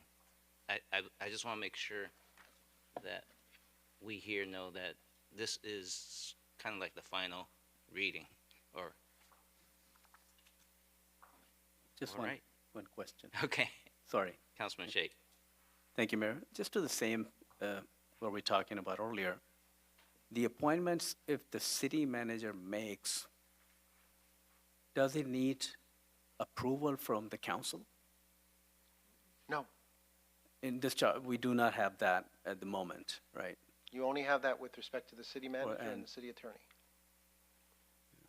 Yeah, thank you. Only 2 people report to us on the dais here, city manager and city attorney. And I know a lot of times, we have a much fluid relationship, which the city manager's been, kind enough to allow us to go directly, but I think that's the way our government's formed. All right, I'll take a motion wait a second. I almost did this last time too, because we're still on agenda item 10A1. Let me make sure I read this. Okay, at this point, we are going to move on to item 10A2, because we are still in the public hearing, so maybe we'll take a short break. Your Honor, the special counsel, Mr. Brown, can receive some direction. Yeah. Let's make sure. Because I did not see any changes to his request. No, well, yeah, what's that? Yes.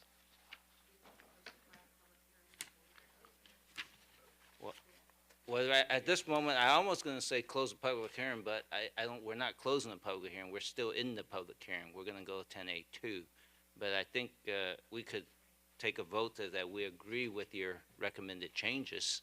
So I'll take a motion for that. I make the motion to agree with the recommended changes as submitted by special counsel on item 10A1. Yes, second. Start voting, please. Your Honor, that motion carried unanimously. All right. So at this moment, we are going to move on to item 10A2. So if whoever is contacting our city manager and city attorney, maybe I'll ask the assistant city manager to help us with that. Thank you, Mr. Brown. You're welcome. Thank you. Huh?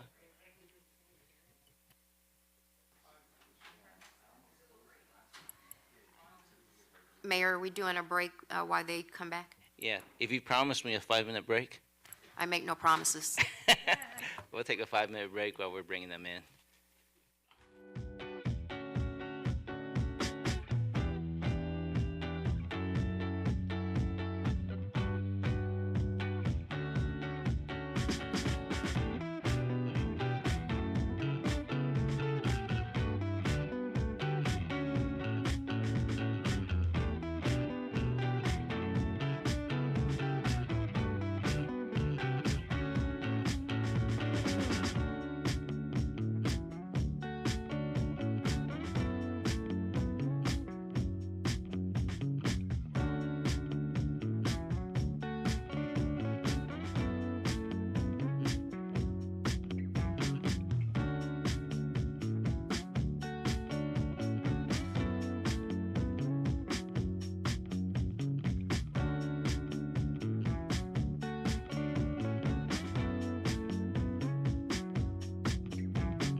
We have returned from the break, and we're going to start on item 10A2.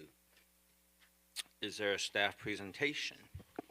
Yes, Your Honor, there is just to go over, there is an item as well as a supplemental.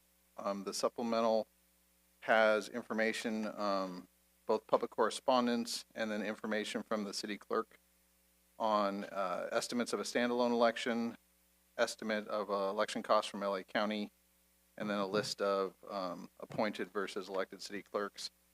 To summarize what the revisions that have been made at the direction of council, we took Article 1, which was currently titled Name of City, and combined that with Articles 2 and 3 to kind of put all the boundaries, incorporation, succession, continuity of laws, contracts, actions, employees into one section to kind of clarify that.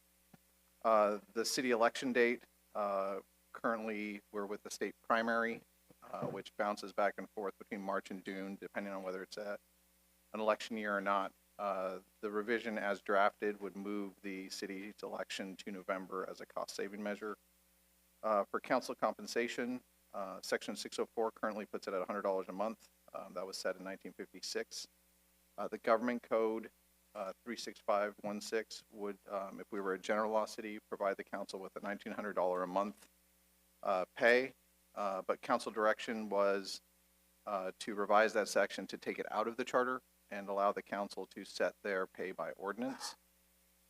Further, there was direction from city council regarding the city clerk and the city treasurer in section 640 that allows them to be turned into appointed positions rather than elected positions if it was put to a vote of the people. As these professions have become increasingly professional, the majority of cities have moved those positions to appointed positions rather than elected positions. So this has been revised to put those positions both as appointed. So if the voters were to approve the amendments to the charter, both those positions would become appointed positions at the expiration of the current term, or if there was a vacancy in office prior to the expiration of the current term. And then the city clerk and city treasurer were moved out of the elected officials section of the existing charter and moved into a new section for each of them. Additionally, the council directed to remove the Board of Education. The city council, the city charter created the Board of Education with the initial city charter, and that was how Torrance Unified was able to break away from LA Unified. Our research suggests that the deletion of the board would not impact Torrance Unified in a negative manner. They would still be governed by the education code, the election code, as well as the government code. But I have reached out to Torrance Unified staff as well as their outside counsel to see if there was any negative impact. They're obviously conducting their own research. If there was a negative impact, I would recommend then not making that change. So we should hear back before we have to vote and put it onto the ballot. We also revised the appointed officers section of the charter because there's a lot of positions in there that are no longer appointed by the city council. It's been revised, so it's now just remains to the city attorney and the city manager. As discussed before, the finance director is one of those strange hybrid positions that was appointed by the city council upon recommendation of the city manager. We discussed at our last meeting, just making that appointed by the city manager since she directly reports to the city manager after appointment. Additionally, we had discussed similarly to take the appointment of assistant city attorneys and deputy city attorneys out of the same kind of recommendation by the city attorney to the city council and have them directly appointed by the city attorney. Then we also had section 1330. This is a cleanup provision that requires all employees in Torrance to live in Torrance. That was obviously a very old charter provision that is now outdated. The California Constitution was amended after that provision to prohibit cities from requiring their employees to live within their boundaries. Cities are allowed to require them to live within a reasonable distance of their place of employment, obviously for responses, for emergencies and that sort of thing. Another change is the deletion of the airport fund in Article 15. There are no other funds that are listed in the charter. So this would be kind of like having a fund listed in the U.S. Constitution or the California Constitution. It doesn't really make any sense from a legal perspective. Finance can handle the fund as they would any other fund here in the city of Torrance. We also deleted section 725 of the charter, which is when ordinances are required.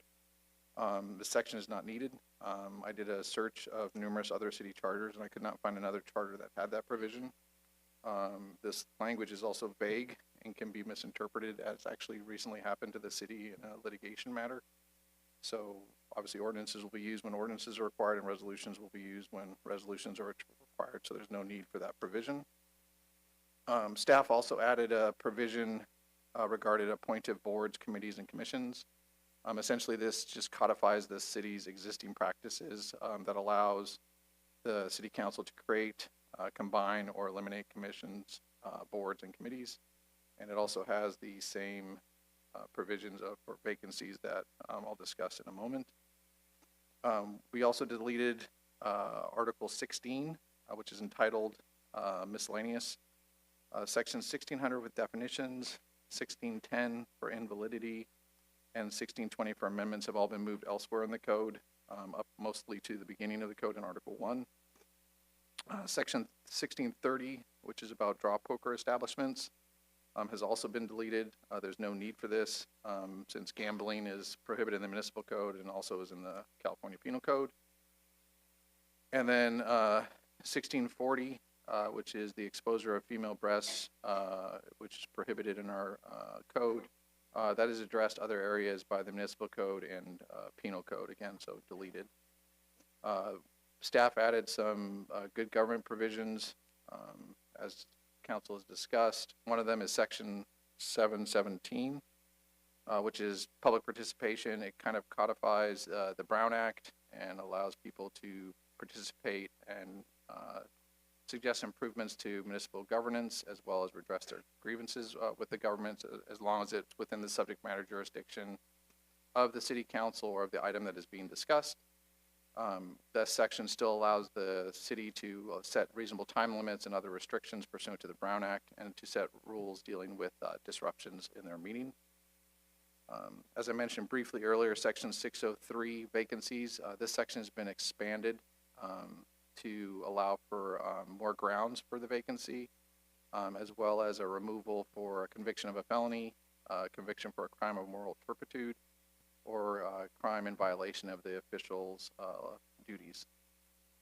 And then another section is 801, which is acceptance of another office. This is similar but slightly different than Government Code 1099. So if you have an incompatible office, you would be considered to have stepped away from your office and lost it.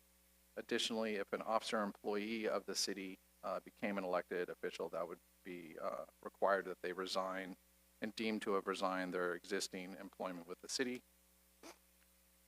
Section 802 is an anti-nepotism provision, which would prevent the city council or department heads from appointing anyone that they are related to by blood and marriage. There's a whole list of relations in there that are restricted to prohibit that sort of activity of appointing someone that you would be related to.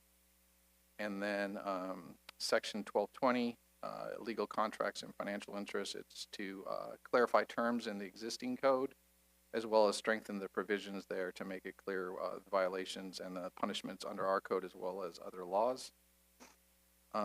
We revised section 1441, which deals with demands and audits, by deleting the provision re-audits and then adding a new provision, 1442, regarding independent audits, obviously clarifying and strengthening the independent audits, and then obviously adding some transparency by requiring a copy to be placed with the city clerk and to be posted on the city's website. And then if the council chose to, it could choose to add additional good government reforms in either the charter or the municipal code. That would be up to the council. We already have some existing things on campaign financing in our campaign donations in our municipal code, but they could look at lobbying. That's what a lot of cities look at in their codes. Revolving door prohibitions, and that'd be on council and certain department heads and other officials in the city from coming back and getting a job at the city or lobbying in front of the city, conflict of interest or government ethics. And some cities have even set up ethic commissions. I know Long Beach and LA City have done that. If the city chooses, the city council chooses to move forward with the amendments, staff is going to go through after consulting with Mr. Brown, and we'd probably recodify and renumber the charter, because obviously using these red lines, the things get pretty confused, and there's sections that get duplicated in error. So we would go back and come up with a nice, clean, renumbered and recodified charter if that's the city council's direction.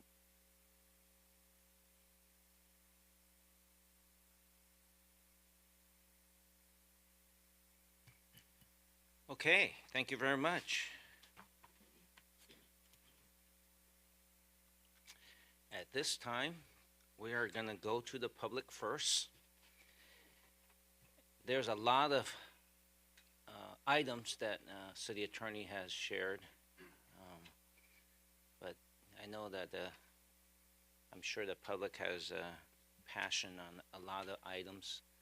If you have not signed up on the comment card, I ask that you step up to the microphone. You have 2 minutes, and please be, very clear on what you're recommending to us. I'm going to let all the public share their opinions or recommendations, and then I'll bring it back to the council. So, any members of the public who wants to come and speak?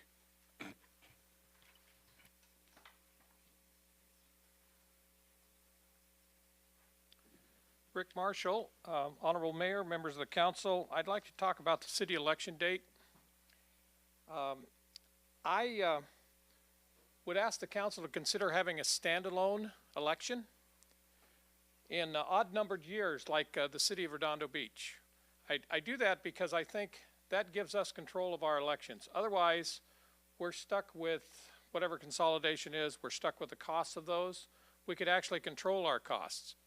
Now, a lot of people will, there'll be objections to this because, well, we don't have the staff, we don't have the contractors or whatever. But, this would be an opportunity for the citizens of Torrance to step up and help us out. And I would ask the council to give serious thought to that. Redondo Beach has an election in March, and then they have a runoff in May. And I've heard the council talk about how we need to have 50% plus one. Well, that would be a great opportunity if we did something like that. I think a May election would be better with a runoff the month later. But again, I would defer to the council on that. Secondly, in my last 50 seconds, I want to talk to the council about compensation. Yes, general law cities would have $1,900 a month, which I think is about right. But when this whole council compensation was added to the charter back in 1956 or whenever it was, the minimum wage was $1 an hour. And we did 100 times $1 of the minimum wage for the council compensation. I would encourage you to take the current minimum wage and tie it to that and do 100 times that for a monthly salary.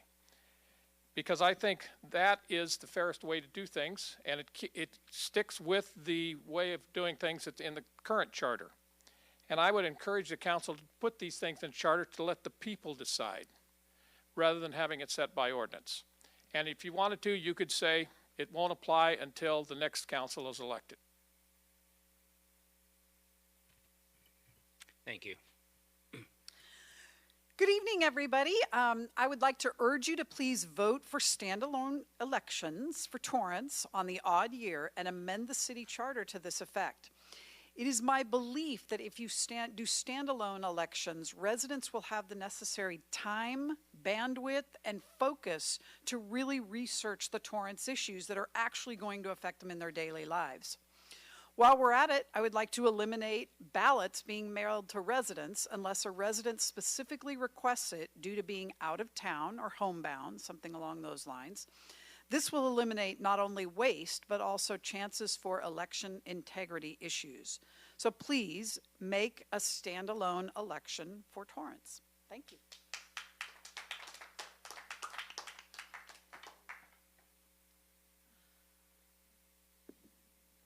Good evening. Torrance needs standalone elections in odd-numbered years. We need to restore public faith in our elections. Considering the different election possibilities, the estimates that you have are not complete enough. There are other possibilities. There's other things you can do to cut costs, because I know that's important as I've listened to the budget issues that you've talked about this evening. One of the ways that you can cut costs is to stop sending ballots out to everybody in the community. Not everybody votes. There's a lot of waste there. If anybody really needs a mail-in ballot, they can apply to it. It's what we used to do. It worked then. It can work again. When you mail out ballots to people that don't care about voting, I'm a high school teacher, I know all about that. People that don't care about voting don't mind giving their ballot to somebody else. Fill it out, sign it, they don't care.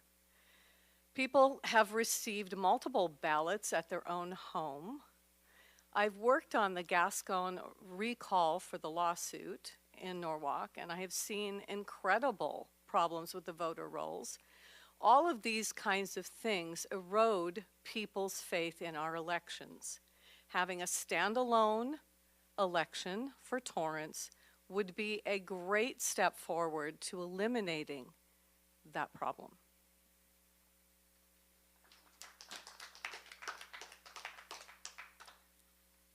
Hi, this is kind of a new issue for me, and should I wait? This is kind of a new issue for me. As a Torrance resident, I really like the idea of having a standalone Torrance election. I think if we combine it with like the national election, you have national and state and then county, and then local is like at the bottom, and it kind of can get all the issues that we have here in the city and things that we would want to vote on as citizens kind of will get washed out by all the drama going on the national and state level, and you don't really pay attention to what's going on the local level. As far as costs, I mean, I would be willing to volunteer to help work, at a polling station for a local election. I know we can get a number of people to help. So I think we can really defer a lot of costs doing it that way. And I do agree with not on a local level sending out ballots to absolutely every single person. I think it's super unnecessary. If people care enough to vote, they're going to show up. And, we're all grown-ups, and the onus is on us to vote. We don't need to mail out, spend all that kind of money. I do agree with that as well. So, yeah, I'm kind of for this idea. I think it's a really good idea. So I hope you guys put it in the charter.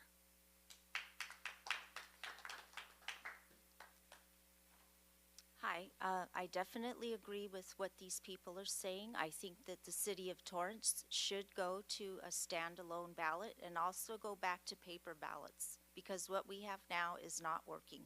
Thank you.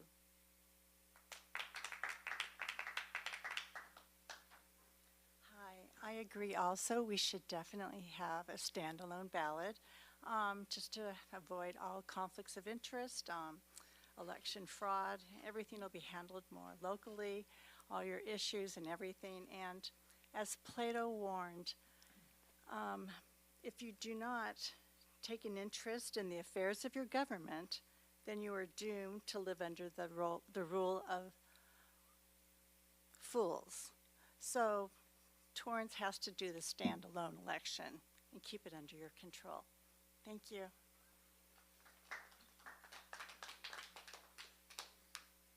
Good evening. I believe in the same thing that everybody else has said. The standalone elections that should be in this city and placed in the charter should be in odd number of years and placed in the charter. No mailing out ballots to everyone. A lot of those ballots, our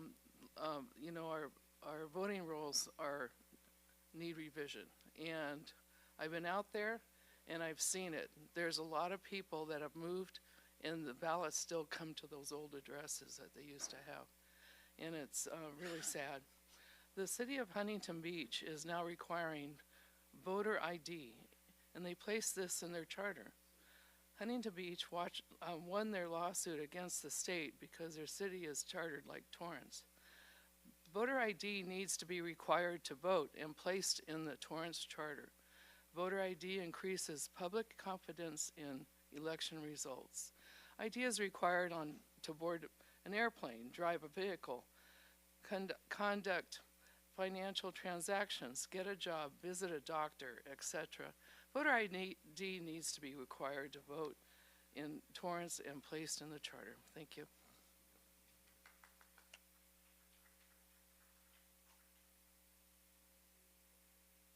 Everything everyone has said here, standalone election on odd years, save costs by not blindly, or just mailing out blanket ballots, most of which will not even be sent in.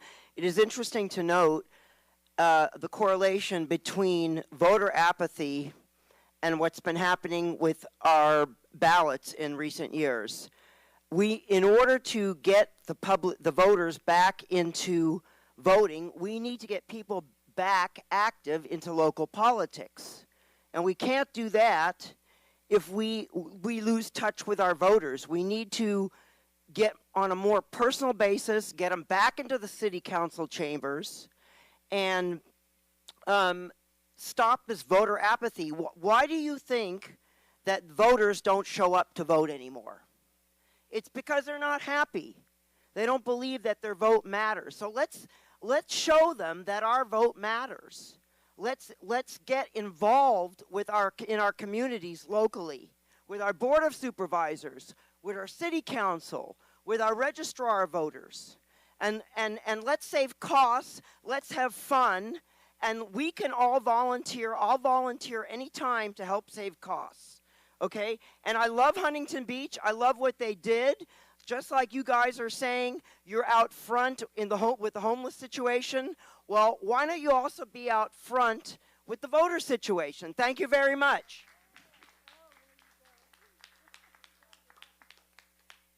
That was well said.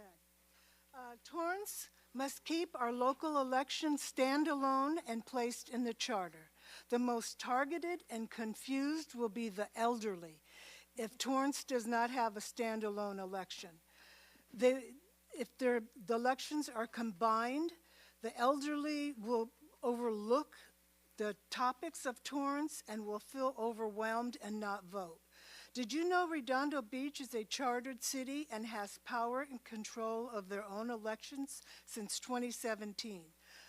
Redondo Beach has $1.1 million operation costs. Torrance has $491 million operation costs.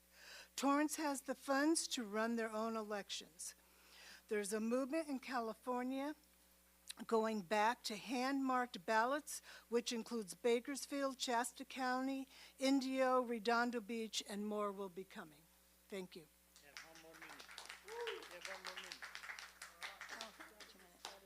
Good evening, and I know it's late, so I'll keep this pretty short. No, just kidding. I am for standalone elections on the odd years. Local elections are more important now than ever. Federal and state elections are not the platform for our local issues. We need to address them by ourselves.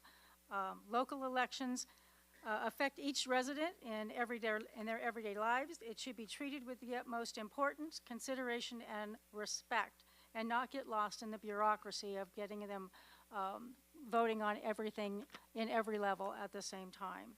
Local elections should be held independently, eliminating outside interference and influence and increasing public confidence. We could do 4-day voting, Saturday through Tuesday. Votes to prove residency. Voters have to prove residency, proof of residency with ID. In-person voting, mail-in ballots to be used only when requested in advance. Torrance commissioned citizens can run our elections. I know many, many people that are eager to volunteer. Hand-counted ballots on site using tabulators instead of computers. That way nobody can go in and change anything. No need to pay county employees for services rendered. No need to transport ballots. No county voting machines involved, and saving the city money. So please, I'm asking you to allow the city's right to standalone elections and placing it in our charter. Thank you for your time.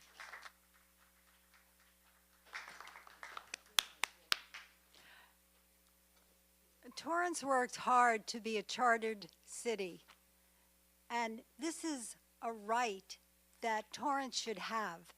Torrance should be able to have standalone elections, and it will make Torrance a very interesting and exciting community with educated citizens. So I'm for standalone elections. I'm for voter ID, and if I could have it, I'd like paper ballots and one-day voting. I would like everyone in Torrance to feel like their vote really counts.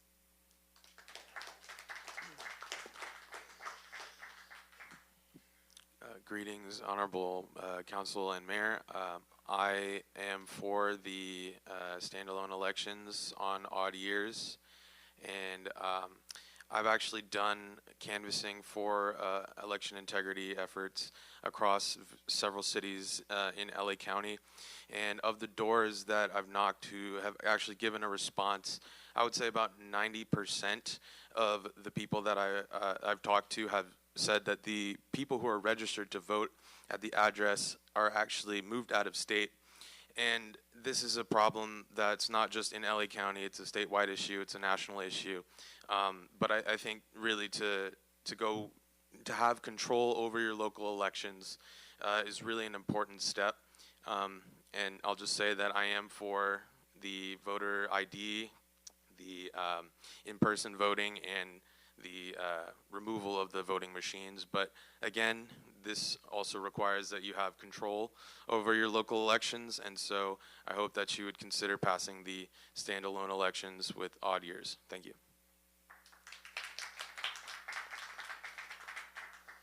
Hello. Okay, I agree with everything that these people have been saying, especially the other lady, like 2 or 3 before me. I want to add a couple of things, though. Definitely sending out ballots to people who request them. Okay, I do want the in-person voting. And then no drop boxes. We should get rid of those altogether. It's just too wrought with fraud, and I know, some of you might disagree with me. I think Torrance should take it upon themselves to purge their voter rolls. Okay, go through, clean them up, get them legal, send ballots only, or have people come and vote in person, and then to do this, use students in high schools to help get extra credit for civics, do like, I don't know, maybe they're doing interning or something or whatever.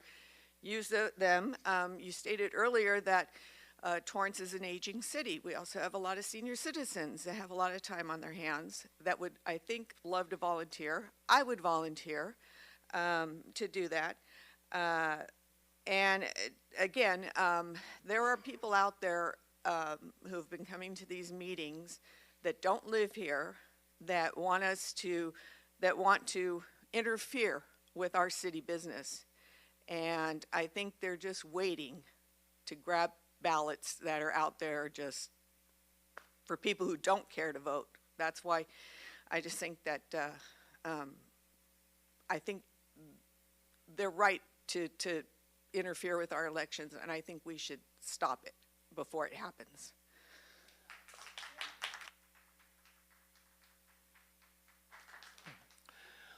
Honorable Mayor Chen and Honorable City Council members, thank you for allowing us to have 2 minutes this time.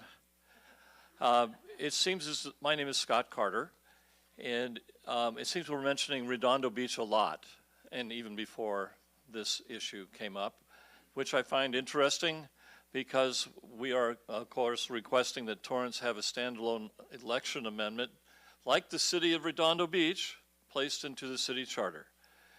I used to live in Redondo Beach, so I can say that. It's a great place to live, just like Torrance. We'll also like to see a standalone city elections in odd years like Redondo Beach and placed in the charter. This will result in more focus on the city issues and candidates at a lower cost. We can have Torrance commissioned citizens to run our own standalone election, like Redondo Beach. Redondo Beach population is about 60,000 with a $104 million operating budget. Torrance population is 130,000, and Torrance has about $235 million operating budget. So Torrance is quite capable of financing very easily and save money with a new form of ballot, so that was a city election dedicated for that only at a lower cost for its citizens. Thank you very much.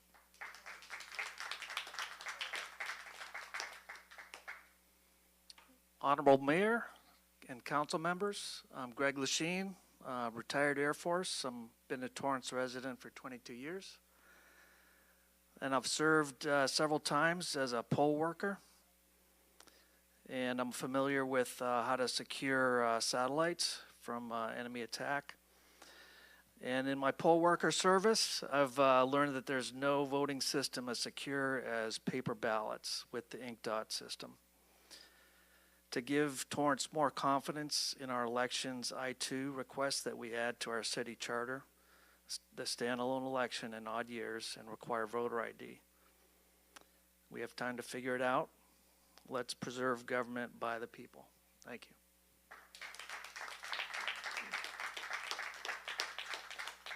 It's still good evening. It's not in the wee hours of the morning.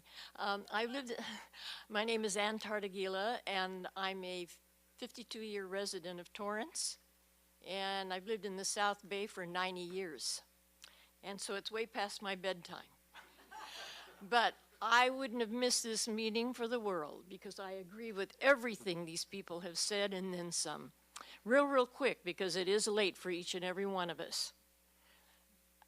I worked about 5 years ago. I did a volunteer project with a very responsible organization, and they're still in existence. They focused on voter fraud.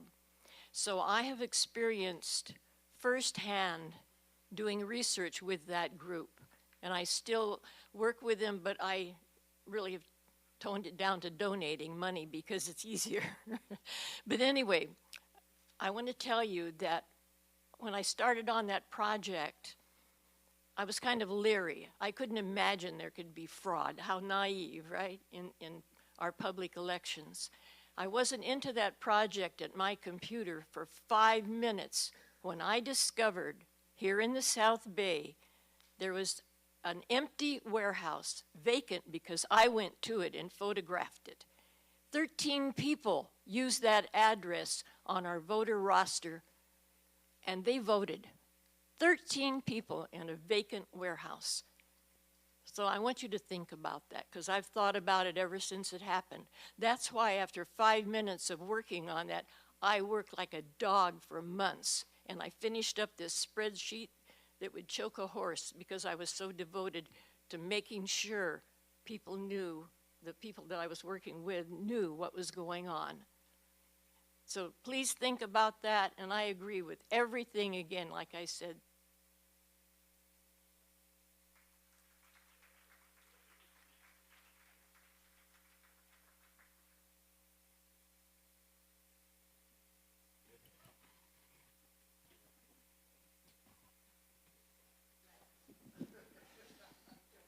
Hello, this is Andy Porchop. As you know by now, I'm for elections because that makes a big difference in America. We can vote because I grew up in dictatorship and everything was appointed for me by the appointed people. So lots of people talk about the election here. But Goober, pay attention, don't read when I'm speaking. Here, read 921. 921, it says, neither the city council or the members can in any manner direct or request the city manager to appoint or remove a person. So, You are elected, you say that you are here because elected, you cannot do shit about it. You cannot do shit. Wait, you cannot do jack shit. So I don't know, Goober, if you read this. You know, I like to vote for people, and my biggest mistake for every election I voted, that I voted for you. That was my biggest mistake. If I could take it back, I would. Now, also, Goober, 931. I don't want to read this because you give me only 2 minutes. But you should read this, you know. What we should do, I don't want to talk against all these people, we should get rid of the elections. Save money. Save money. You could refund the money for the election to the people and have the city manager appoint the city council. Right on. Appoint the city council. That way, you guys won't have to pretend you're representing us. That way, we save money, and you wouldn't have to act like.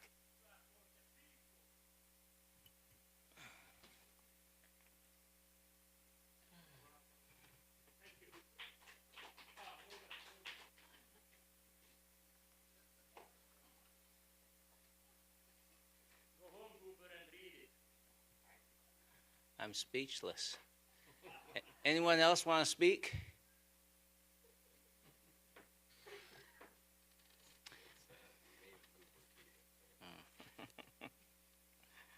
All right.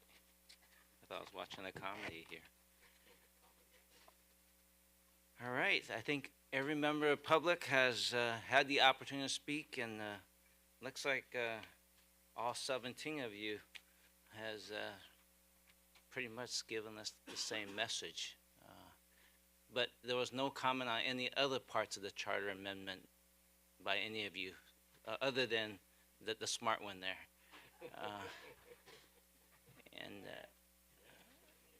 So I'm going to take it up to the council now. All right. Any members of the council? Here's my recommendation, because the city attorney kind of went through every item, and maybe that might be a better way for us to work through it, because otherwise we're going to get lost if every council member went through all, you know what I mean? So we start from the beginning, and you can start clicking in, and then even if you have recommended changes, this is the time that we need to make the recommended changes, wording, and so forth. Okay? So I'll give you some time. And Mayor, if you wanted to, you could close the public hearing at this point while people are gathering their thoughts. Okay. I'll take a motion to close the public hearing. Okay. Okay. Go ahead, Councilwoman Lewis. Thank you. Mr. Sullivan, I just want to clarify for the public that it's not the council that gets to decide whether we go to standalone elections or not. This is a hearing to direct staff if this goes to the ballot, correct? Well, correct. The purpose of this hearing is to direct staff, specifically the city attorney, to make revisions, but the decision of how the election is run is really up to the council. So you could choose to put it to the November date as how it is drafted now. You could choose to look at a standalone election, in which case I would defer to the city clerk to address some of the points that were raised and her concerns with that matter. I guess another option would be to take it completely out of the charter and put it into the code. That'd be another option, to say that the election would be done by ordinance at a future date. Of course, that kind of creates a little more confusion because it's a vague provision, and we don't have a provision in our code yet, but we'd have to wait and see if the public adopted the charter to see if we could change it. Then let me make sure I heard the question right. Tonight, if we decide to put it into the charter amendment, it still has to go to the vote. Correct. This November, should the resident of Torrance want to go to, for example, a standalone election. Correct, but that would have to be you'd have to give that direction to me tonight, Right. so we could have it Right. brought back at All the we next do meeting. if tonight, I think that's what she was getting at. We don't make the decision. We only put it on the ballot if we made a decision, but still the vote of the people have to determine that. Correct. And- The council would give direction whether it be the general election, a standalone election, or some other method. And just for clarification, Redondo's standalone election is going to ranked choice voting. So there won't be a runoff anymore. It'll be immediately done that night, most likely by computer. You could do it by ballots, but it's usually done by computer. Understand. Okay. All right, so should we take a motion to close the public hearing? Yeah, make a motion to close public hearing. I second. Start voting, please. Your Honor, that motion carried unanimously. Super.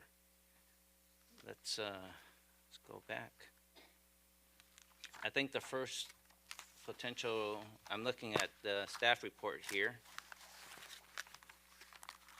I believe the first one that we should be talking about is changing the city election date. I think that's what the city attorney had, because last time we discussed going to mirror the state's general election, and I think that's how it's drafted. Am I correct? Your Honor, correct. The first section is Article 1, which is more formality of combining Articles 1, 2, and 3 and kind of updating the language. Right. But if council doesn't have any concerns about that, we can move on. Okay. But if council wants to take a formal, vote on that and give direction, that's fine. But it sounds like no one really has a concern with that Yeah, so formality. Article 1, does any members of the council has any questions or changes you want to make to the recommendation? Go ahead. Can you clarify what are the recommendations of November? No, What are we actually, doing? I jumped the gun. I Okay. think city attorney said we're actually not on that one yet. There's a paragraph before Oh, that okay, on okay. page 3 Okay. where it says revisions to Article 1. Right. And he kind of summarized it. Do Yeah. we have any changes to that? Well, I'm just going one item at a time right now. Gotcha. I'm okay with the way it's written. We could take what I'm going to suggest, city clerk, maybe we'll take a vote for maybe someone make a motion, concur with, thumbs up will work okay? Anyway, but I think we need to have something that's recorded. Yeah, informal is fine at this point. If Informal is you want okay? to go formal for a vote, it's at the end that you Okay. have to do a formal All vote on right, the whole charter. thumbs up if revisions, paragraph revisions to Article 1 on page 3 of the staff report. Leave it as recommended. I see 1, 2. Is it 7-0? Okay. All right. Next item, it's titled Changing the City Election Date. And I think at this moment, that one is written that we will have an election in concurrent with the state. The statewide general which would election be in November. Correct. Changing it from March one time and then June the other Yeah, time. it's currently on the primary, which rotates, as you just stated. It would Right. go to the general election in November, based on council's last direction. If council wants to give different direction, they can do that. Right, and then there's a supplemental that is also here that the city clerk had the action last time, and she has estimates for a standalone election, I believe, if I read this correctly. For a standalone election for the city of Torrance of 93,000 registered voters is about 590K. I just want to make sure I read that right. If we did a standalone for all mail-in ballot, it's about 550K-ish. So it's not that much different from, now, then you also got estimates for November.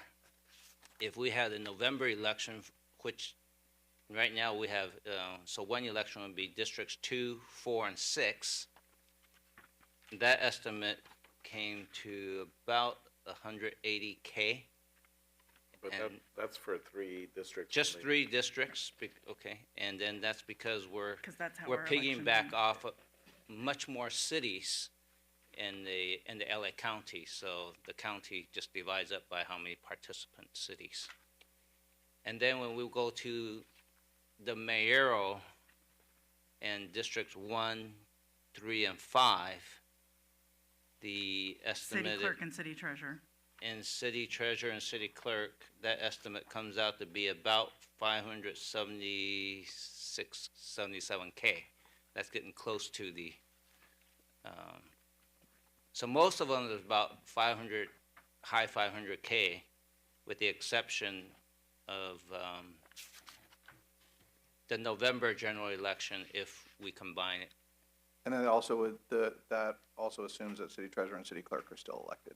If you chose not to do that, that would drop the cost of that election probably closer to the 246, except it'd be 4 Right. seats instead of 3. Right. So, yeah, so at this moment in time, we will be discussing that item soon, because at this moment, we are still elected clerk and treasurer, right?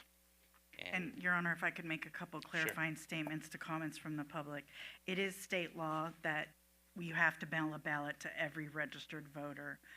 Governor Newsom passed that into law. It's also state law that we have to provide first-class postage on all return mail ballots. In the past, residents who voted had to put their own stamp on the ballot, on their envelope. Now we're required to pay for that postage. So those are some of the added costs to these elections. I know it sounds small, but if you know the price of stamps, it has to be first class, and I believe it's up to like 67 cents now. Also, the city clerk, the city of Torrance has no authority over voter registration. Voter registration is kept by the Los Angeles County Recorder County Clerk, who is the county elections official. So we have no control over the voter registration data. So I just wanted to let you all know about those few things. Okay. And the city of Redondo Beach, as some of you may be aware, that's the city I worked for 9 years before I came here. I recently visited the city clerk on her last election.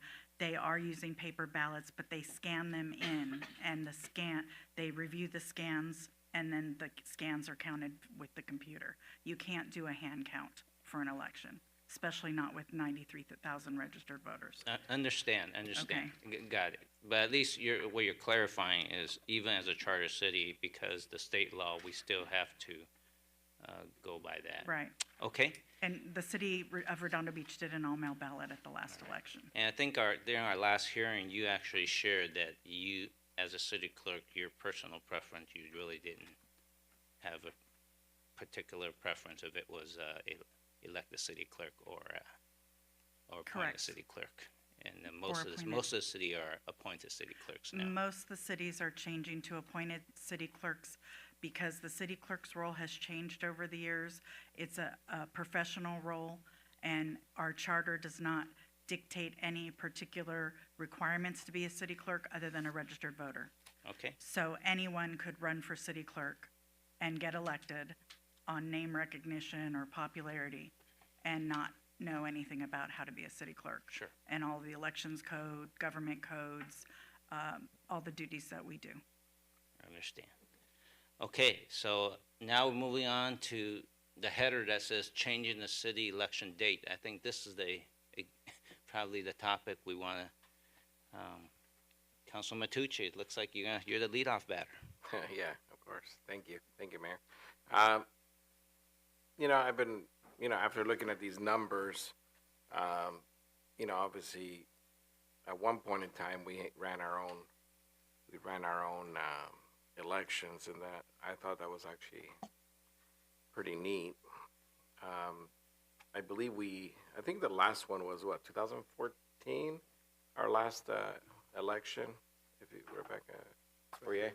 I'm sorry, which? Was it 2014, our last election that we did?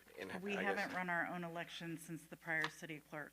It was Correct. changed during her term. I think it was 2005. Oh, was it that long ago? Oh, yeah. Okay. It's been a while. Yeah, you have it. Time goes by so quick. All right. Obviously, there's, added work to be able to do it in a house, but at this point, I would, prefer a standalone versus November.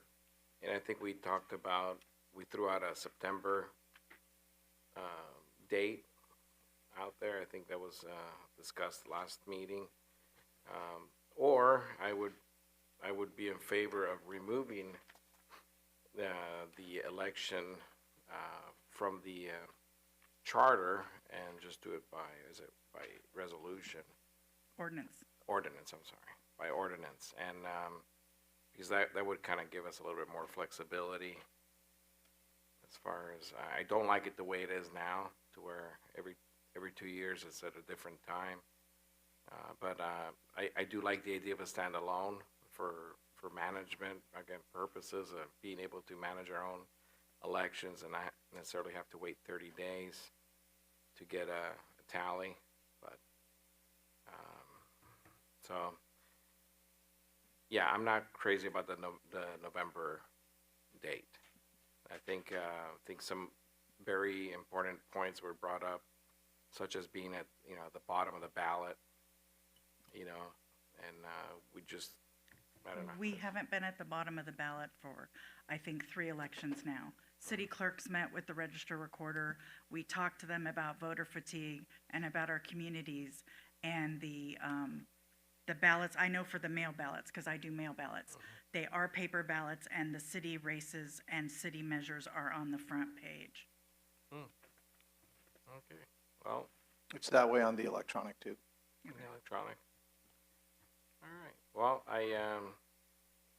let's see what everybody else has to say. Thank you. Just want to make sure, I just want to clarify with the city attorney what Councilman Tucci suggested, either standalone or by ordinance. If whatever we want to do by ordinance, that still goes to the charter amendment for the vote of the people. Correct, For because up or you have down. to change the current charter to make it to go by ordinance or standalone. So either way, it would have to be in the charter for the people to approve, but we have to change the language. of the Right, and current, if that doesn't pass, then we default back to our current system. which is the primary. Okay, Right. got it. All right. Councilman Shea. Thank you, Mayor. Madam Clerk Poyet, do you think you have enough staff to administer all that, or are you going to need more people? We would have to hire additional people that we could give the oath to and to work in our office, to work in the elections. That's what the city clerk in Redondo does. That's what every city clerk does that does a standalone election. The only volunteers are in the polling locations.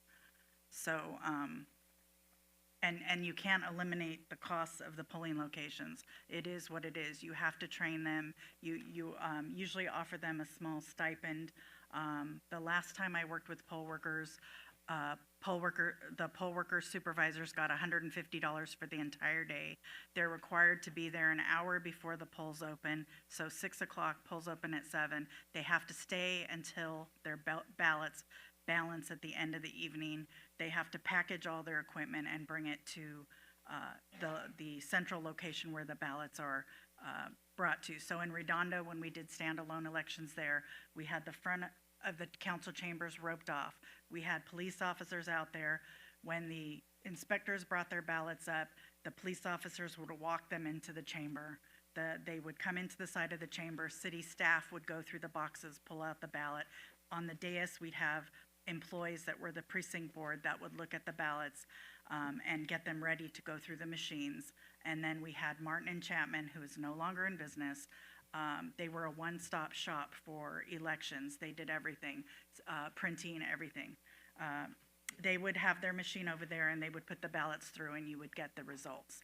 There are a lot of laws that have changed. We would still be required to accept mailed ballots that were postmarked by the election date, that were received up to 10 days after the election.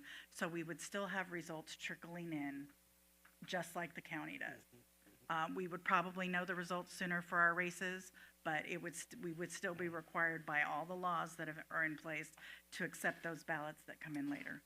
And then for the state primary and the state general elections, which is March and November, if we went that way, we don't pay for any of those. It just comes to us. It's all included in the cost that the county gives us, so we don't have to worry about security on the ballots. Currently, my office would have to be totally remodeled. I have no place to keep the ballots secure.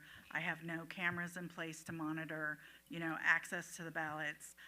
We have no public viewing area where the public could come and watch us prep the ballots to be run in the machine. So there's all those costs you have to figure in, and I know those are one-time costs, but you still have to figure those in. Okay.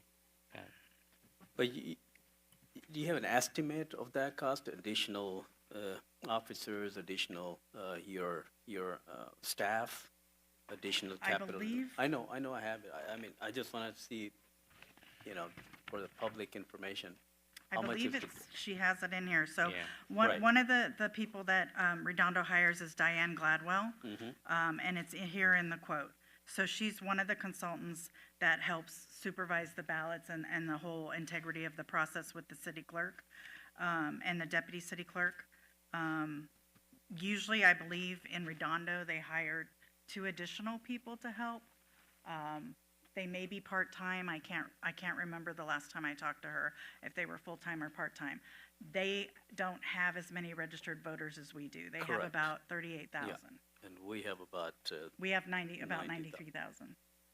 so triple the amount of that cost, roughly. So, do we know how much the capital investment we're talking about here? No. I wasn't asked to get a quote on. Right, no, I understand. Yeah, I wouldn't even know where to go to get a quote for that. Yes, right, so that's gonna be a lot of additional cost. So, again, the idea is to have more participation from the voters, right? Do we have any data from Redondo Beach before they go into standalone election? I'm sorry, I didn't ask that question, I should have asked you, but do we know, is there make any difference in the participation? They've been standalone for as long as I can remember. Eleanor Manzano, the city clerk over there, we're friends, and she has shared with me that their participation went up when they went to the all-mail ballot. Their voter participation went up. How much do we know, the I percentage? don't know the percentage. If it increased only 5-10%, I don't know, it's worth to all the investment.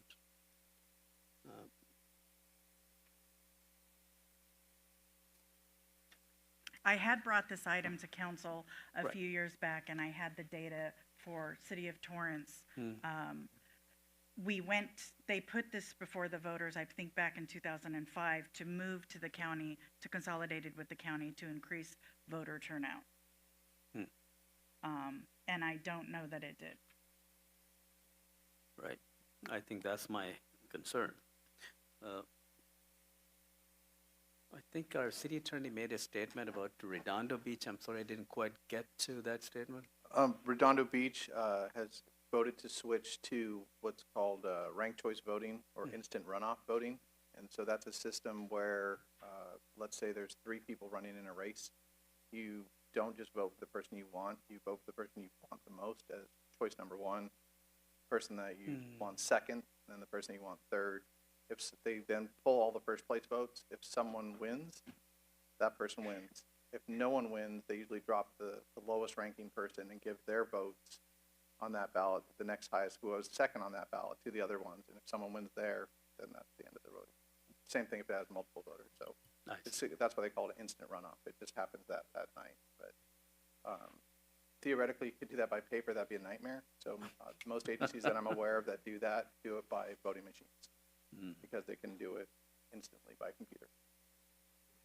So the But runoff, they're switching to that in, is it 26, 27? Next year. Oh, 25. Okay. So that's what they're switching to. So they're not going to be using those ballots anymore. They'll be going to this. thank you for the clarification.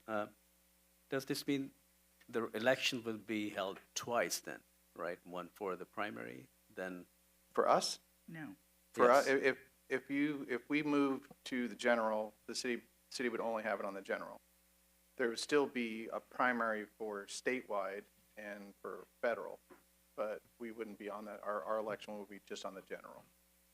Oh, okay. So, but if like hypothetically, if the council decides to do the general election and it fails, the voters don't approve it, when the charter goes to them in November, what would happen is we'd stick with the primary, so go back to bouncing between March and June.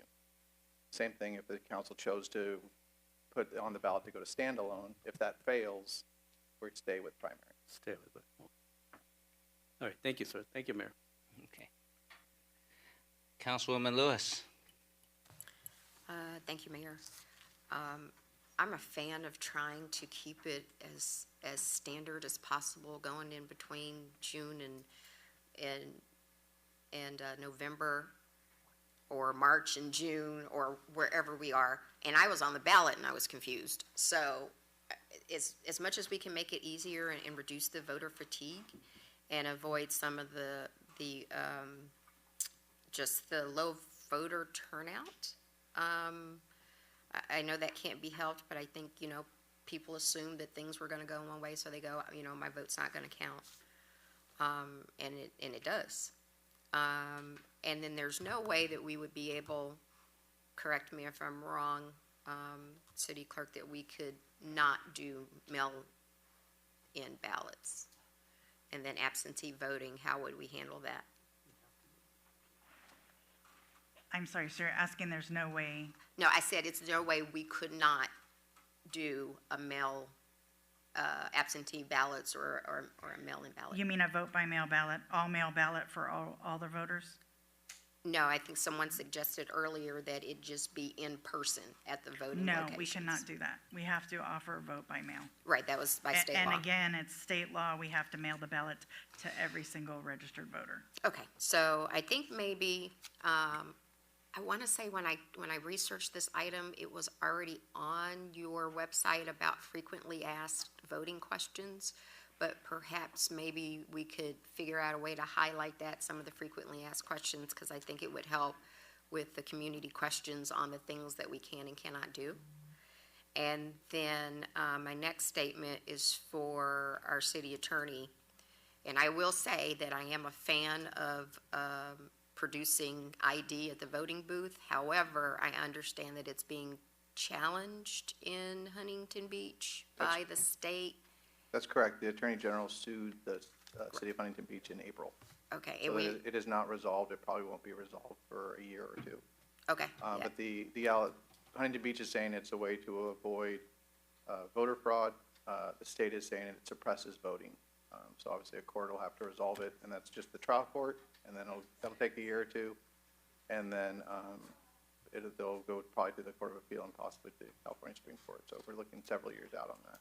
Okay, yeah, I know we're probably tracking, and I mean, me personally, I gotta give up my ID at CVS or BevMo, so I wouldn't have any problem popping it out here so you can see that I am the person on that thing, but that's my personal preference.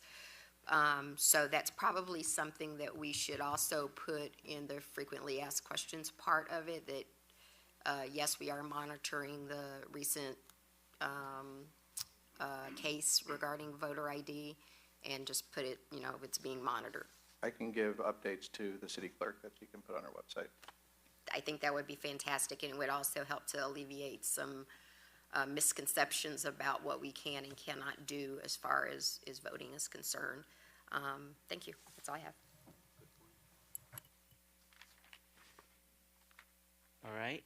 Anyone else from the council want to give their opinion or more questions on the topic of changing city election date or how we vote? Yes, Councilman Tucci. Why don't we do a thumbs up to see if who's in agreement to just remove it out of the charter and adopt it by ordinance at a later date. I think Gerson wants to speak as well. Councilman Gerson. I don't think that'll pass the voters. I think if we try and take it out of their control and that we can change it at our will, that's a guarantee no pass on the entire amendment. That's my personal opinion. And by the way, when you opened up the ballot in my district, my name was the first name on the ballot. Local is first.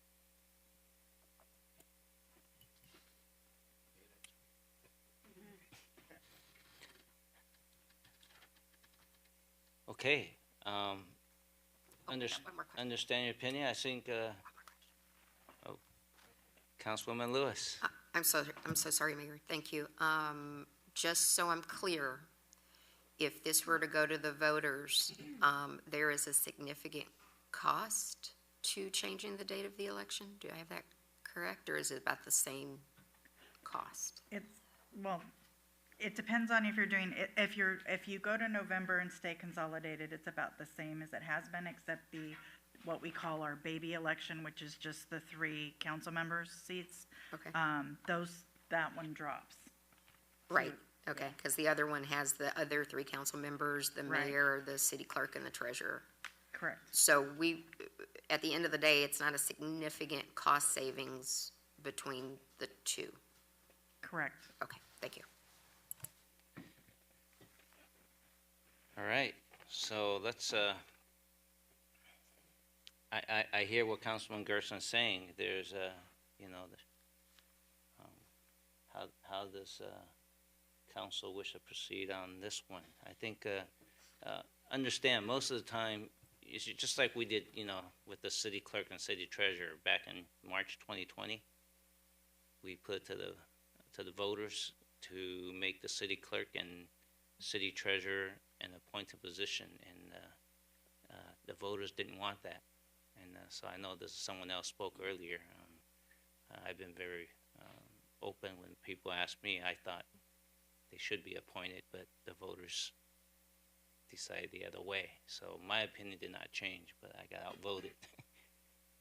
This particular case, I think we need to really think about how we feel about changing election date. I know there are other items we want to go through. Do we want to take a thumbs up on who wants to go with standalone into the ordinance? Start with that first, since the way I counted, we had 17 inputs, 16 was for standalone, and 1 was, talking about other stuff as well. So. And I think the same concern, if we make it complicated, it may not pass anything, right? We want to keep it as simple as we can. Yeah, I guess it all depends, for, I guess maybe in this particular case is, what is most simple. So a lot of people, standalone election is simple, even though you may have some startup costs. And that's a lot more cost. Yeah, but then you start, then in the future, then it's just like anything you do, there's NRE to stand up something. But in the future, it gets better. But it'll be easier to pass a standalone than it is to remove it out of the charter, I think. But let's do a thumbs up, thumbs down on standalone, and then we'll move to the next. Okay. And just see if. I have a point that I need to ask. So if we're going to do it like that, we would have to ask 2 different questions. A standalone via the charter, or a standalone via ordinance, if I'm understanding that correctly. No, I think removing from the ordinance, removing out of the charter is just, that's all you ask. You're not gonna put, because we're not, correct me if I'm wrong, right? Yeah, I would suggest, if you're gonna do it, the choices I would think are either general election, standalone, or remove it from the charter and set by ordinance by some method in the future. So that's, I think, the 3 options you're really looking at. And also, if I may, Mayor, is standalone mail-in only, or standalone voting?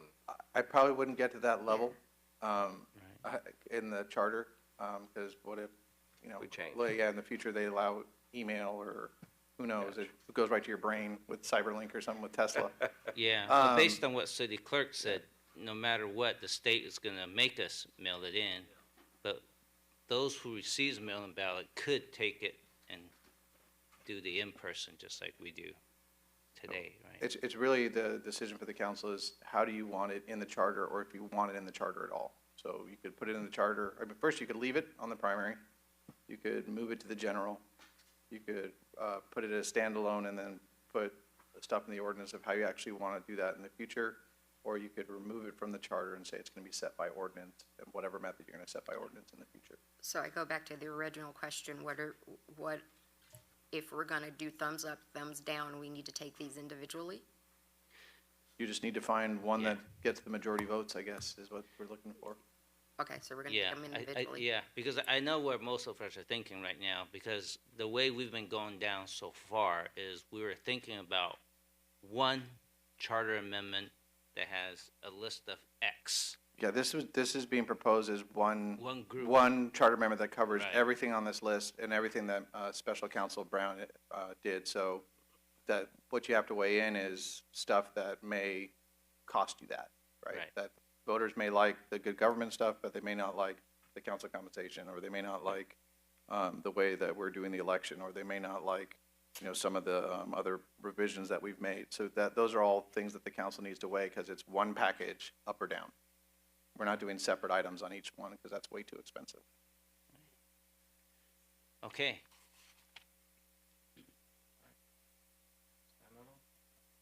Thumbs up for standalone. 1, 2. Okay. Standalone does not get the thumbs up. Okay, some thumbs up for November. The general election. General election. 1, 2, 3, 4, 5. Okay, looks like we're gonna, the way I see it is we'll go with sort of like how you have written. How it's drafted right now is the general election, and allowing the council can do ordinances to implement that. Okay. And excuse me, when will that take into effect? It goes into the charter for this November. Correct. The vote 2026. would happen in November, and then the question then becomes is the length of time to certify it, and then the city clerk certifies documents, it sends it to the state legislature, and the effective date of the charter is when it's approved by them. So if it gets approved by them prior to March, so it most likely would be December, January, I think. So that would switch the next elections to November in It'll be 26. the 2026 in 26, election. yeah. Yeah, so the dates in 2026 would be moved to November. The June Same with 2026 election will move to November 2026. And same thing with the March 2028 would move to November 2028. So some of the council members will get extra 6 months? That's essentially, yeah, it's like, it probably violates the Constitution of involuntary servitude, but yes, you would. I mean, obviously, if you didn't want that extra time, you could resign. Good idea. Okay. Just helping out.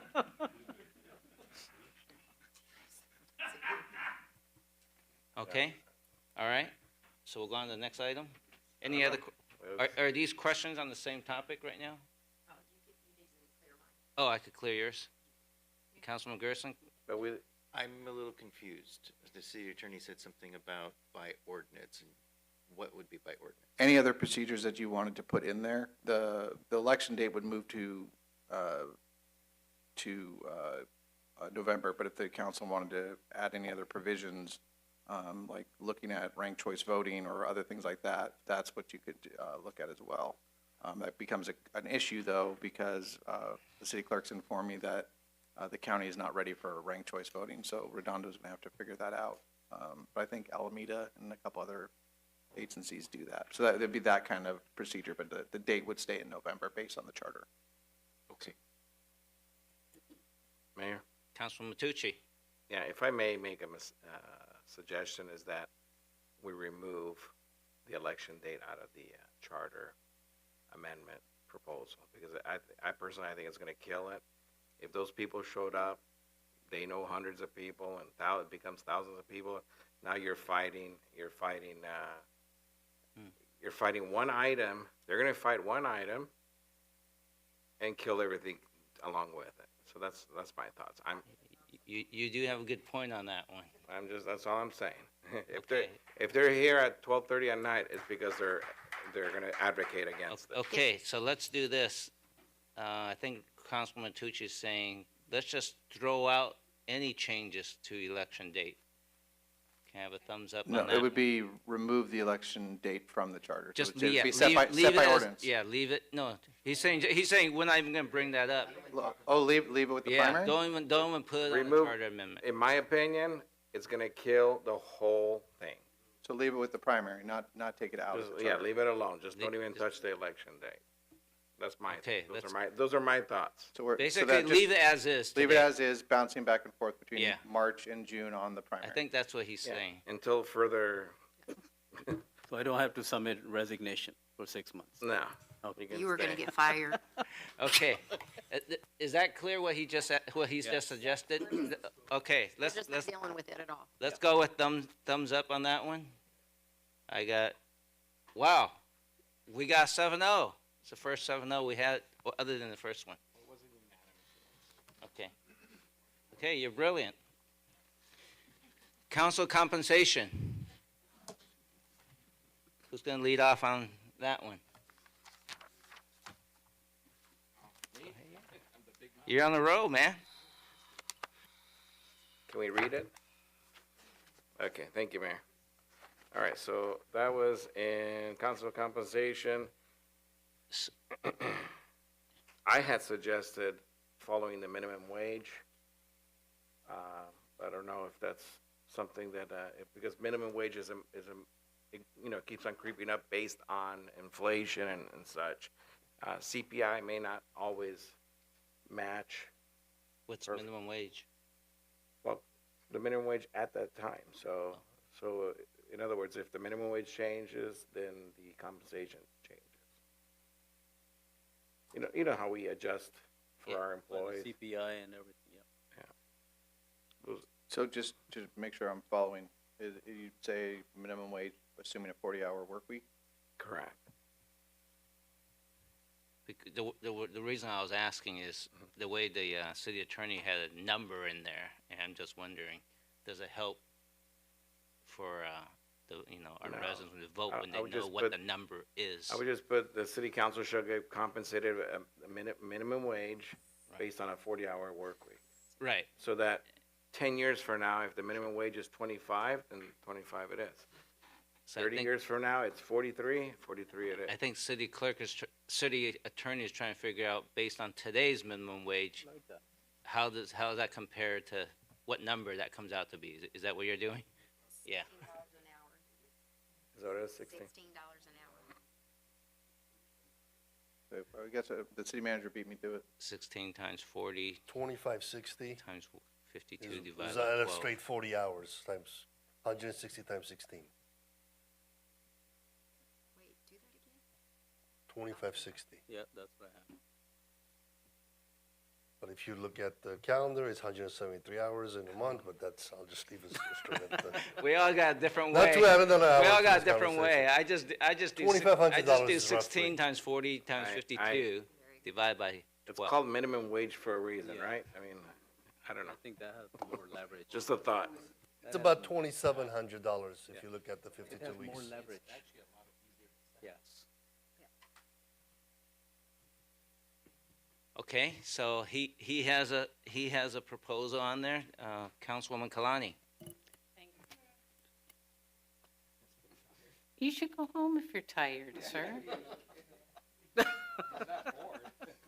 I had a question when you start talking about hourly wage as far as having to track hours, whether you work 60 hours a week and now you're into overtime and double time and I would avoid that, and I would just Right. say that it's that we assume that it's based on a 40-hour work week, because otherwise, yeah, that becomes a time-consuming nightmare. I don't even see, it's not even based on a 40-hour week. It's just a stipend or a compensation, right?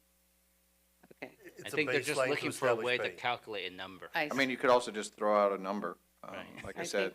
I think that'd be better. But for me, I do this for other reasons, so I won't be voting on a change. Thank you. All right, does any other council member have a option for us to consider? Councilman Gerson? There was, yeah. That was funny. Is there something we need to know? It's something I need to know. I thought that there was polling data that was given to us as far as good language and bad language. And I thought giving amounts was bad language. I thought it was, There's, the city has done polling in the past, and some of the language that did well was the government code language, which is or comparative to other general law cities. That did pretty well, and that's what the number $1,900 comes from, is that government code 36516, that a city under 150,000, well, between two things, but where we would fall is just under 150,000, we would get $1,900 a month. So we could put, pursuant to the government code, and that way it adjusts. Or you could put, we could survey other cities in the area and do an average of that. no, there was specific language that was given. No greater than minimum wage. There was a series of things that were tested. I don't remember them all off the top of the head, but I think that the two most popular ones, I'd have to look back at it, were along the lines of like equivalent to the government code or similar cities in the area, or I think the prevailing wage for cities in the South Bay or something. It was something about comparing to other cities or comparing to the government code, I believe.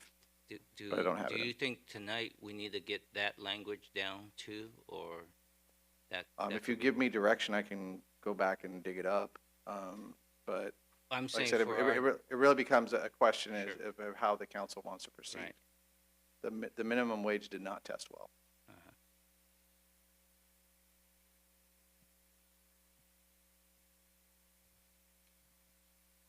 Anybody have any comments on that? Councilman Matucci. I think we can go with the minimum wage, and for calculation purposes, do the 40 hours, but, not that we have a 40-hour work week, I think it can be phrased to where, I think like you said, Mayor, that no greater than minimum wage. So it doesn't actually have a number on it. And people actually, quite honestly, I don't think people realize that we get paid $100 a month here, and that's what 1950 something that it was put in. 1956. 1956. So, and that's why I think it's just if we put a hard amount in there, that it's not something that can keep up with inflation and the times, then they're going to have to do another charter amendment down the road. Instead, if it's minimum wage, as the minimum wage changes, then the compensation changes. Okay. Those are my thoughts. Okay. Anyone else before we take a little polling up here among ourselves? I don't see any. I hear his concern. I see where you're getting at. Are we ready? Let's take a thumb up.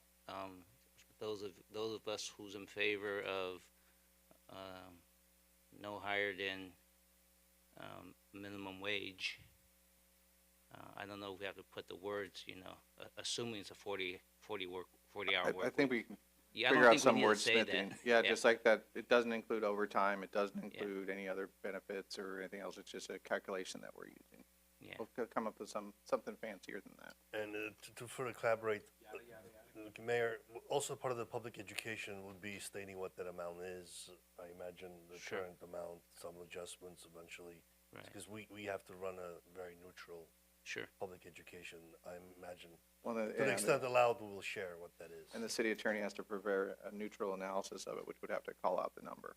Okay. So just that. But again, just to remind the council, once this is voted to put on the ballot, there can't be any advocacy by the city for this. Right. No city employees can do that. They can put out a. You can educate before. Yeah, you can do informational even after, but you have to be very careful that it's informational and does the pros and the cons. Right. So you have to be very careful after it's on the ballot. Before you can do some education and, really kind of explain what you're doing, but afterwards it has to be neutral. Okay. And otherwise the city can get in trouble with the FPPC and. Yep. Okay. Let's take a thumbs up, no greater than minimum wage. I got 1, 2, 3, 4, 5. I think 5 prevails then, okay? Minimum wage. And the context of our discussion is minimum wage based on 40-hour work week, but we'll get that cleared away. All right. Next item, city clerk and city treasurer as appointed instead of elected officials.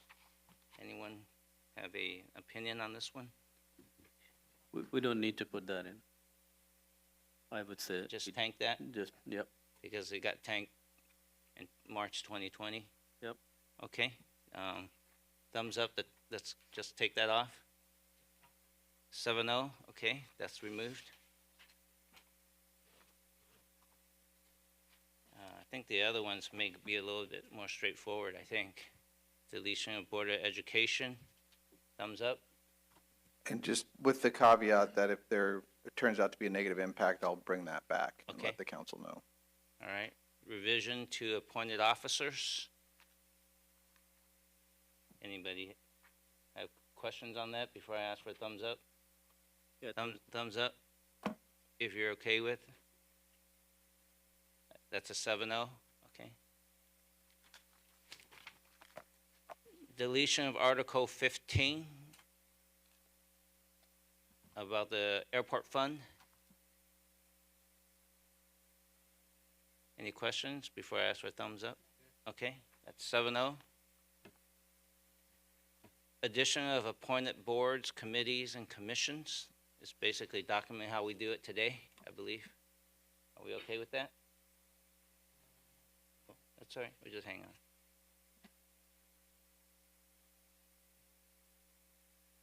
Okay, can I see the thumbs, please? That's a 7-0, okay. Deletion of Article 16.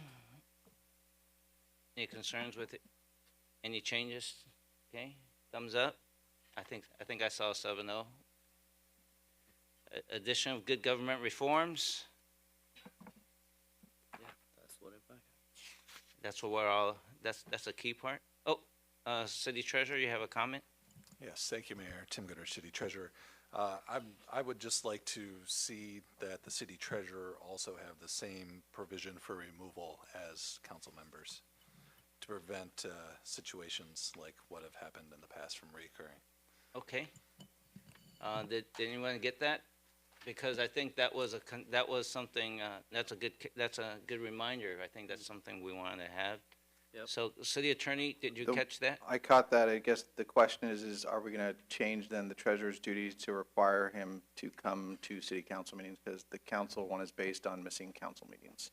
So if that's the intent, right now it's not required that the city treasurer come to council meetings, but if that's the intent, the way the council one's written is from their last meeting that they miss all the meetings within a 60-day period. So if that's the intent to make it exactly the same as the council, I'm fine with that. I just want to make sure that that's the intent of both the treasurer and the city council. No, thanks for picking that up because I could see, and let me add Treasurer Gurich. Does he want to comment first? Sure, thank you. Could it perhaps be changed to failure to perform any duties within 60 days? That's pretty broad. It's like, I guess, like you have to say, Because I guess it'd be like a complete failure. I mean, I guess you put it as failure to do all your duties or certain duties. I guess that's where the question becomes, like, if it can't do any duties in 60 days, that might be, I guess, what's the standard? Because, like, obviously the 60 days at a council meeting is a pretty bright line. I guess if it's unable to perform their duties at all for 60 days, is that what you're saying? Or are you trying to, that's the only thing, it's a little vague that way? Going back to the original statement of coming to the meetings, I understand that the treasurer is not required to come to these meetings, but I think it's been a very long-standing practice that the treasurer has come to these meetings. If you're comfortable with that, I would then recommend revising the provision of the treasurer in the current code saying they're required to come to meetings And then if that's the standard you want to do, that they would have to come to all the meetings, and then if they miss, it'd be 60 days, if that's what the intent is. Unless you want to come up with a different, that they have to come When there's once every other items, month, or when there's an item. once a quarter, or, just then, however we tie it, then we have to tie the 60-day removal. So if you're only coming once a quarter, then we have an issue with the 60 days, because you're never going to make the 60 Okay, days. let's hang on for a second. Councilwoman Kalani has something to share Thank with you. us.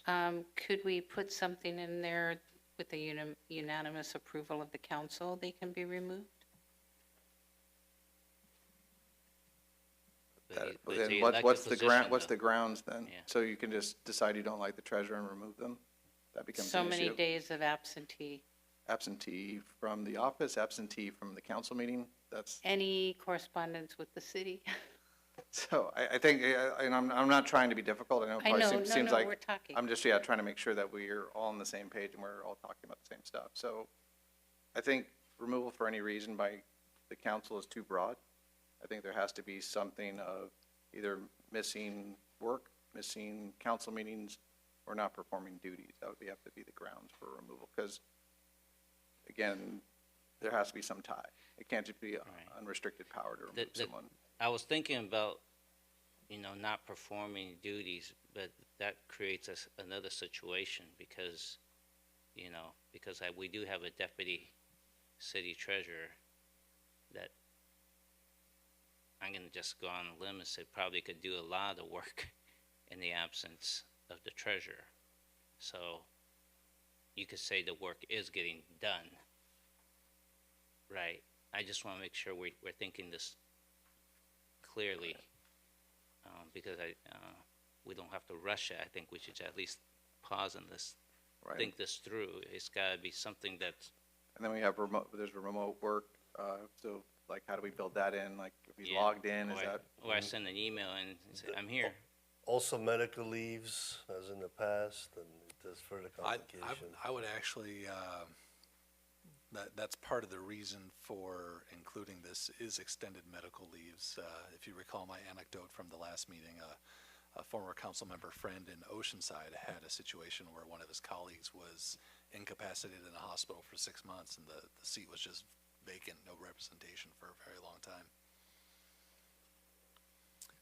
The city treasurer does come to the meetings at least once per month for the investment report, so there is that. That's something we could look at. We did revise the vacancy provision for council to add in a provision about being disabled and can't perform the duties. But of course, that's a permanent disability, not just a temporary disability. But as the treasurer just said, if we want to put in a thing that he's required, or the position is required, obviously, because there could be some in the future, is required to come to one council meeting a month to bring his report, and then we could build in the 60 days thing, that if he's not there, like the council, within 60 days of that. So if he misses two meetings, essentially 2 meetings, in the next 2 months, that would be a grounds for removal, similar to the council. Could like you also like an unexcused Right, and the council, missing or and something the like council that? could excuse it. I mean, that's the other thing, because that's within the council's authority, if there was an issue. Because even the council provision does allow the council to excuse their members. I know since we're talking this live, this might be. Do we actually know if another city has some wording about Removal of treasurer or clerks? Yeah. I did not see that when I was looking at various charters. It usually pertains to the city council. I looked at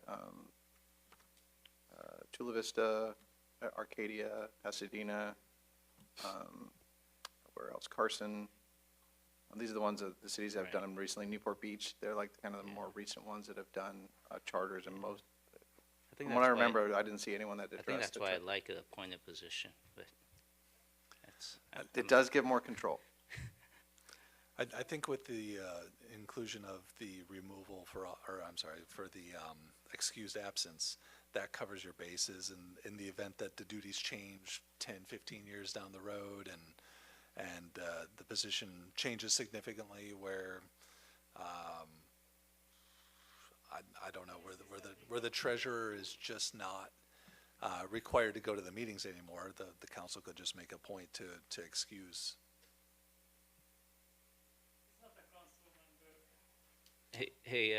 We're having I'm allowing this discussion because we're talking about this item. So please do not speak from the back room there. Did we add language to help clarify the requirements or the job duties of the treasurer at all? I know that was something. We did add a provision based on the fact that they were going to be appointed, but it's like it's general duties. It didn't address coming to council meetings, but I mean, we could build that in, and I could revise that in and then put a provision in as suggested by the treasurer that the treasurer shall attend one council meeting a month to present his report. And then we could put a provision that if they miss all the meetings at a minimum, and then put if they miss all meetings within 60 days of the last meeting they attend, that's removal just like the council. Should we consider minimum, I'll call it, what's the right word for this? Technical qualifications like a job applications. That was something I had previously recommended. I'm trying to remember. I know we talked about this somewhere. It was a bachelor's degree. Yeah. The council could add in, and I believe the clerk had suggested in the past of even for the clerk getting a certified or is it master, a municipal clerk? Certified or certified municipal clerk designation. And a master municipal clerk designation would be the next step up. Gotcha. So that you could put that either they have to have it beforehand, which may narrow the pool dramatically for the city clerk's office as an elected position, or you could put that they must attain the certificate, and I'd have to talk to Rebecca. 2 years if they don't get it. 2 years after you're elected in office? Yeah, that's a pretty long time in a 4-year term. That if they don't have it, it could be grounds for removal after 3 years. Gives them a little wiggle room or something, but it's essentially about the next term. So unless you want to put it in that you have to have it, and then it would obviously be. I'm not sure how many people who live in Torrance actually have that. So that could obviously people who have it elsewhere could move into town. If they had it to become an elected clerk, obviously if they meet the 30-day residency requirement prior to nomination in their papers. Yeah, I think that goes to show when it didn't pass in March 2020, probably, it should have been an easy one, I thought. But it could show how much people really are paying attention. Does anyone else have any great ideas? I think it's good to have some wording on there. In the spirit of, is the removal process and the minimum job requirement of the treasurer and the city clerk, do we have to have that nailed down tonight, or we could nail down tonight, we want to have that language in there, and then when we make the call in July, we'll have some time to wordsmith it? Yeah, we could wordsmith it then. I'd rather do more tonight than sure. on July 2nd. I'm okay working more tonight. I'm just wondering if you give general direction, I could work with the city treasurer and city clerk on what they think the minimum qualifications. Because I think we could probably all agree that we think it's a good idea to have some minimum qualifications, and we probably think it's a good idea that there is a removal process, but I just don't know if we're going to get to those wordings the way we all like it within the next 3 hours. Like I said, if the council wants to give direction that they do want like a certification for the city clerk, they just like, how long does that person get to do it, or do you have to have it to apply? So that's really the question is, do you want to have it that to become a city clerk in Torrance, you must be a certified municipal clerk? Have that certificate before you even run. So that's one question. And then for the city treasurer, I know he talked about possibly a degree or experience, a degree in certain fields or a certain amount of experience in the financial world that you could build in to have that to be a qualified candidate. Business-related degree or finance-related degree. Or you could have a similar thing for city clerk instead of certified municipal clerk designation. You could just have some minimum qualifications. I think that might be more doable. Otherwise, we may have no candidates. And just a note, I am not in favor of council having authority to remove the city clerk from office because it is a directly elected position, and I think it should be the voters who remove the person. Then that wouldn't that apply for the treasurer position too? No, I'm just saying, if you're going with that logic and be consistent. It would apply to his as well. I had a thought. Go ahead, Councilwoman Kalani. Thanks. So my thought was at the very least have wording for removal similar, exactly the same as the council. So for the city treasurer, a minimum attendance of 1 per month, and then for the city clerk, you would be the same. Yeah, at a minimum. I think that's a good start because then all the elected officials are the same. I do concur with a minimum requirement. I think the certificate's fine because we're already 2 years out from your next election. So that would give them the 2 years to finish it if they want to run. I think we need qualified. Unless she wants to run again. We don't want to make any decisions for her. Well, right, but I'm just saying that there's plenty of time to acquire it before the next election, and same with there should be a minimum for the treasurer as well, whether that's a degree in finance or experience in the field. Right? Treasurer Goodrich? There's one additional wrinkle to this is, and one is actually good, for requirements for CMTA certification, a bachelor's degree in a related field of study is required, so we're talking about that.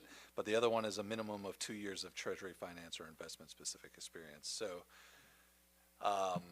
if it comes to that, then you're talking about you spend your first 2 years getting the experience required to even start the CMTA, and I don't know how their courses might align, so that just becomes really tricky with achieving that certification within 4 years.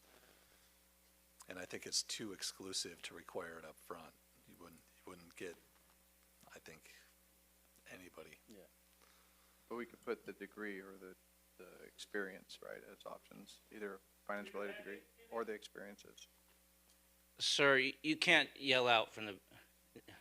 One more outburst, and we're gonna have to ask you to leave. Just you could just listen for now. We already closed the public hearing.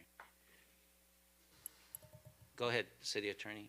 So I was saying that we could take the CMTA stuff without the certification and just kind of use that possibly as a qualification. So with the bachelor's degree in a finance-related field, and I don't know how specific you want to get on that, or the experience in treasury, finance, or investments for 2 years. So you could kind of build it, or add both if that's the experience level that you want. Or you could do and, or you could do or, you could do and or. Either way you want to go. Should be or. Yeah. I mean, if you want just the degree and that's enough for you, that's fine. Or if you'd rather have the experience, because if you want to and, then you have both. So Okay. They're handling a serious amount of money. Councilwoman Lewis, you clicked in. I did, so I'm gonna go back, I'm gonna hit both of these up, actually. For the city clerk, correct me if I'm wrong, I don't think you can just go sign up to get a certificate as a master municipal clerk. You have to have the experience with it. How you get it is by going to city clerk training. So when the the city clerk in Redondo Beach, when she knew she was running for city clerk, she actually preemptively started attending city clerk conferences and city clerk trainings. You can do that. And still end up with the master? No, it starts with the certified municipal clerk. Okay, so. And then after you get that, then you can start working on the master municipal clerk. And then she had that before she ran? No, she didn't have it before she ran. She just started the courses before she ran. Okay, so it could be a provision that maybe you have to have this certification within 1 year after the date of the election certification? That would put it on the person to start early with the trainings. You have to have so many hours to get the certificate. And it takes 2 years to get it, so. Let's ask the questions the other way around. Yeah, I don't know if anyone, what do you mean? Is it possible that a person could do the city clerk's job after being elected, but not having the certification? Not knowing anything about the city clerk position? It could be someone who may have been in the city clerk's office, but did not have the certification. It depends on the staff, how well-trained the staff is. It depends on the level of, you could do the job, but it would be on-the-job training and your staff would be training you. Understand, I mean, that's no different than city treasurer position, right? You could hire someone who can do the job. I mean, but do we necessarily put a certificate provision in there that says that you have to have at least a minimal certificate by a certain time into your 4-year term? I think I would suggest just having something similar to treasurer, or like a bachelor's degree or experience within the field. And so the other question is putting a provision for a college degree on an elected position. I don't even think we do that for the presidency, right? Huntington Beach has it in their charter. That you have to have a bachelor's degree in order to be on city council? Yeah, to not to be on city council, but to be city clerk. Oh, to be the city clerk. So for And city they limit it council to and mayor, 5, we don't yeah. we don't have that requirement, yeah. Yeah, okay, And for the city treasurer as well, Mr. Goodrich. okay. So a minimum of a bachelor's degree, and there's no equivalent, correct? No equivalency, like bachelor's degree or blank? I mean, you could include in there that they would be required to get a certified municipal clerk designation. Most city clerks do. I don't know why somebody who got elected would not, but you could include that, but it just takes 2 years to get it. And Mayor and Council, Alderman Spanish, City Manager, the current city treasurer and city clerk resolutions have those certifications as premiums, at least in the city clerk's resolution. Council did add those in the past as a premium to be able to achieve. But it's that's not a just- requirement. Yeah, that's just as a premium if you want to get the extra pay. That doesn't have anything to do with the actual filing certification. Okay, thank you. What's there? No, that's if you want to get extra pay. It doesn't. Right, that's for extra pay. Right now, we're talking about what is the minimum requirement just to be eligible to run for that seat. Right, okay, you got an idea? I would just caution about using, substituting experience for, let's say, a bachelor's degree, because I've seen people be pretty creative in ballot designations. I can only imagine what they might come up with for their jobs. For example, is somebody running a lemonade stand for 2 years qualified? If they made a lot of money. Right, it could be the Paul Newman lemonade. Okay, I can tell it's past midnight because we're getting a little quirky here. Do we have any proposed language, or we still want to go? We still want to give some guidance. I think the way I look at everyone here, we're all in favor of some type of minimum qualifications for the seat. but we want to balance that to something that's reasonable, that's attainable. Bachelors are better for both positions, okay? A minimum bachelor's degree in a related field. I just made that up. I think we kind of thought the I same guess, thing. what's what's a related field to the city clerk's office? For a bachelor's. For a bachelor's, any public administration, I'm a liberal studies major, so. Clark University. I just want to make sure that, so, like, what's a related field for a city clerk's? Just Yeah, a I bachelor's think- degree? yeah, just a bachelor's So not a degree. related field, just a bachelor's degree. Bachelors are better. But for this, do we want the city treasurer to be generic like that too?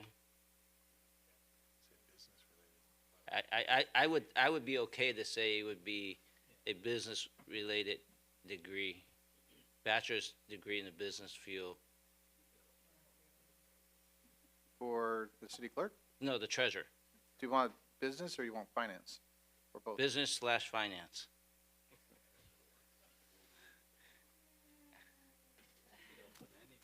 I got it, sorry, I have an issue with putting a specific degree requirement on there, because what happens if you have an engineer that got financial savvy, but would be disqualified because they don't have a, Mr. Bilazarian's getting excited. right. So when I know how to Craig add and here, subtract. when Craig here retires and he may want to come back as the city treasurer, he can't because he doesn't have, I would just say, you know what, 4-year degree from an accredited university or college, and just leave it at that. That way we're not eliminating some very talented people like Mr. Belazarian if he wants to come back and be treasurer one day. I was told MIT is not accredited. But for a school like that, they don't care to get accredited. Or mayor, you can come back and run for treasurer after you term out. I think we got to the point. I think we're let me repeat what I think we're converging to. Minimum requirement is a minimum of a 4-year degree in an accredited, I don't know, college or university, whichever you think is the appropriate language. Then the other one is, Do you want to do that and then separate the removal one? yeah. Then I was just going to go on to the removal clarification. I think that's something we're all interested in, so we might as well just attack it then. So do you want to do the bachelor's, going to do a thumbs up on that real quick and then move into the removal? Okay, minimum of 4 years degree, bachelor's degree in accredited college or university. 6-1.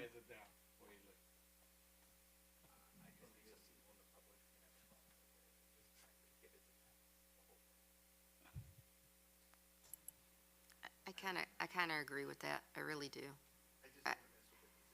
I do, because there are some of the most brilliant people don't have bachelor's degrees. I mean, you look at Apple, you look at some of the other corporations. Microsoft.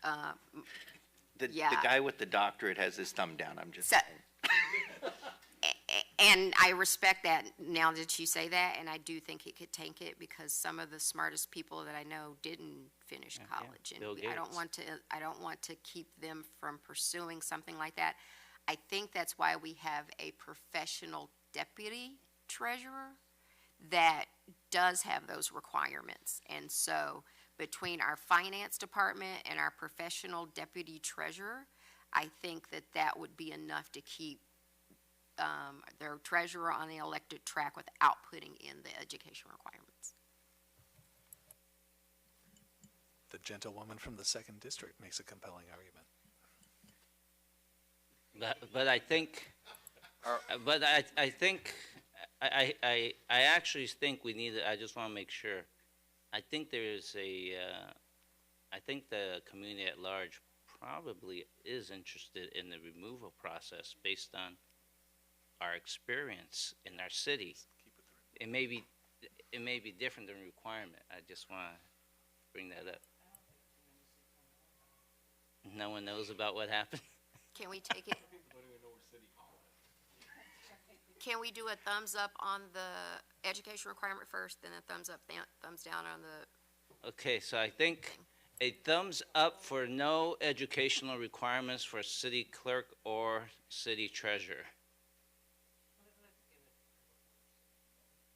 No, Just to clarify, so no not adding it, not adding status quo. any, Status quo, no. Yeah. not adding any minimum job requirements to be a city clerk or Just have to be a voter, treasurer. over 18. Okay, Just leave it alone. Yep, more than 4. okay, I see one thumb, two thumb. You're saying this is clerk only? I think we should take it one by one, since Okay. it's one by one as, written, and I Okay. still stand by. Okay, That's why we have a professional number 2 in both of those offices. I do understand Rebecca's point, and I also understand, the desire of the council for continuity for both elected offices. But, I mean, we have to depend on our professional staff that does have to meet the education, training, experience requirements to be able to put whoever gets elected to that seat on track if needed. so we're asking for for the city clerk. Correct. So For a thumbs up, just leave it alone. City clerk. 1, 2, 3, 4, 5. 5. So city clerk, we're gonna leave it alone. Just start over the whole night, or we good? They already spoke. Which paragraph was that? Oh, that was way up there, right? City clerk, leave alone, right? Leave as is, Leave as is, no educational requirement. right? And no removal process. Yeah. I know a lot of us are in a lot of pain going through this because of what we actually went through. City treasurer, now. Do we want to, is it, okay. Thumbs up, just leave it as the way it is today with no minimum job requirements or removal process language. Whoa, hold on, wait a minute. Okay, We I just didn't- want to make sure, that's why I'm saying it out loud, so you could, Let's do the educational requirement first. Okay. And then tackle the removal. okay, I second. can go with that. I just want to make sure that you guys we're hanging in there. For the city treasurer, no minimum job requirements and leave it as is. Hold on. So that's, let me read the thumbs. 1, 2, 3, 4. 4 prevails. I prefer to have some minimum job requirements. Okay? So city treasurer is minimum, we will not touch or add any minimum job or education requirements. Now city treasurer, job removal criteria, if you will.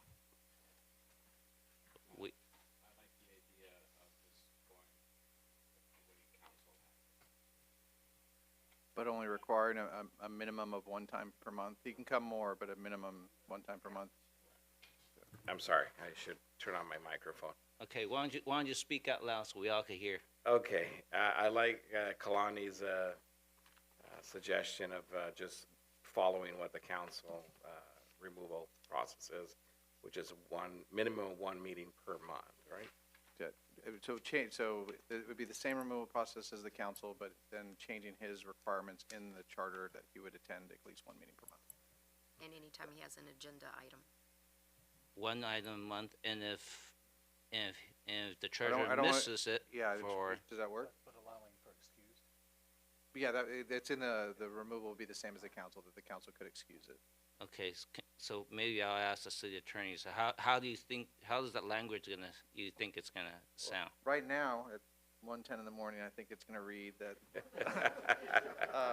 the city treasurer would attend a minimum of one meeting per month, present his report to the city council, and then copying from the council's vacancy that if he misses all the meetings within a 60-day period, he could be removed. But there is a provision for the council to excuse absences. It'd be prettier than that. You used Okay. his, and you don't want to use his. 60 Well, days. It's a his right now. I was referring to him, Sure. but yes, it You would wanna be, keep it would it be gender gender neutral. neutral. And I'm not trying to put transgender people on. I'm normally getting an All right. email about that. Get yelled at. Okay, so the 60 days unexcused absence, something like that. Are we good with that language? Can I see the thumbs? We got 7-0 on that one. And just to clarify, I didn't actually hear, but the city clerk, there is no removal, right? Is that correct? Did you actually vote on that? Or you only voted on the education? We voted that we're not gonna touch the city clerk, At so all. I assume that means Okay. we're not touching any part. Okay. Did I get I that just correct? want to make sure. Okay. So leave it alone. Okay. All right, no one's chiming in, so I think we got that. All right, so now where were we? We're at addition of, okay, I think where we caught this was, we were at the addition of good government reforms. I believe that's where we went back. Does anyone have any changes from that, or we like that? If we like it the way it's proposed, let's get the thumbs up. I see 7-0. Okay, so that's a 7-0. And then we get down to the city attorney, where you have some. Yeah, the only thing we're looking at is if the council doesn't want to take any other action on other good government reforms, that's something they can look at in the future for municipal code, and that's fine. The only other thing we need is direction for the next meeting where the council would choose whether or not to add this to the ballot, and I believe we're looking at July 2nd. Yes. So the motion we'd be looking for, if the council is done, is to give direction to the city attorney to make the changes that the council approved or added tonight, and then set the date of the next meeting to whether to decide to submit the amendments to the city charter to the voters on July 2nd, 2024. All right. I'm sure we all caught that motion, right? You could just adopt that motion as your motion. Okay. So moved. Second. This is the 1:13 in the morning vote. I was still trying to get us out at 10 at night, but Start voting, please. Your Honor, that motion carried unanimously. okay. All right. Thank you all for hanging in there. Now we're going to go to item 9A. Let me find where is 9A right now. I think I found it. I'm looking at my script here. 9A from the city manager. Do we have a staff presentation? Good evening, Mayor, members of the City Council. Ian Daly with the City Manager's Office. Item 9A before you tonight seeks City Council approval to adopt a resolution setting forth the hours, wages, and working conditions for the City Attorney, effective January 28th, 2024. The City Attorney's previous resolution was adopted on November 27th, 2018, and this recommended resolution includes a monthly salary increase of 8%, as well as other minor language adjustments. In conclusion, staff recommends City Council approval to adopt a resolution for the City Attorney. Staff's available for any questions you may have. Thank you. And actually, Your Honor, if I could just jump in, not commenting on anything else, but I think the code requires you have to actually state the salary by code.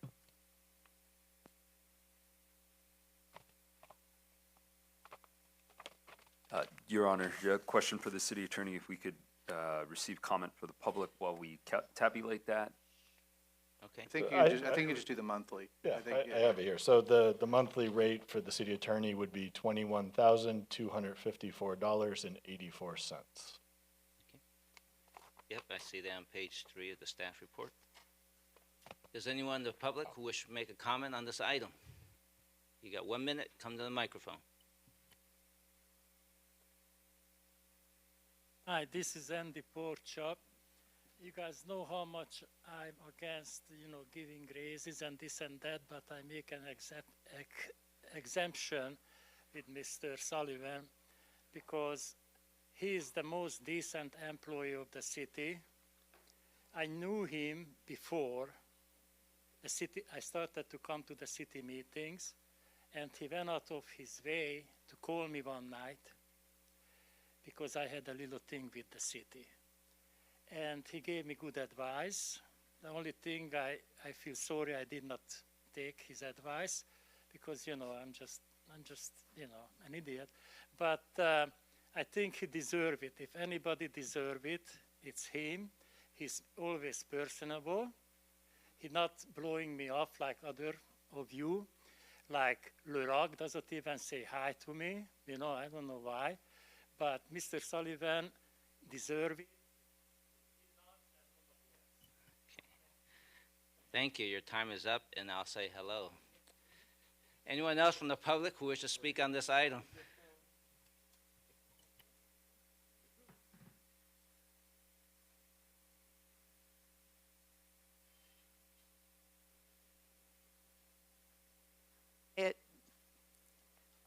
You're making me agree with this one again. You do deserve your money because I think you pull the log out of the fire or whatever. It keeps you guys good. I'm tired. He does a good job. He covers your. Anyone else from the public who wants to speak on this item, please come up.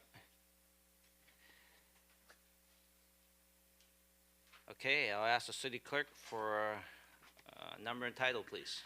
Your Honor, this is resolution number 2024-34, a resolution of the City Council of the City of Torrance, California, setting forth the hours, wages, and working conditions for the city attorney effective January 28, 2024, and repealing resolution number 2018-109 in its entirety. Make a motion to adopt the resolution. Second. Start voting, please.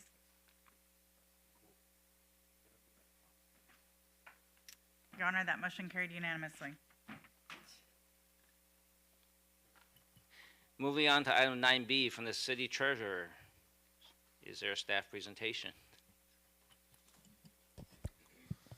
Yes, Mayor, Tim Gooder, City Treasurer. This is just a recommendation from our office to approve an amendment to the 401A defined contribution plan to allow fire personnel, TFFA specifically, to make voluntary contributions.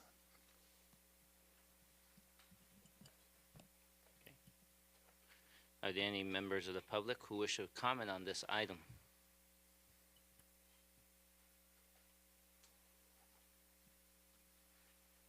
Hi, I would like to just comment that this is past 1 o'clock, and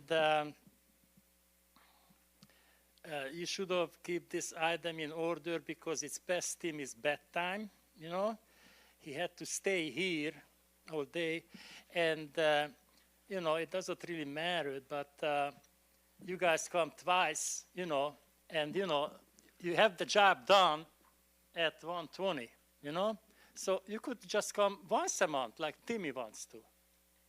Just once a month, and then a 24-hour session, All right. Have a good morning. And you're not supposed to speak to me from down there. I'm not an agenda if I'm yawning. I'm not the agenda.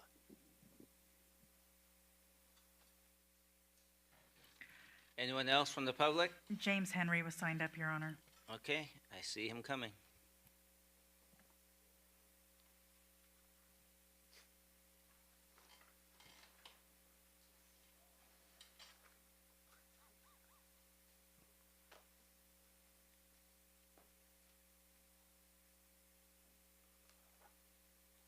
It's 1:20 in the morning. I yield my time. You're killing me, man. You're killing me.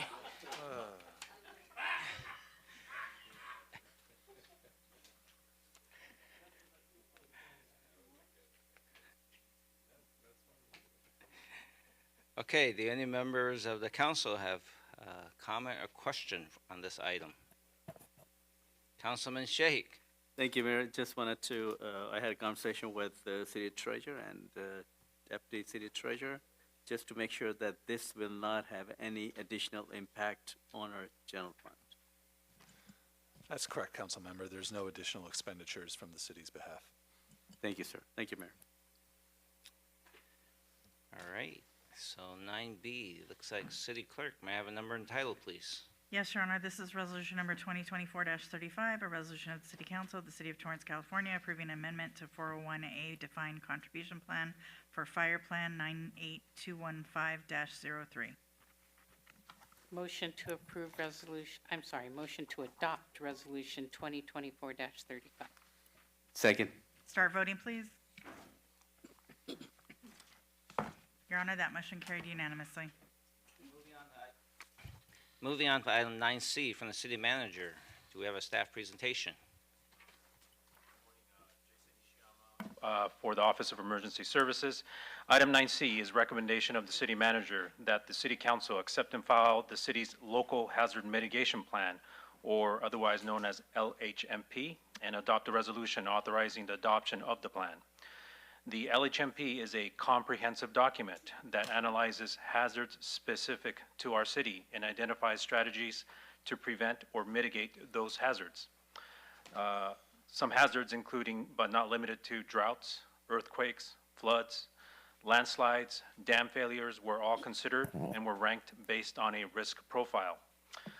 Based on the identified hazards, corresponding mitigation strategies were identified, such as conducting educational campaigns for our public, improving our city's infrastructure, and applying for mitigation grants. All of these steps were developed based on staff and public input and analysis of historical disaster data. A draft of this LHMP plan was reviewed by internal staff and by FEMA and received conditional approval. As a final step, the LHMP does require City Council approval. At this time, staff recommends the City Council to adopt the resolution authorizing the adoption of the City of Torrance Local Hazard Mitigation Plan. I'm available for any questions. Thank you. Thank you. Any member of the public have comment on this item?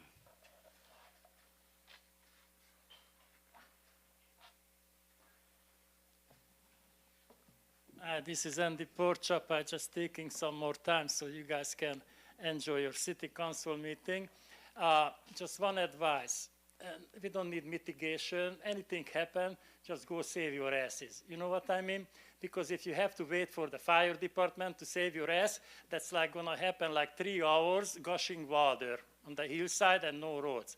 So we don't need a plan. We just need common senses, you know? Get your ass to safety. And by the way, anything happens to me, any disaster or anything, just make sure I don't survive it. You know what I mean? If I cannot walk away from it, I don't need your help. You know, maybe just put the boots on my face or something. You know what I mean? Just make sure I don't suffer too long. You know, don't save me. This is just for the future. You know, if I cannot save my ass, you know, then I don't need you. Thank you.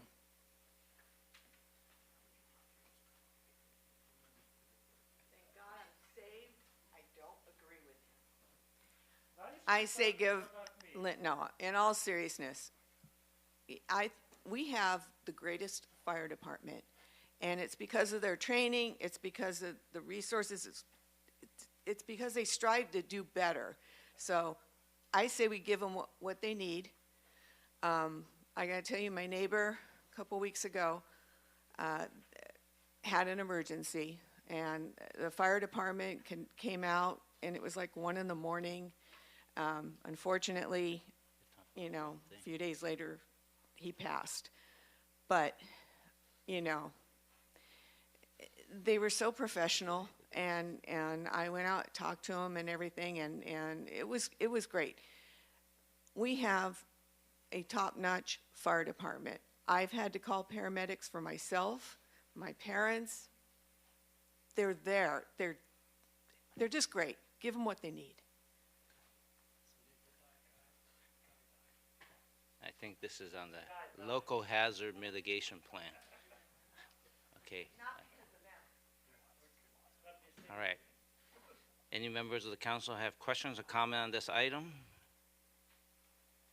I see that some folks are ready. City Clerk, may I have a number and title, please? Yes, Your Honor, this is resolution number 2024-36, a resolution of the City Council of the City of Torrance, California, authorizing the adoption of the City of Torrance Local Hazard Mitigation Plan. I move that we adopt resolution number 2024-36. Second. Start voting, please. Your Honor, that motion carried unanimously. Thank you. There are no agency agenda, no second ordinance reading. Moving on to oral communications number 2. I'm just looking at the audience to see if, because I know Andy spoke on oral communications number 1. This portion of the meeting is reserved for comments not on the agenda. Under Ralph and Brown Act, City Council cannot act on items raised during public comment, but may respond briefly to statements made or questions posed. Request clarification or refer to items to staff. Speakers only has 1 minute. Clock starts when you step to the microphone. If you have items to share with us, please give us 11 copies. I see one person. Go ahead. Okay, I don't know when it changed, but when did it change? I don't like it where the item is brought up and then you immediately go to the public before you guys speak on it. And it used to be the other way around. And I liked it a lot better because then we can also, in the audience, at least for us, we can then respond to some of your guys' thoughts also.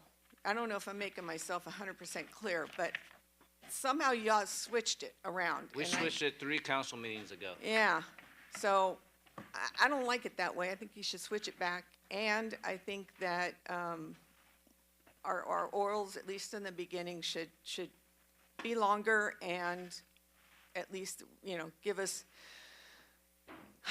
I don't know, 2 minutes. All I'm asking is 2 minutes. Thank you.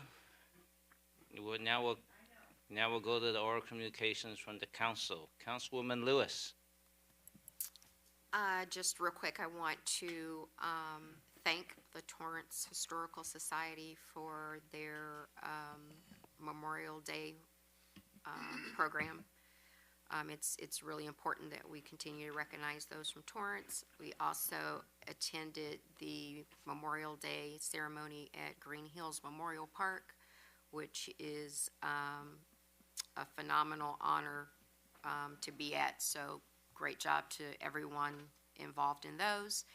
And today, after I was having a crazy day, I'm driving home. I see the traffic, and I forgot that today was the Special Olympics torch run. Our very own Torrance PD participated in it, so I caught the tail end of it, and it was amazing to see the handoff. So just wanted to bring that to the public's attention. Thank you. Thank you. Councilman Matucci. Got nothing tonight.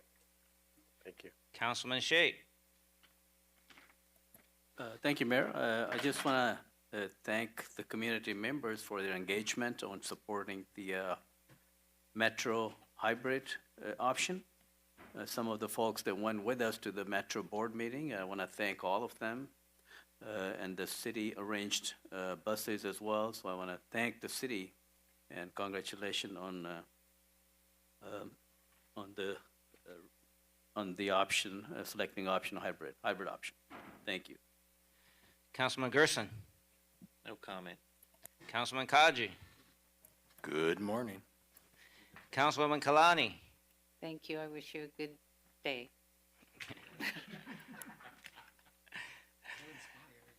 I just want to thank you all tonight, all my colleagues in the community. I think we cover a lot of ground. Not everything is cut and dry easy. I think we all did our best to come up with a best pathway forward with respect to budget. Thank the staff who worked so hard to create the budget document. That was much easier for all seven of us to understand, and I think it gets better and better, and I appreciate the camaraderie. I want to thank everyone for their active participation. We don't always have to agree, but at least we are participating, and we thank you for your interest in staying informed. Your involvement continues to shape Torrance and keep us moving forward. I want to thank City Cable for sharing our meetings live. In case you missed any portion of this meeting, you could probably watch it later on today. It's Wednesday on torranceca.gov, YouTube, and Facebook. I'll take a motion to adjourn tonight's meeting, and please use the updated pink sheet. I figure it's still hazing time. And public, pay attention because things are different. The council's going to be meeting on the dark night, which is not saving us much time. We're still out of here at 1:30. I move that we adjourn. It says adjournment of city council meeting to Tuesday, June 11th, 2024 at 3:30 p.m. for closed session in the Leroy J. Jackson Council Chamber. I second that, and I just want to make it clear that we're only having a closed session. We're going to open it up, go to closed session, and then come back out to end the meeting. And the open session will be again in 2 weeks. Start voting, please.